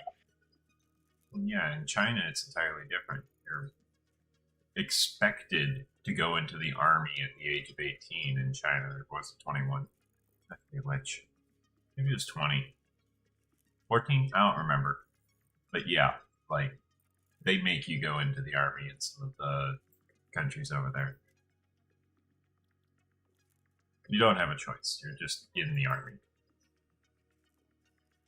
Yeah, that's like the guy who was making the Korean. I think it was the South Korean who was making web comic called Dating a Magma Grunt. Never heard of it. He hit the age limit and it became mandatory. He had to go into mandatory Enlistment. military service. Yeah, mandatory enlistment. Yeah. And it was, and like he wasn't able to draw or anything, and I don't know if he decided to pick it up. It's kind of sad that it happened, but it's like.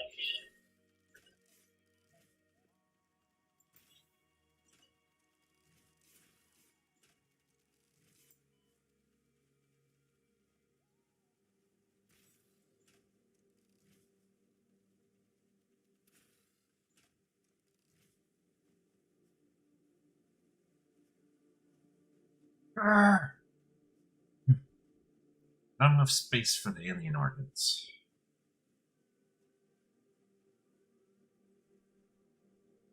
Where am I on the map?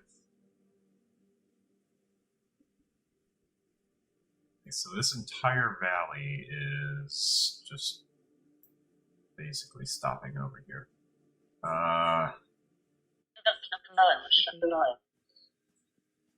You picked up on it. Huh? No, he came back to drawing, to working on it. Oh, good for him.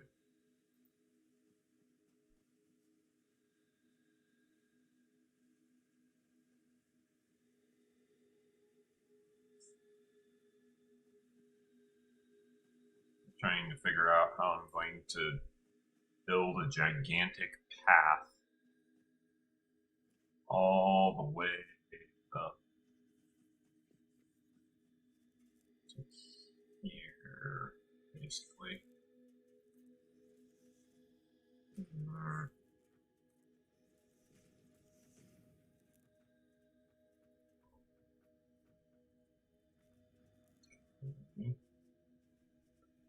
And there, and there.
Currently building a spiral staircase, trying to make it back to somewhere I can access my base. From the bottom of a ravine.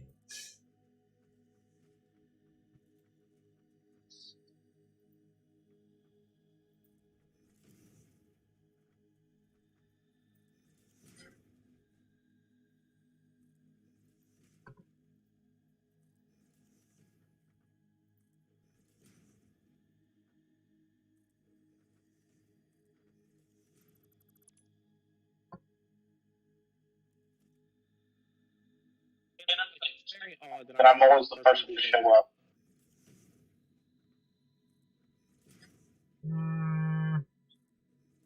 Like, Well, you're usually the most ready is probably the better case. Better way of putting it. it's like, come on, people, I'm dying here. I can't believe everyone went to rescue relics, though. Like, let's go. I'm trying to make it where I don't have a DM PC anymore, and y'all are just...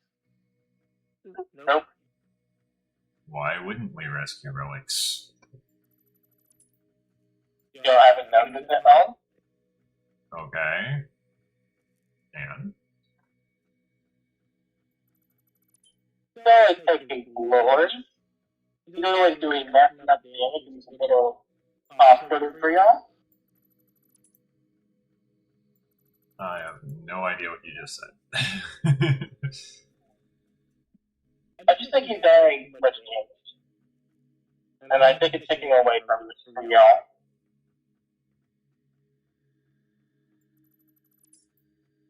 But it was a good taunt. It was a good hook for you guys, so...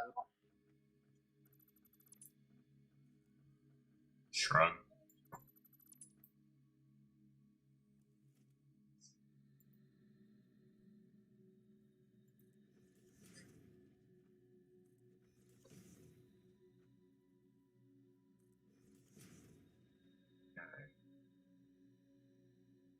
Looks like I have climbed a very large height. Yet, only gone up about 3 floors. Which in this game is not very high because each floor is on par, like... It says 4 meters, but I don't think it's 4 meters. From my math of this game, this character that you play in Satisfactory is a legitimate midget.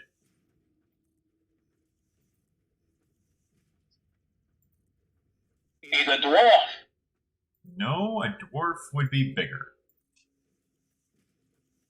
Oh, then he's a gnome. Gnome would be more accurate, yes. Like, the character, it says, is building 4 meter tall ramps, right? 4 meter tall 4 meter tall foundations. But the thing is, if this character is 4 meters tall, then that means that all of these plants that they're harvesting are like 12 feet tall for shrubs. Which, you know, you're supposed to be on an alien planet, so I guess that kind of makes sense. But here's something to think about. That also means that this is a 12-foot tall person. I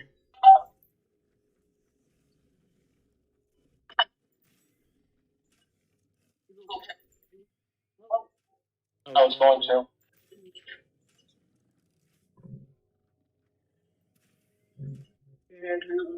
Dina.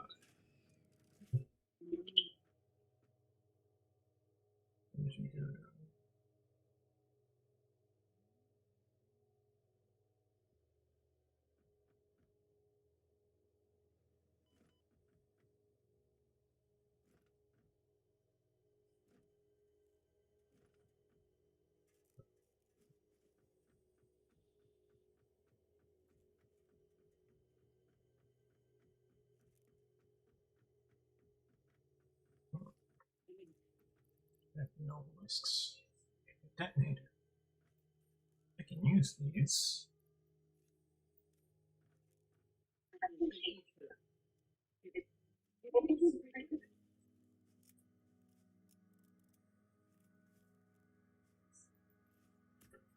Oh.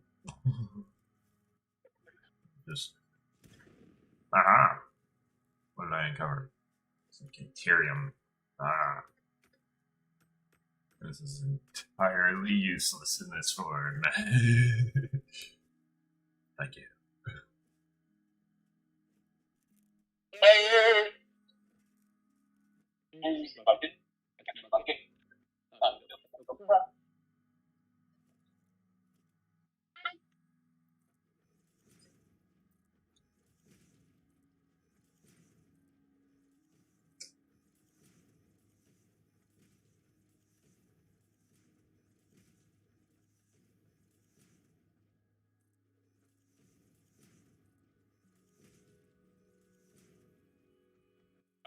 Kyle won't be joining us.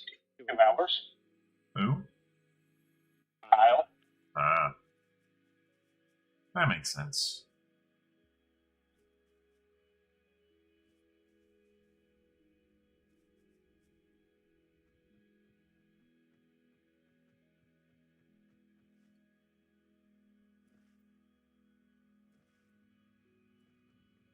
Still trying to make it all the way up to this, up to the top of this cliff, just so that I can, like. Well, currently, I'm about to have to fight an enemy, and then I have to grab a power slug in order to make a power shard out of it, and then I have to make my way all the way back to my base.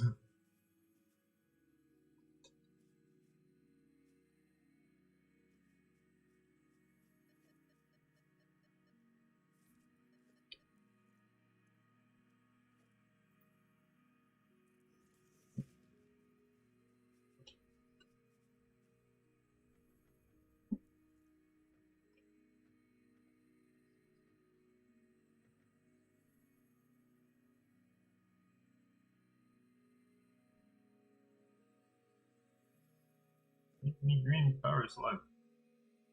There we go.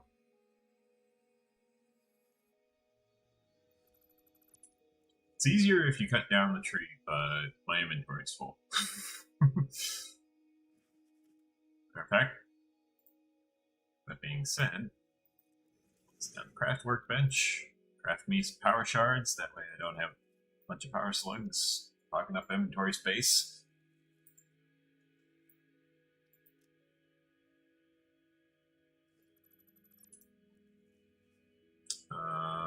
Let's see. I'm going to want to place a beacon down so that I can locate this place again.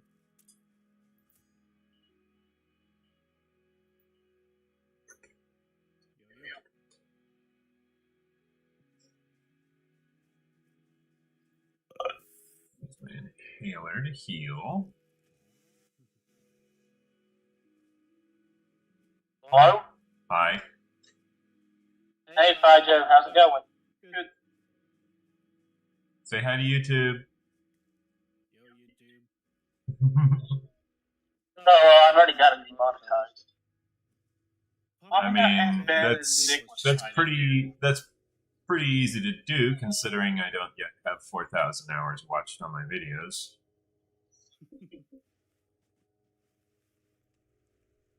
But no, I did a big tattoo. You talking about penises?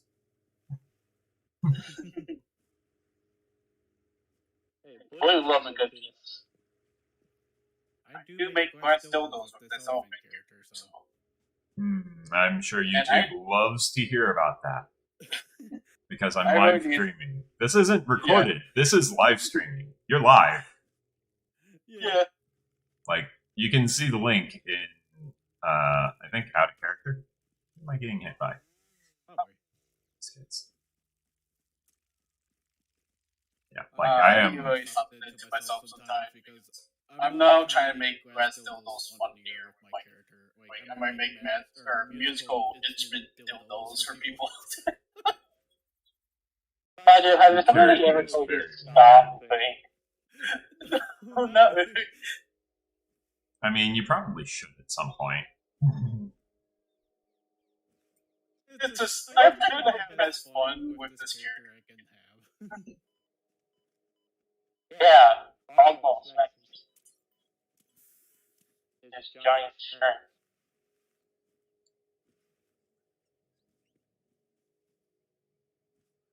That's what I'm afraid of. I almost have to do it too. I've made it to one of the other salvage sites. Now I can make it back to base. Then I can end the episode, so that I can log on to Roll20 and start dealing with this chaotic group over here. You need now as a VTuber. If I was a VTuber, trust me, I'd already have taken over the world. I don't know what kind of weird stuff you would have to be a VTuber. All you gotta do is have It's distract your face. it's mostly motion capture. I haven't watched much VTubers. I should, but it's just like it kind of throws me off in a weird way. I don't blame you. Oh, you want to see something I do? You want to see the VTuber's model that I watch occasionally? Sure.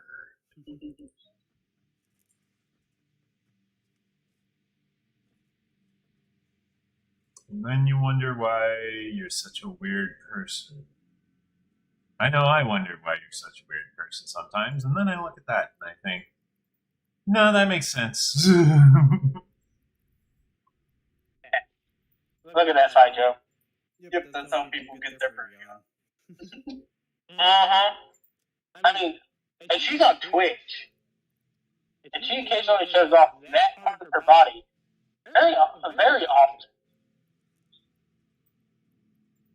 So I think I used to have Twitch, but I didn't even really remember what fucking Yahoo I did and password I had to change for that. It's like, I don't remember what damn email I did for that.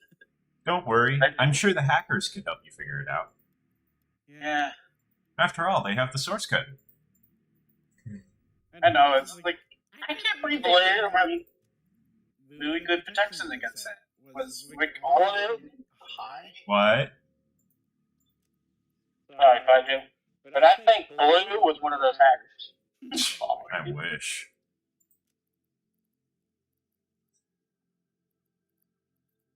But then it kind of shows you like how there are some YouTubers who have so much goddamn money, and it's like they keep asking their people about money or like I think I heard about a YouTuber who's makes fun of rich people, but he's fucking in the uber rich. Like saying rich people should pay taxes. Like, dude, you're fucking uber rich. You should pay taxes, you ass hat. Well, you have to keep in mind, if they're making, sure, they're making tons of money, but you also have to keep in mind that they're making all of this money and then spending it on their monthly bills. Sure. And a lot of the time, as a YouTube content creator, they're going to be spending probably about half of their funds on their projects. So, like Nile Red, for example, always doing his scientific research stuff where he's like messing around with all these chemicals and like nearly killing himself a few times. So Bill Nye with more danger to it. Bill Nye while handling boric acid. If you're not familiar with boric acid, if you're not familiar with boric acid, it's only the single strongest acid known to mankind.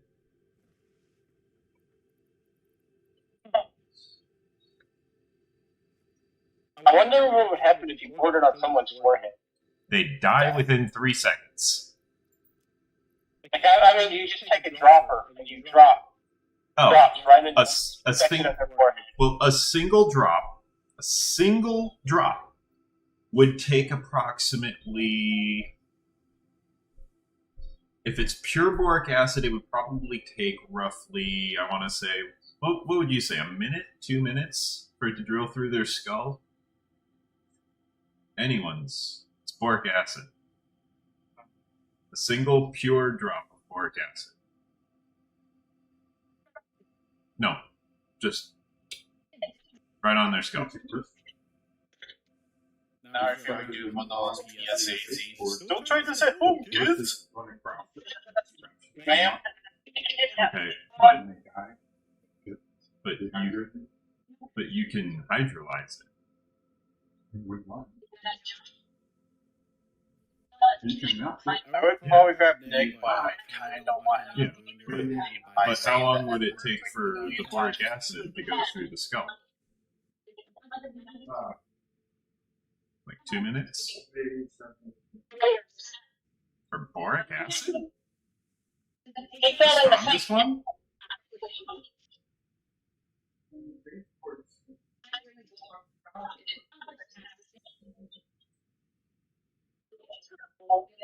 You might get my thoughts on I, the I stuff, think guys. I'm sorry. I think you might be thinking of a weaker version of boric acid.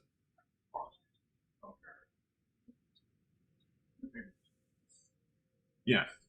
Oh, maybe I'm thinking of hydrochloric acid. That's the one where they have to store it in glass tubes that's inside of a hydrofluoric acid.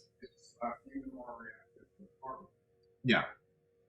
If you have hydrofluoric acid, you have to store it in a glass test tube, and you have to store the glass test tube in or a glass flask. But you have to store it in plastic. No, you have to store it in glass because it eats everything. And glass is the least reactive. Keep it in plastic or some kind of ceramic. If you put it in plastic, you're not containing it. Well, it doesn't contain plastic. It eats everything. It eats plastic.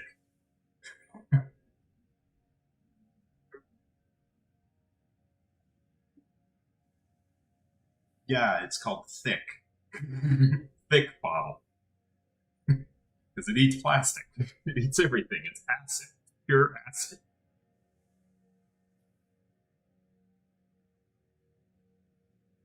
More effective and more deadly than bleach. That's saying something. Bleach kills everything. Bleach will eat bones.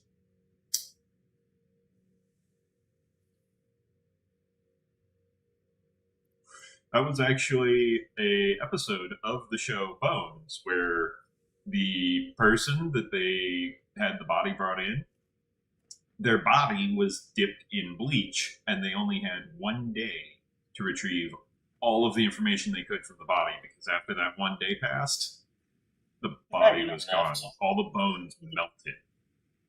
I definitely remember that episode. Yeah. They were like, I remember that episode because the bones were bubbling and yeah, they were like, what's going on? The bones are like leaking out. It's like they're melting. What do you mean they're melting? I mean they're melting. What you are seeing is a body melting before our eyes. probably was one of my favorite episodes. It was like, oh shit. Yeah, it's one of the most memorable. That's for sure. Yeah, that's like they really have to figure out how to do that. Figure out to stop the bones from getting eaten by this weird. Yeah, they were trying to figure out how to stop it until they realized, oh, it's bleach. At which point they realized there is no stopping it. It's just going to keep decaying. That's how they did figure a way to make it stop. No, because literally what's happening is the bleach broke down the molecular bond that binds the calcium into the shape of a bone. So what they had was the equivalent of jelly. Just molded jelly. And what happens when you leave jelly at room temperature for approximately 3 days? It turns into a puddle. And that was what they were experiencing, is the body was liquefying. It was turning into a puddle. I'm trying to think what her episode like I liked the bones. I think it was the one where it was like another doctor, like a foot doctor, bone doctor, foot. Oh yeah. And the guy couldn't move his arm because he called his science of bone for feet useless, and it made him self-conscious where he could move his one arm.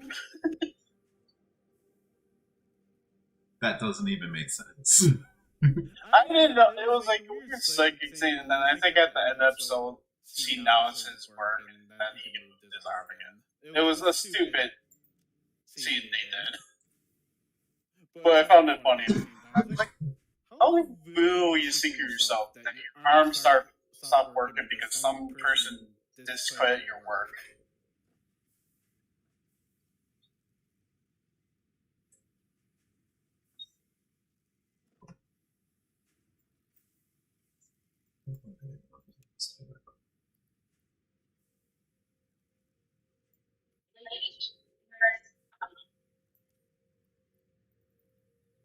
I have so many power shards that I could just start power sharding my biomass processing. Which is great because I actually do need to process an absolute metric ton of leaves and wood.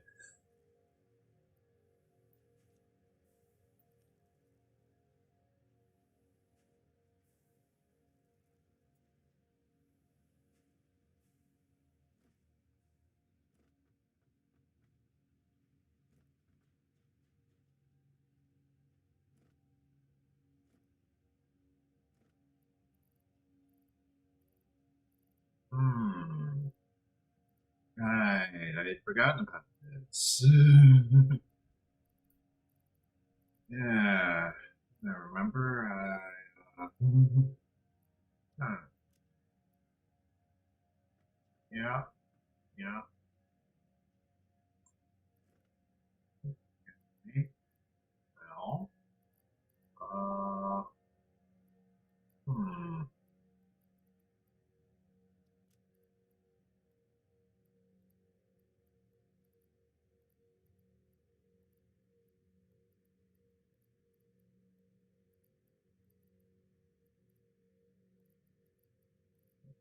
Hmm. Hmm. Hmm. Let's see.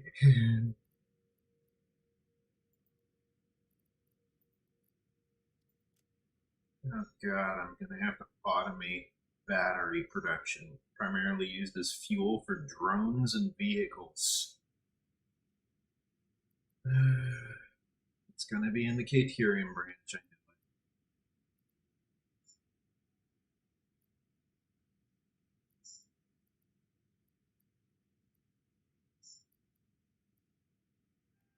know it. Motors.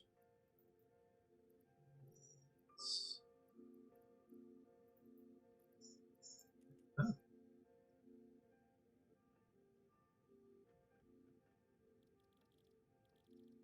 there is. Oh, that way.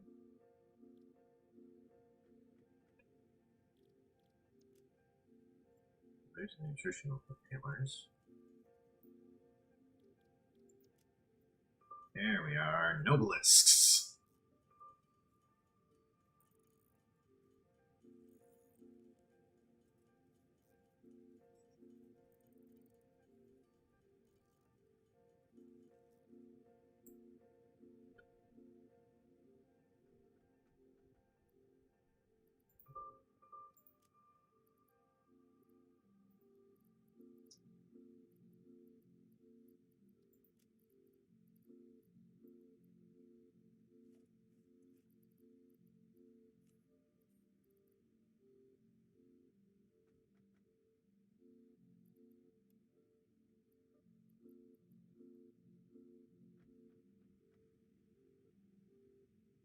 My inventory is a mess.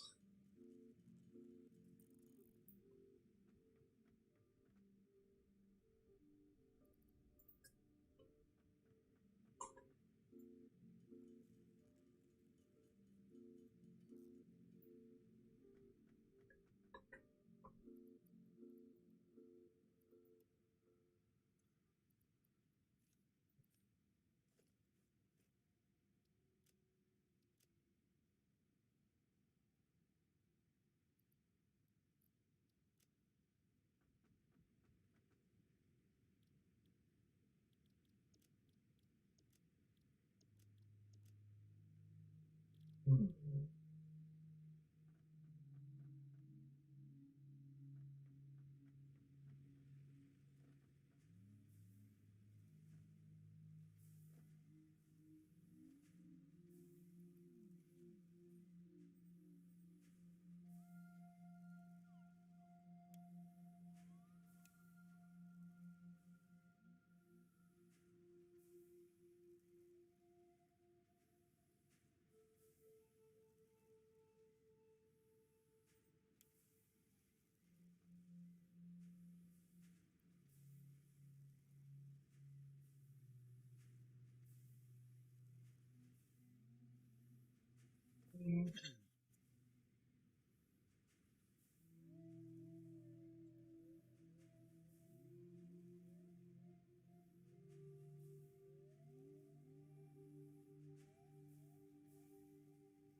Damn.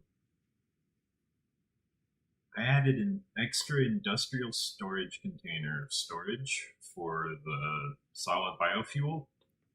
It's almost full. And I've only gone through about 3 stacks of leaves. I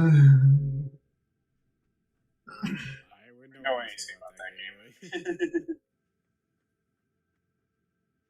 I mean, wood is another story because I've gone through 1 stack of wood. Wood is one is like 28 for biofuel, but for leaves, or no, 1 is 5 biomass. But like for leaves, it's 10 leaves is 5 biomass, so that's already a 2-to-1 conversion, right? Then on top of that, it's 8 biomass is 4 solid biofuel. So 8 leaves is 2 solid biofuel.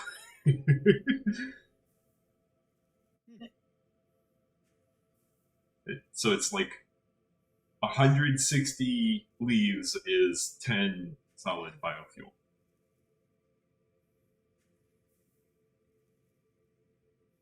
Or something like that. I don't know. But like, leaves are in stacks of 500. So we'll do 500 times 3 stacks divided by 2. And then that's 750 biomass divided by 2 again. Now it's 375 solid biomass. Because it's, 10 divided by 5. So it's 2. And then the second one is 8 divided by 4. Yeah.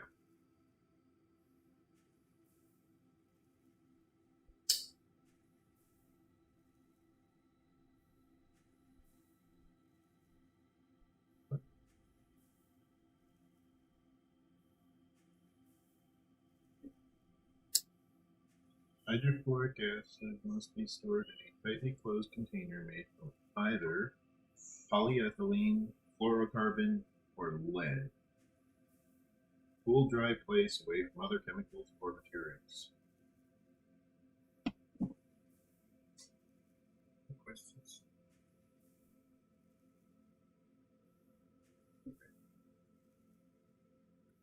Yeah, you basically have to store hydrofluoric acid in a vat away from everything because it's so dangerous and so deadly that if it ever gets out, it'll just keep going.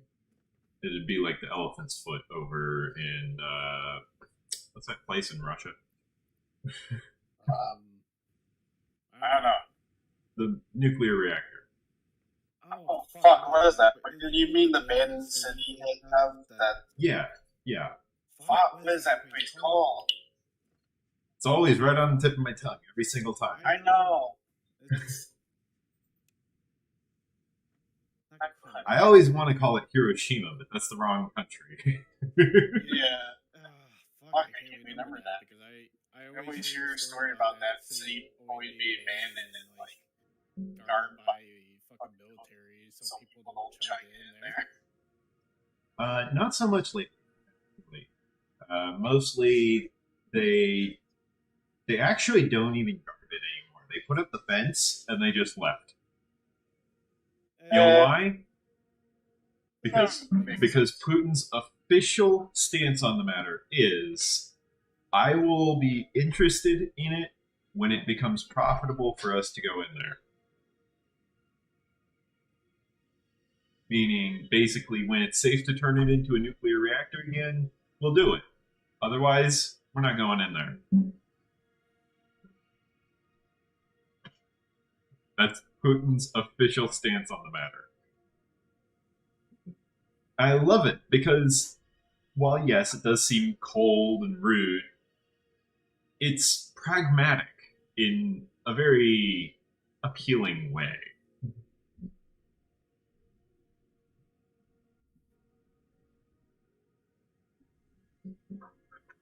I mean, he's not going to go in there if it's just some fruitless endeavor. You know, what use is it going to be sending people in now as opposed to, say, 50 years from now? You know, do we have anything to deal with the radioactivity? You know, So yeah, I we think can sprinkle the some city- stuff around and like nullify it, kind of. But what about the elephant's foot that's just melting through the concrete? It's still going. Do we have anything for city is that? Pripyat? What? Pripyat? Or Pripyat. Pripyat. Yeah, it's a Russian city, but that's not the That's not the place. No, I'm thinking of the one that had the massive nuclear meltdown. Chernobyl. Chernobyl. Oh yeah, Chernobyl too. Yeah. Okay. Yeah. Guess the Pripyat is another one too. Yeah. I just realized I've not had concrete production at my main base this entire time.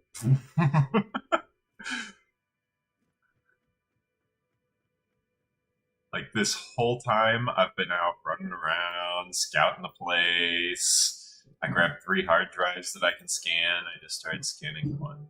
It'll be done in 10 minutes, but, you know, I'll be doing D&D.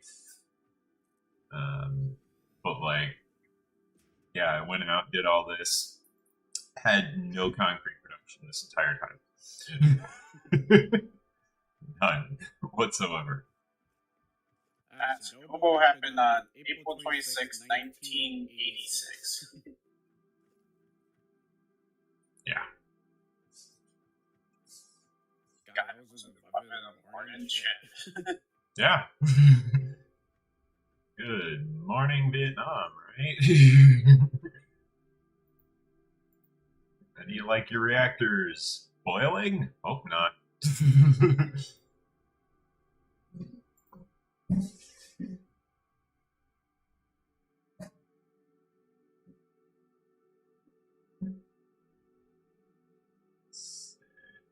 But you know, there's like homeless people who don't give a fuck. Oh no, even then. Way. Even then, like, they don't go near the place. It is actually legitimately deadly. Like, it is notoriously deadly. People don't go near the place. It's a ghost town, man. They tell you if you want to go near there, you can. We're not going to stop you, but we will warn you.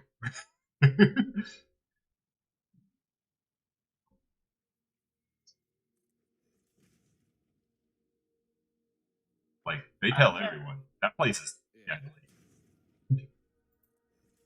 That reminds me, I wonder if the freaking Ghost Hunter. I remember the show called Ghost Hunter. I think they went to this place once, or one of the less abandoned cities. Probably the less abandoned ones, because like they don't go, they don't have tourism. Nobody goes there. Man, I remember how Ghost Hunter used to be the biggest scene on fucking TV. Now it's barely a fucking scene anymore. I remember. When was the last time you seen one? I remember thinking to myself, "This is definitely a fad." That was definitely a fad. There's still Ghost Hunting shows. They're coming out with new ones all the time. I mean, it's a legitimate thing. Don't get me wrong. Tracking down, talking to ghosts, that's a legitimate thing. People talk to ghosts all the time. I do know a group that did go to Chernobyl. Oh, yeah? It was How long did they live? oh, let's see. What was the show? Expedition Unknown. No, it was Yeah, Expedition Unknown is a food show. Wait, you only waste berries? There are actually plants out there that are thriving on the radiation at Chernobyl. Oh yeah. By the way, plants can turn radiation to their nutrients. Yeah, very surprisingly, because we didn't think that was biochemically possible.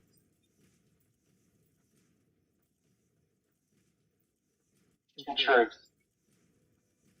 was on Sci-Fi. I just know what dolls never fuck with. Bobby, I think it was Bobby, never fuck with it. The Annabelle doll, never fuck with. Hearing so many goddamn stories about how people had to wait like a policy note if they took a picture without Bobby's permission or said something bad about him, they like get fucking cursed and shit. Who? Chernobyl. They went to Chernobyl.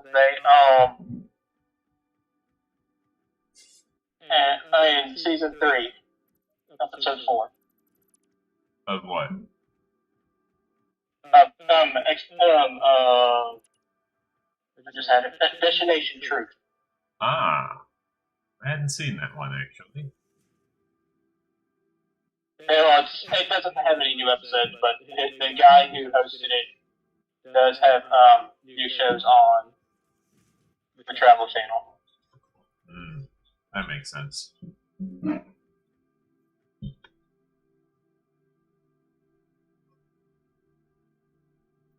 But yeah, I'm surprised you never heard of Bobby the Doll. Who?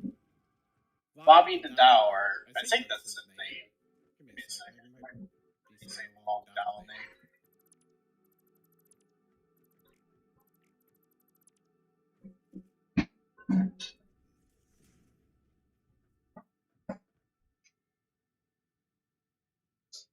This is a Cursed cursed doll. doll. I can't Remember remember that. that. What's his name for something else?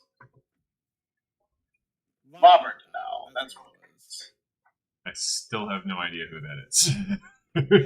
It's a cursed doll that's in like a museum. And people take pictures without the doll's permission or make fun of this doll.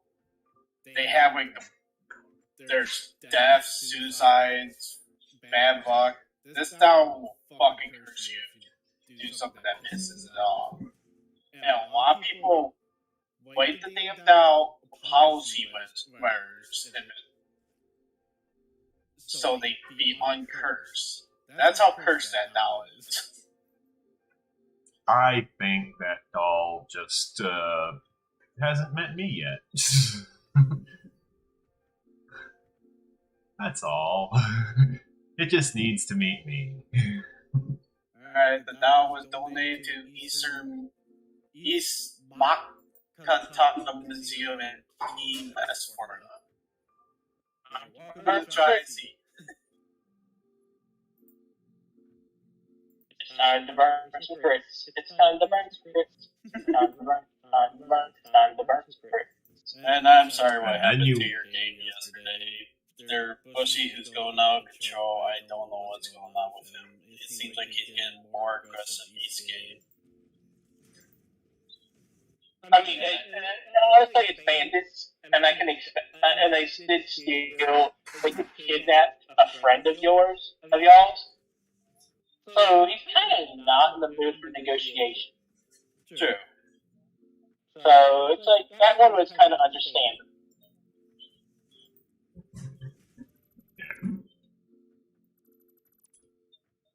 And I need to talk about Nick about his paranoia. He's very paranoid sometimes.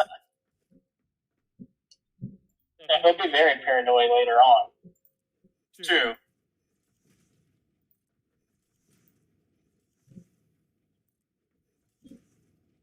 I mean, if he's paranoid now, wait till he plays his character in my game.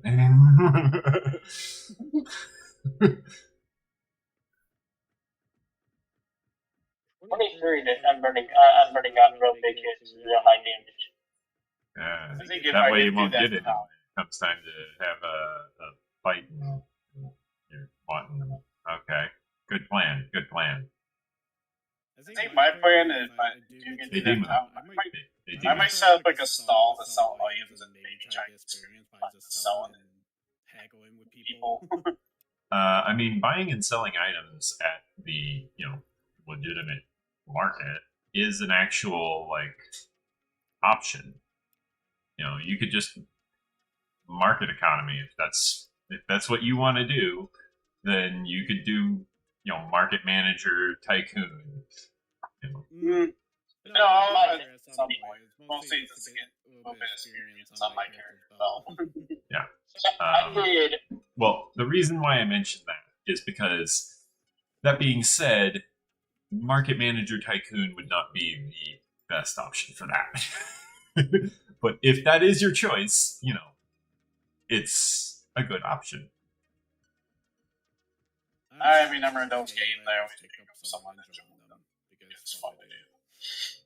You're confusing market managing tycoons with railroad or theme park tycoons. Roller coaster tycoon. Yeah, roller coaster That's tycoons. what That's what it is. Yeah, you're getting it confused with roller coaster tycoon. Roller coaster tycoon, for some reason, it's just oddly satisfying to do that. I don't think anyone can explain why. Oh, it's when you hear a little shit complain about your best roller coaster. It's like, it wasn't fun enough for me. It's like, oh, it wasn't fun enough for you. I'm gonna pick your ass up and drown you a couple times. No, like in my instance, what it is no one wanted to play on my roller coaster, and so I would drop them in and force them to stand in the queue, like a good park manager, and then I would have them try out something that had a G-force rating of taking off from Jupiter.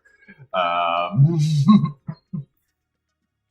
think a lot of times I tried to make roller coasters. There were sometimes when I was successful with those, but sometimes I just used saved roller coasters.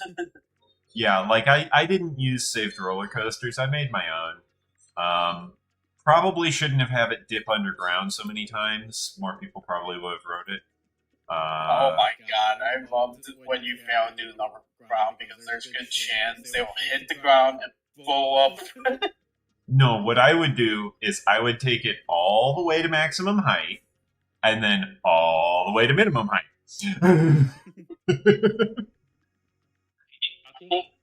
Yeah. I do want to say that it was a good idea to pull them off with the thorn whip. Yeah, it was. Now the other ones are going to be backing up. I think I did get one more, and then I have to get one other. The last one's popping back up. Yeah, probably.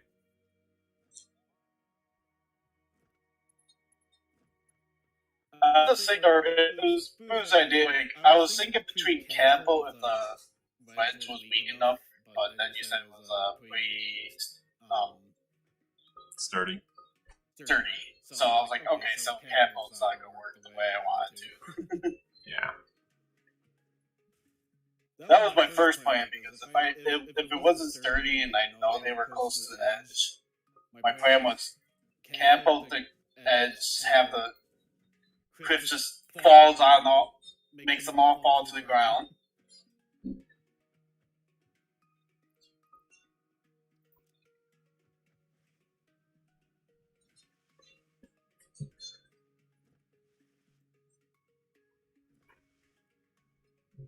Okay. Trying to get my. Reason I haven't I'm trying to get my concrete production set up. The reason I haven't grabbed Nick from Steam is I have a feeling if I do, he's going to say the N word a million times because booze freedom. I do not.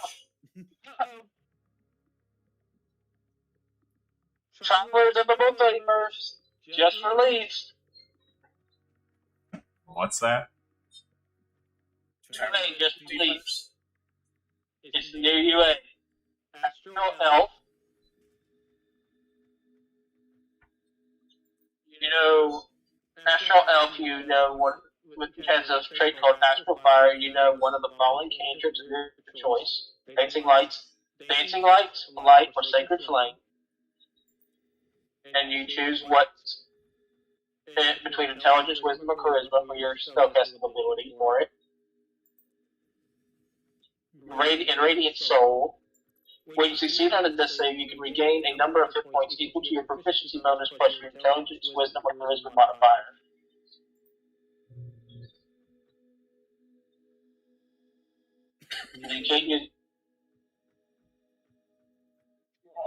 We don't have any more. That's out there's the hard shit.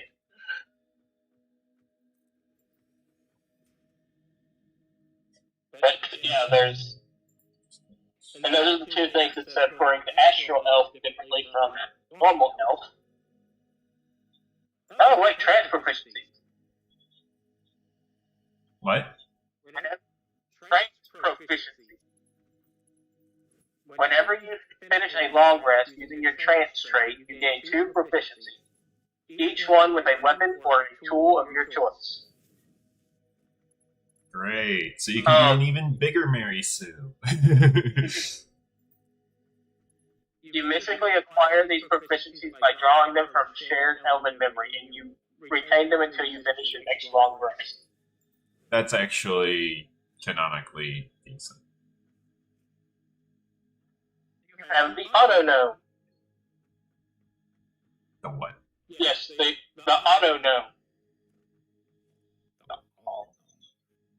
Something probably new machines. Auto-gnomes are mechanical beings built by rock gnomes and their ink.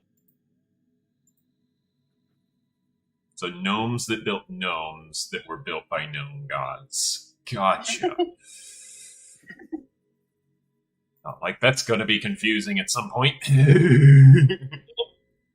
So just like humans, they're trying to make sex bots. No. Holy shit!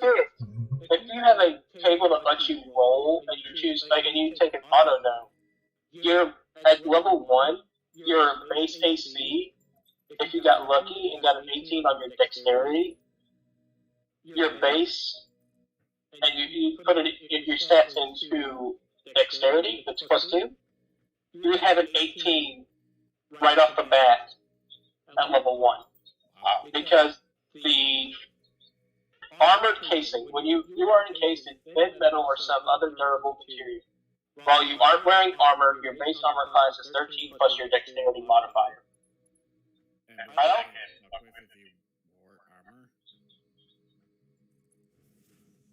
Well, see, armor is your makes that's better than leather and studded leather. What was the calculation again? 13 plus your dexterity modifier. That's mage armor. Yeah. They get free mage armor.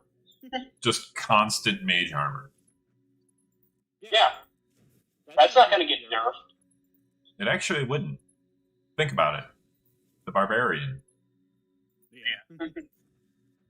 Built for success, you can add a D4. You get a free bless and guidance.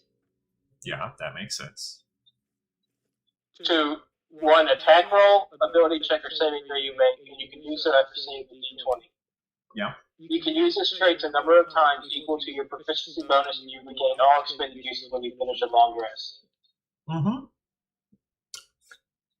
Yeah, they're heavily enchanted. Yep. It's the only way they would function.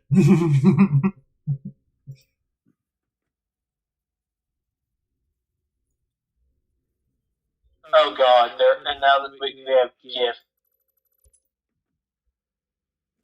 Or is it GIF? GIF are tall, broad-shouldered folk with hippo-like features. So it's a hippo race? It's a hippo race. Oh god, I might want to try that in the future. Why do we have a hippo race? Oh, we we have have a- elephant race. I mean, they had elephant races before, so that makes Sure. sense. But, like, why do we have a hippo race? I don't remember there being a hippo race. Did there used to be a hippo race previously? Probably not. It was probably something they probably like, you know, let's try a weird race. Hippos, yeah. Hippos are fucking scary as shit. Only when they're angry. Never Yeah. Fuck going ever near hippos or doing those fucking jungle lives where hippos could be. That if the hippos felt like fucking with you and try to take down your boat, you were 50-50 chance you're getting eaten.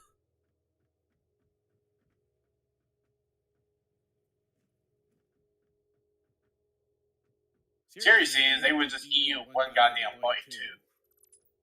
No, it takes multiple bites. Does it? I thought their mouth was big enough to swallow human. They could swallow you, but the problem arises with the attempt at actually surviving the choking hazard that is a human being. I don't know if you've ever been eaten alive, but I'm pretty sure if you do, you're going to struggle.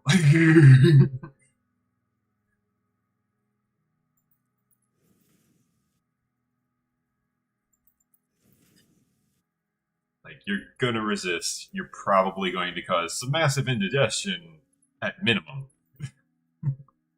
You know, and think of this hippo race you were talking about. It's probably like an elephant. They have natural armor that's equal to something. No, they probably gave him a bite attack, is what it is. They probably do get the bite attack, but I know hippos have as rough skins as elephants, so. I haven't heard much about that, but I know that a hippo bite is extremely dangerous.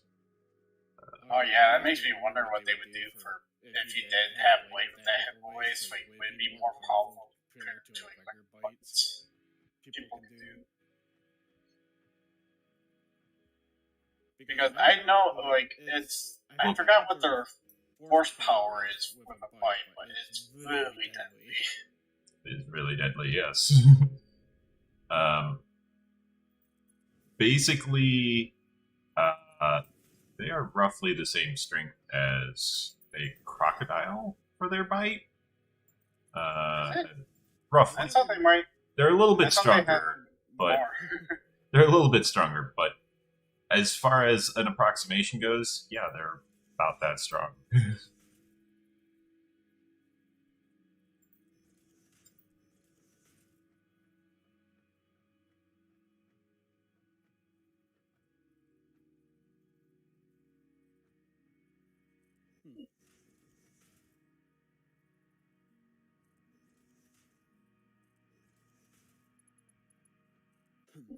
Still belting up all of this stuff for the concrete.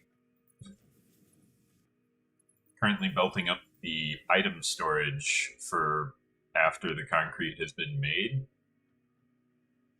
Looks really nice now.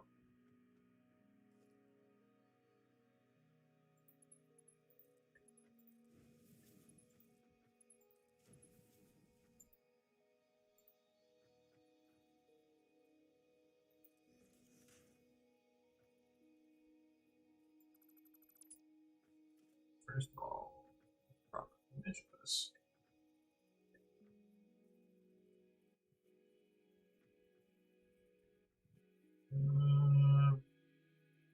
Approximate. This side.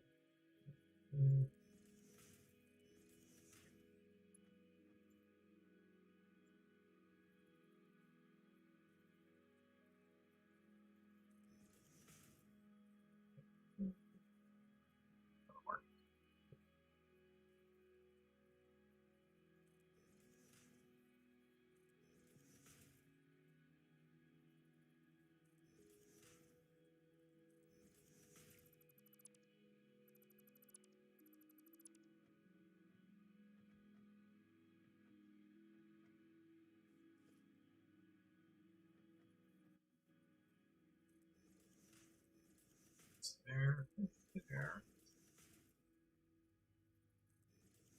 there. No.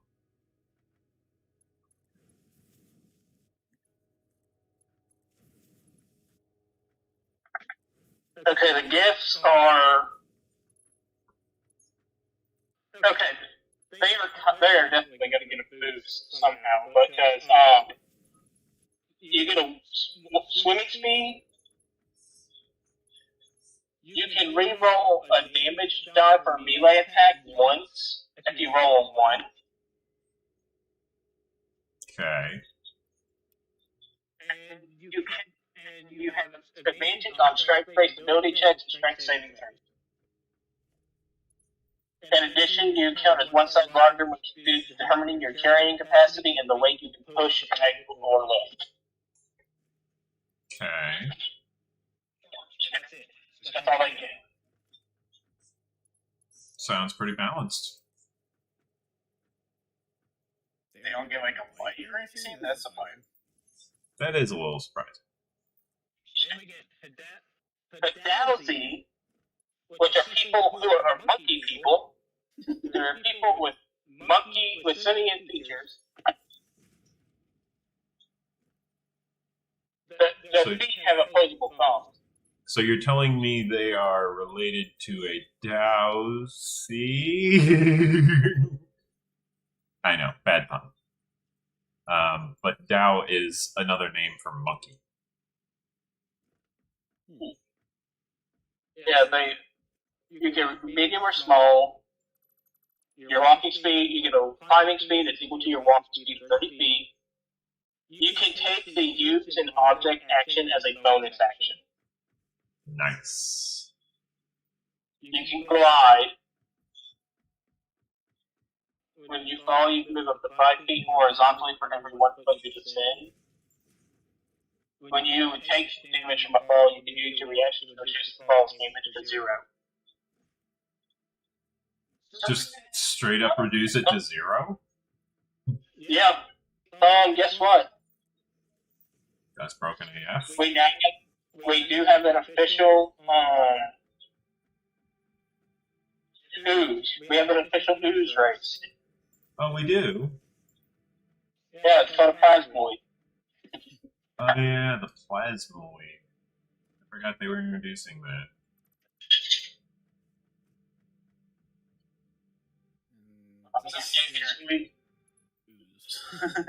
You are ooze. You are amorphous. You can fit through a space as narrow as 1 inch wide, provided you are wearing carrying nothing.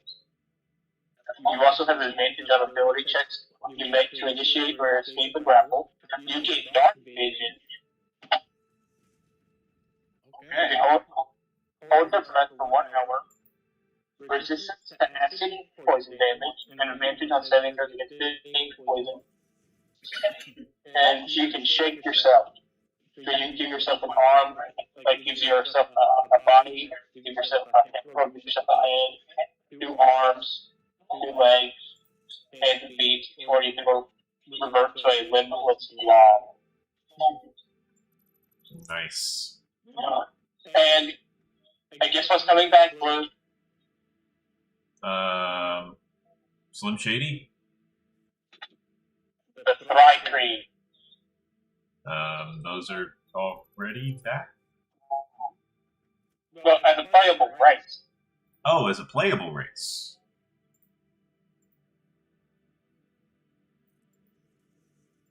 Yeah. They weren't playable race before. They are now. It's nice. You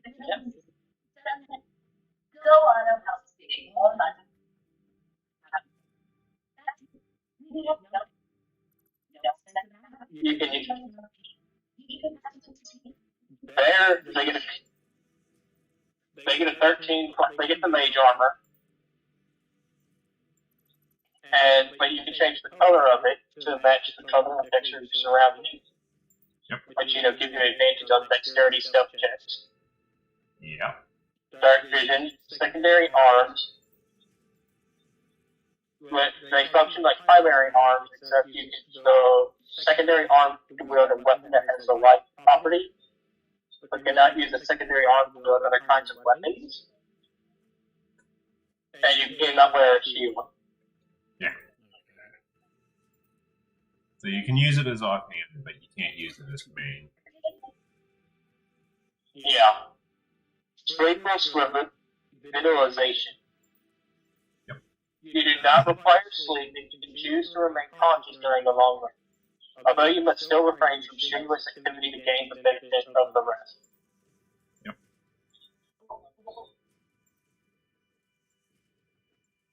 And you get telepathy, for out to a range of 120 feet.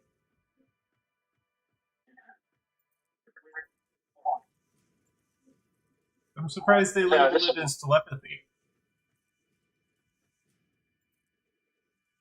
You're surprised I left in the telepathy? No, I'm surprised they listed it as telepathy. That's a good thought, but I think telepathy. Yeah, because it's not actually telepathy. Sorry to everyone involved, but this has to happen. D&D. I'm sure I'll get a letter of cease and desist from Matthew Mercer. Oh, it does say you're live. He didn't make the game. But that's his theme song for his campaign, I think. No, that's Stephen Lynch doing like parody songs. Oh, okay. But yeah, I'm sorry. I'll let you guys continue. I just kind of had to do that. It's We were talking about the new UA races. yeah. The what? Unearthed Arcana. We were talking about the latest Unearthed Arcana it recently released. Technically, can't test them on D&D Beyond.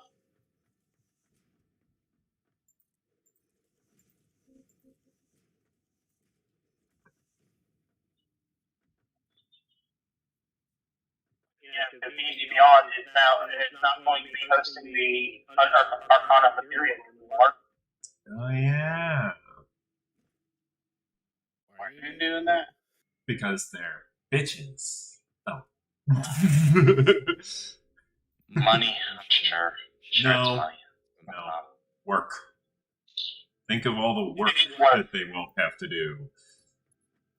Because they don't have to put in all of this information about all of these archetypes for all of these Unearthed Arcana temporary classes that aren't official anymore. And like once the material goes into the next phase of testing, which means the next playtest material suddenly becomes, the playtest material that is official. So if you have old playtest material, such as, the Diplomat feat. Remember that? Remember Diplomat? I remember the Fate races and the Drake one being up at the same time. Remember the diplomat feat that used to give you expertise on persuasion? Yeah. I actually don't, but wait, you're saying they're taking that away? Oh no, they already did. It already Yeah. came out and it already left, and it's already no longer playtest material. It's no longer official content.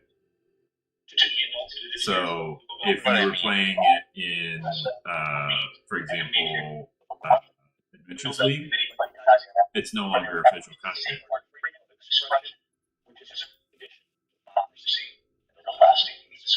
What's the? I mean, just to get expertise in persuasion is, unless you're doing it really specific, it's kind of a waste of a feat. No, because you could then use the ability, if you spoke with someone for 10 rounds, 1 minute, then you could make a persuasion check on them, and they would be your friend until you left. Oh. And for a minute afterwards. And it wouldn't be they realize you cast magic on them, because you didn't. You didn't cast magic on them. Cast magic on them? What kind of a friend would you be? By the way, while you're at it, can you go ahead and just hand me that phylactery of yours, Mr. Lich? Thank you for your monologue, by the way. It was a lovely monologue.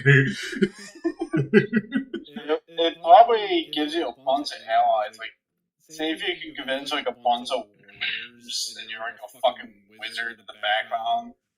Or, you have like a bunch or of even worse. fight for you. Or even worse, But a sorcerer? Is it essentially the friend spell without Without penalty? Yeah. Yeah, without penalty. Like it lasts until you leave. It takes a minute, and then it lasts until a minute after. Just any person. It lasts. for more than that. Okay. You know what? It That's lasts. totally ridiculous. Hold on. It gets better. It gets Sorry. better. It lasts until a minute after you leave.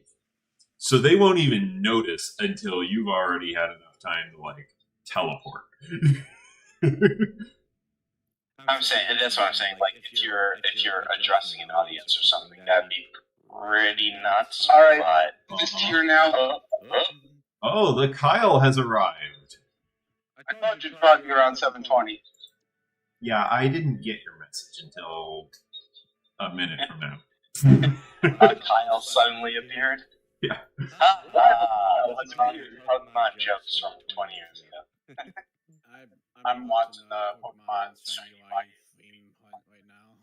No, I just gotta find roll 20. There it is.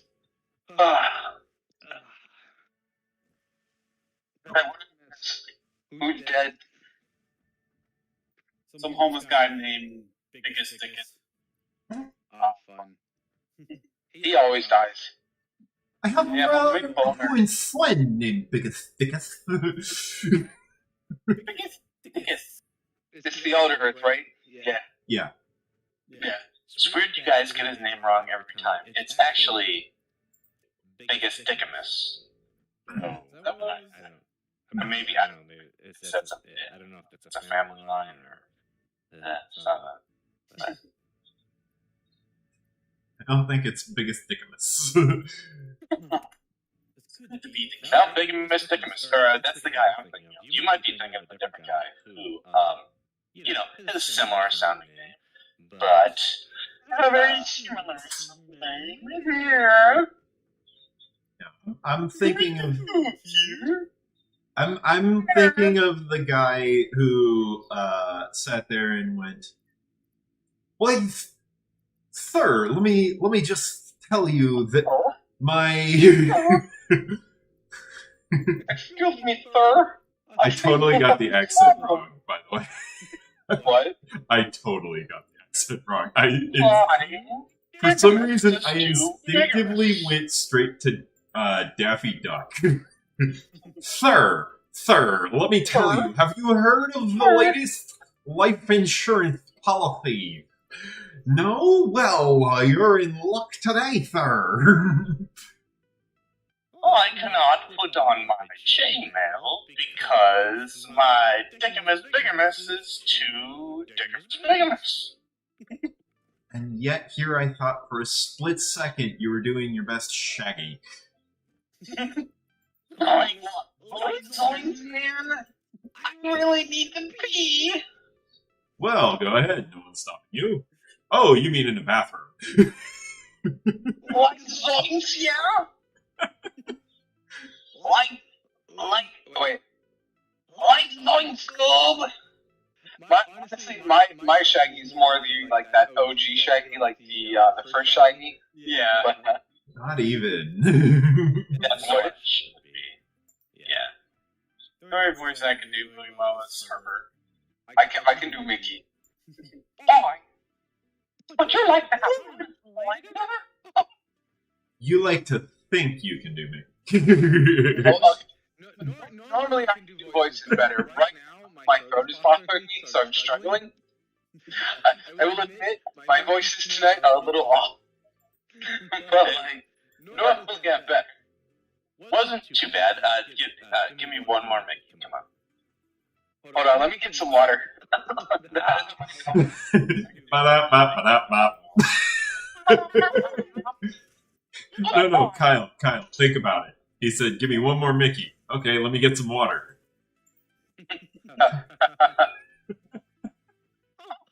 Bye. Oh, that's it. I know how. Yeah, but it's fairly fucking decent. Yeah. I know. I play Gorilla Tag with this voice way too much. Go chase after kids, and I'll be like, oh boy, I've been trying to reach about your car's extended warranty.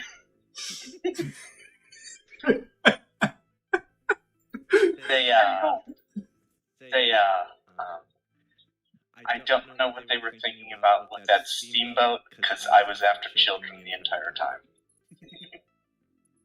Oh, yeah. I think my first, or my favorite movie against kids was the Goofy movie. I wanted boy Porsche. Sorry to interrupt you, Jim. I really wanted to hear Mickey say that, especially since Demu's fucking live. No, Demu's live too? Shit. Who's live, not Demu. Or, I'm sorry. Yeah, I'm sure Disney would love to demonetize me, but, you know, it's hard to demonetize someone who's poor. Oh,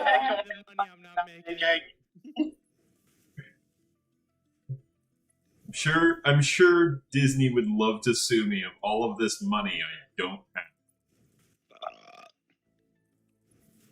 I think Goofy movie was the second very one. I think the chick Max was chasing after was probably the second very investigation.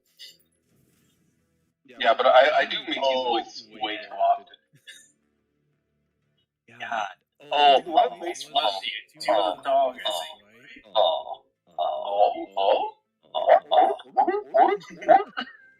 No, I think sorry, it was a that dog. just... Who? The chick Max was chasing the Goofy movie. I think her father was a dog, so she had a dog too. Bro, did you know Goofy's actually a cow?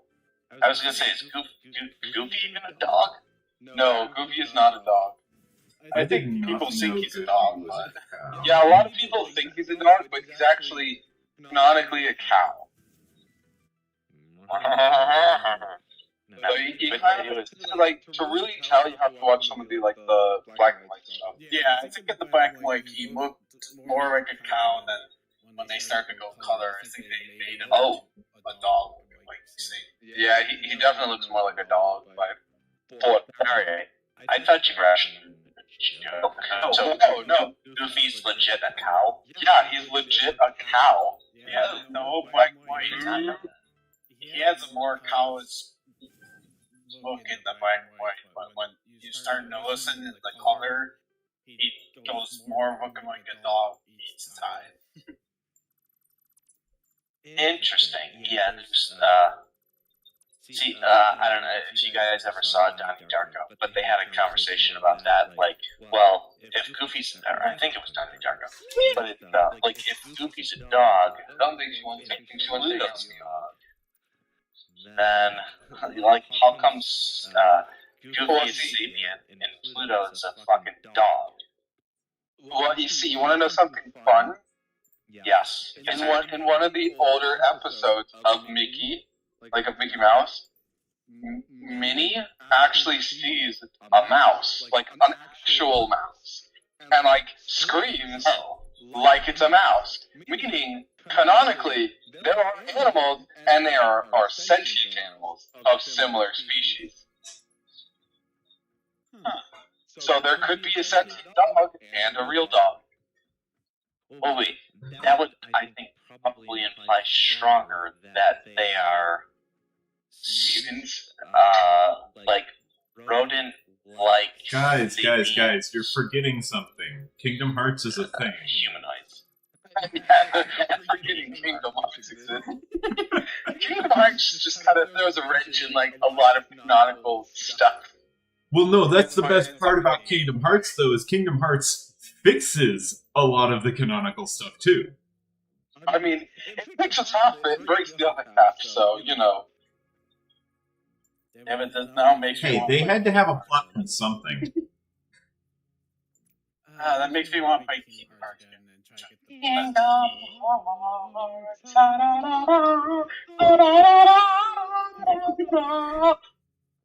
No, come on, seriously, Kyle. As Mickey, you gotta say, they didn't know I was using that steamboat to pick up children. Come on. Boy, they didn't know I... Wait, no. No, you had it. Oh, you had it. Go. I know, but... I had a cough. Man, I'm about to the stupidest shit. Yes, Uh-huh. yes, you are. Uh-huh. That's pretty much what we do. Oh, man. Come on. Winnie the Pooh. No. No. Hold on. Okay, hold on. I need Hold to- on. Alright. All right, hang on. I would like to say, Christopher Robin, your impression of me really fucking sucks today. Yeah, no, I'm writing it. It's great. It's gonna be good. So what they didn't know I was using the steamboat for was picking up children. I typed that out so I can just read it. Ah, shit. Give me type that. Okay. Alright, fair enough. Violating the first rule of criminal economics. Don't leave any evidence. Yeah, exactly. Here, crystal muffs. Nah, I can't do it. I could do maybe. Oh, Bob. You can do Patrick. Hey, is this the Krusty Krab?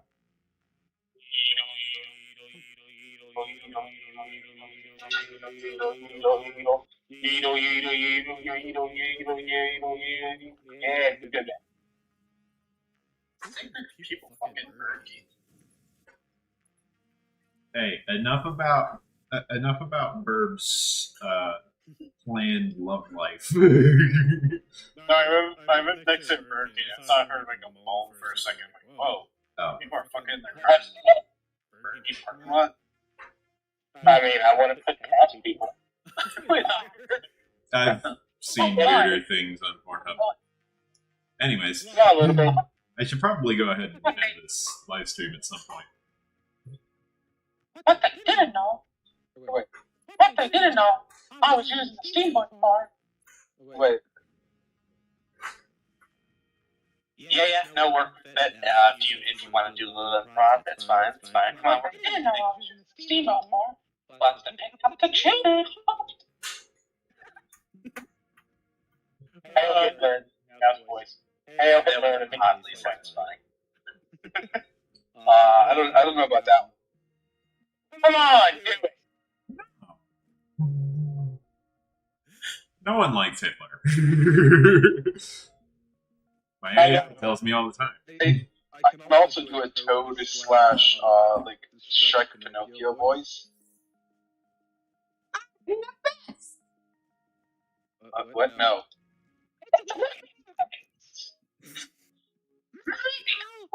You're protected in a castle. I'm so sorry, Mario. Here's the thing.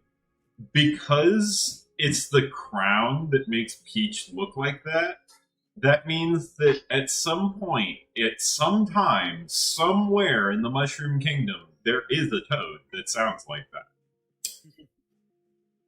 Maybe Peach had Luigi the whole time. Sorry, Mario.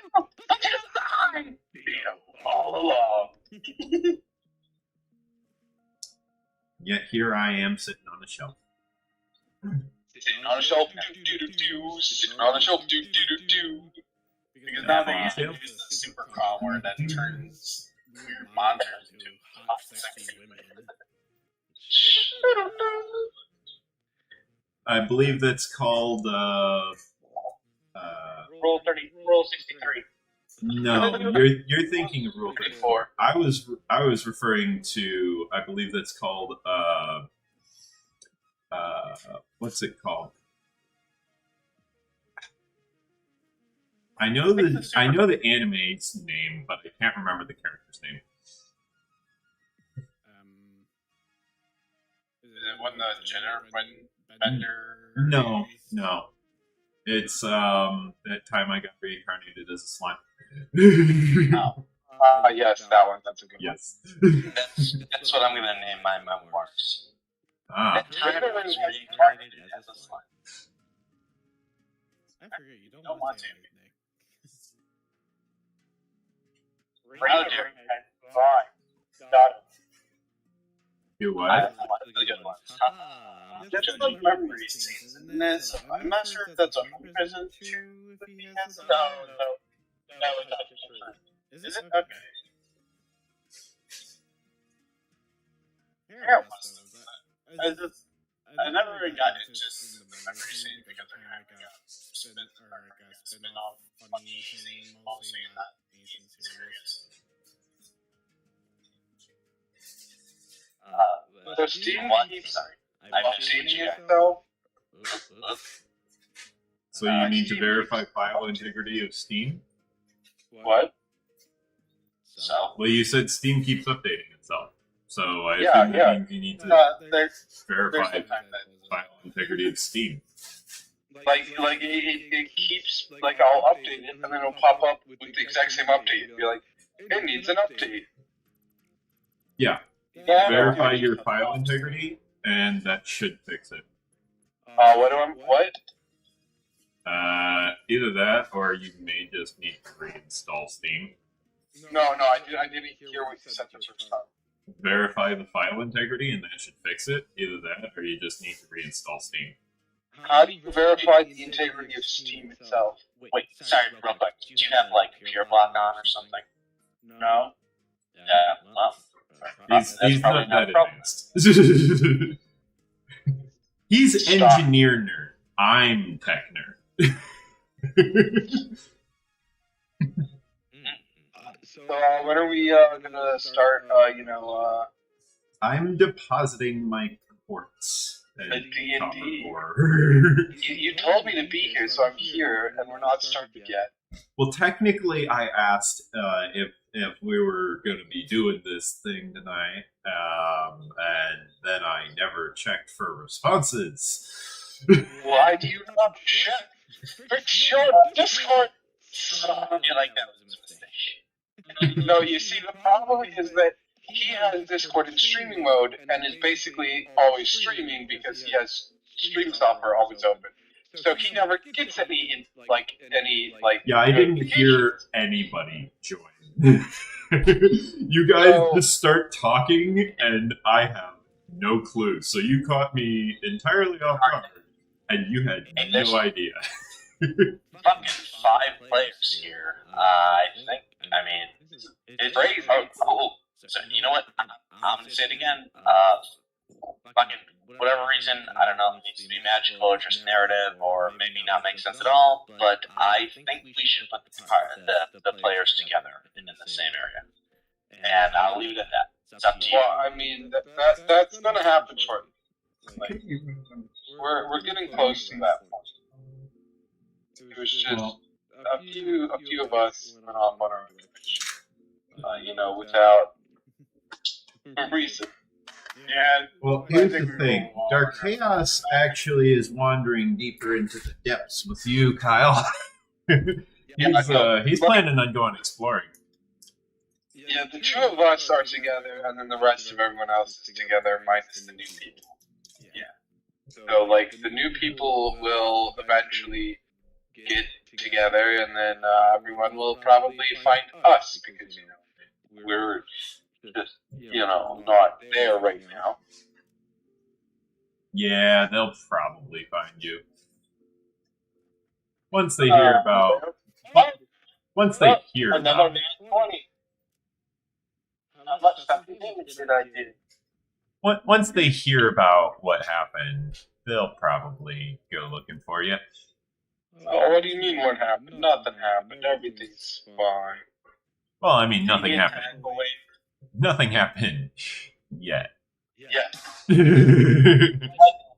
more damage in one hit. With a crit. What's going on? He's rolling crits to get them out of the way so that when he rolls later, he has reason to say, "It's jinxed, it's rigged against me." Sounds about right. So am I required to be here at this current memento? Well, I mean, unless you don't want to be here for the battle. There's a fight going on? Yeah, we are traveling. 5 foot will speak. Yeah, we're traveling. Anyways, before we get to that, I would like to say, remember to like, comment, subscribe. Thank you for watching. It's been a lovely episode. Unsubscribe, it'll be your worst mistake ever. And remember to not mind Kyle and his lies.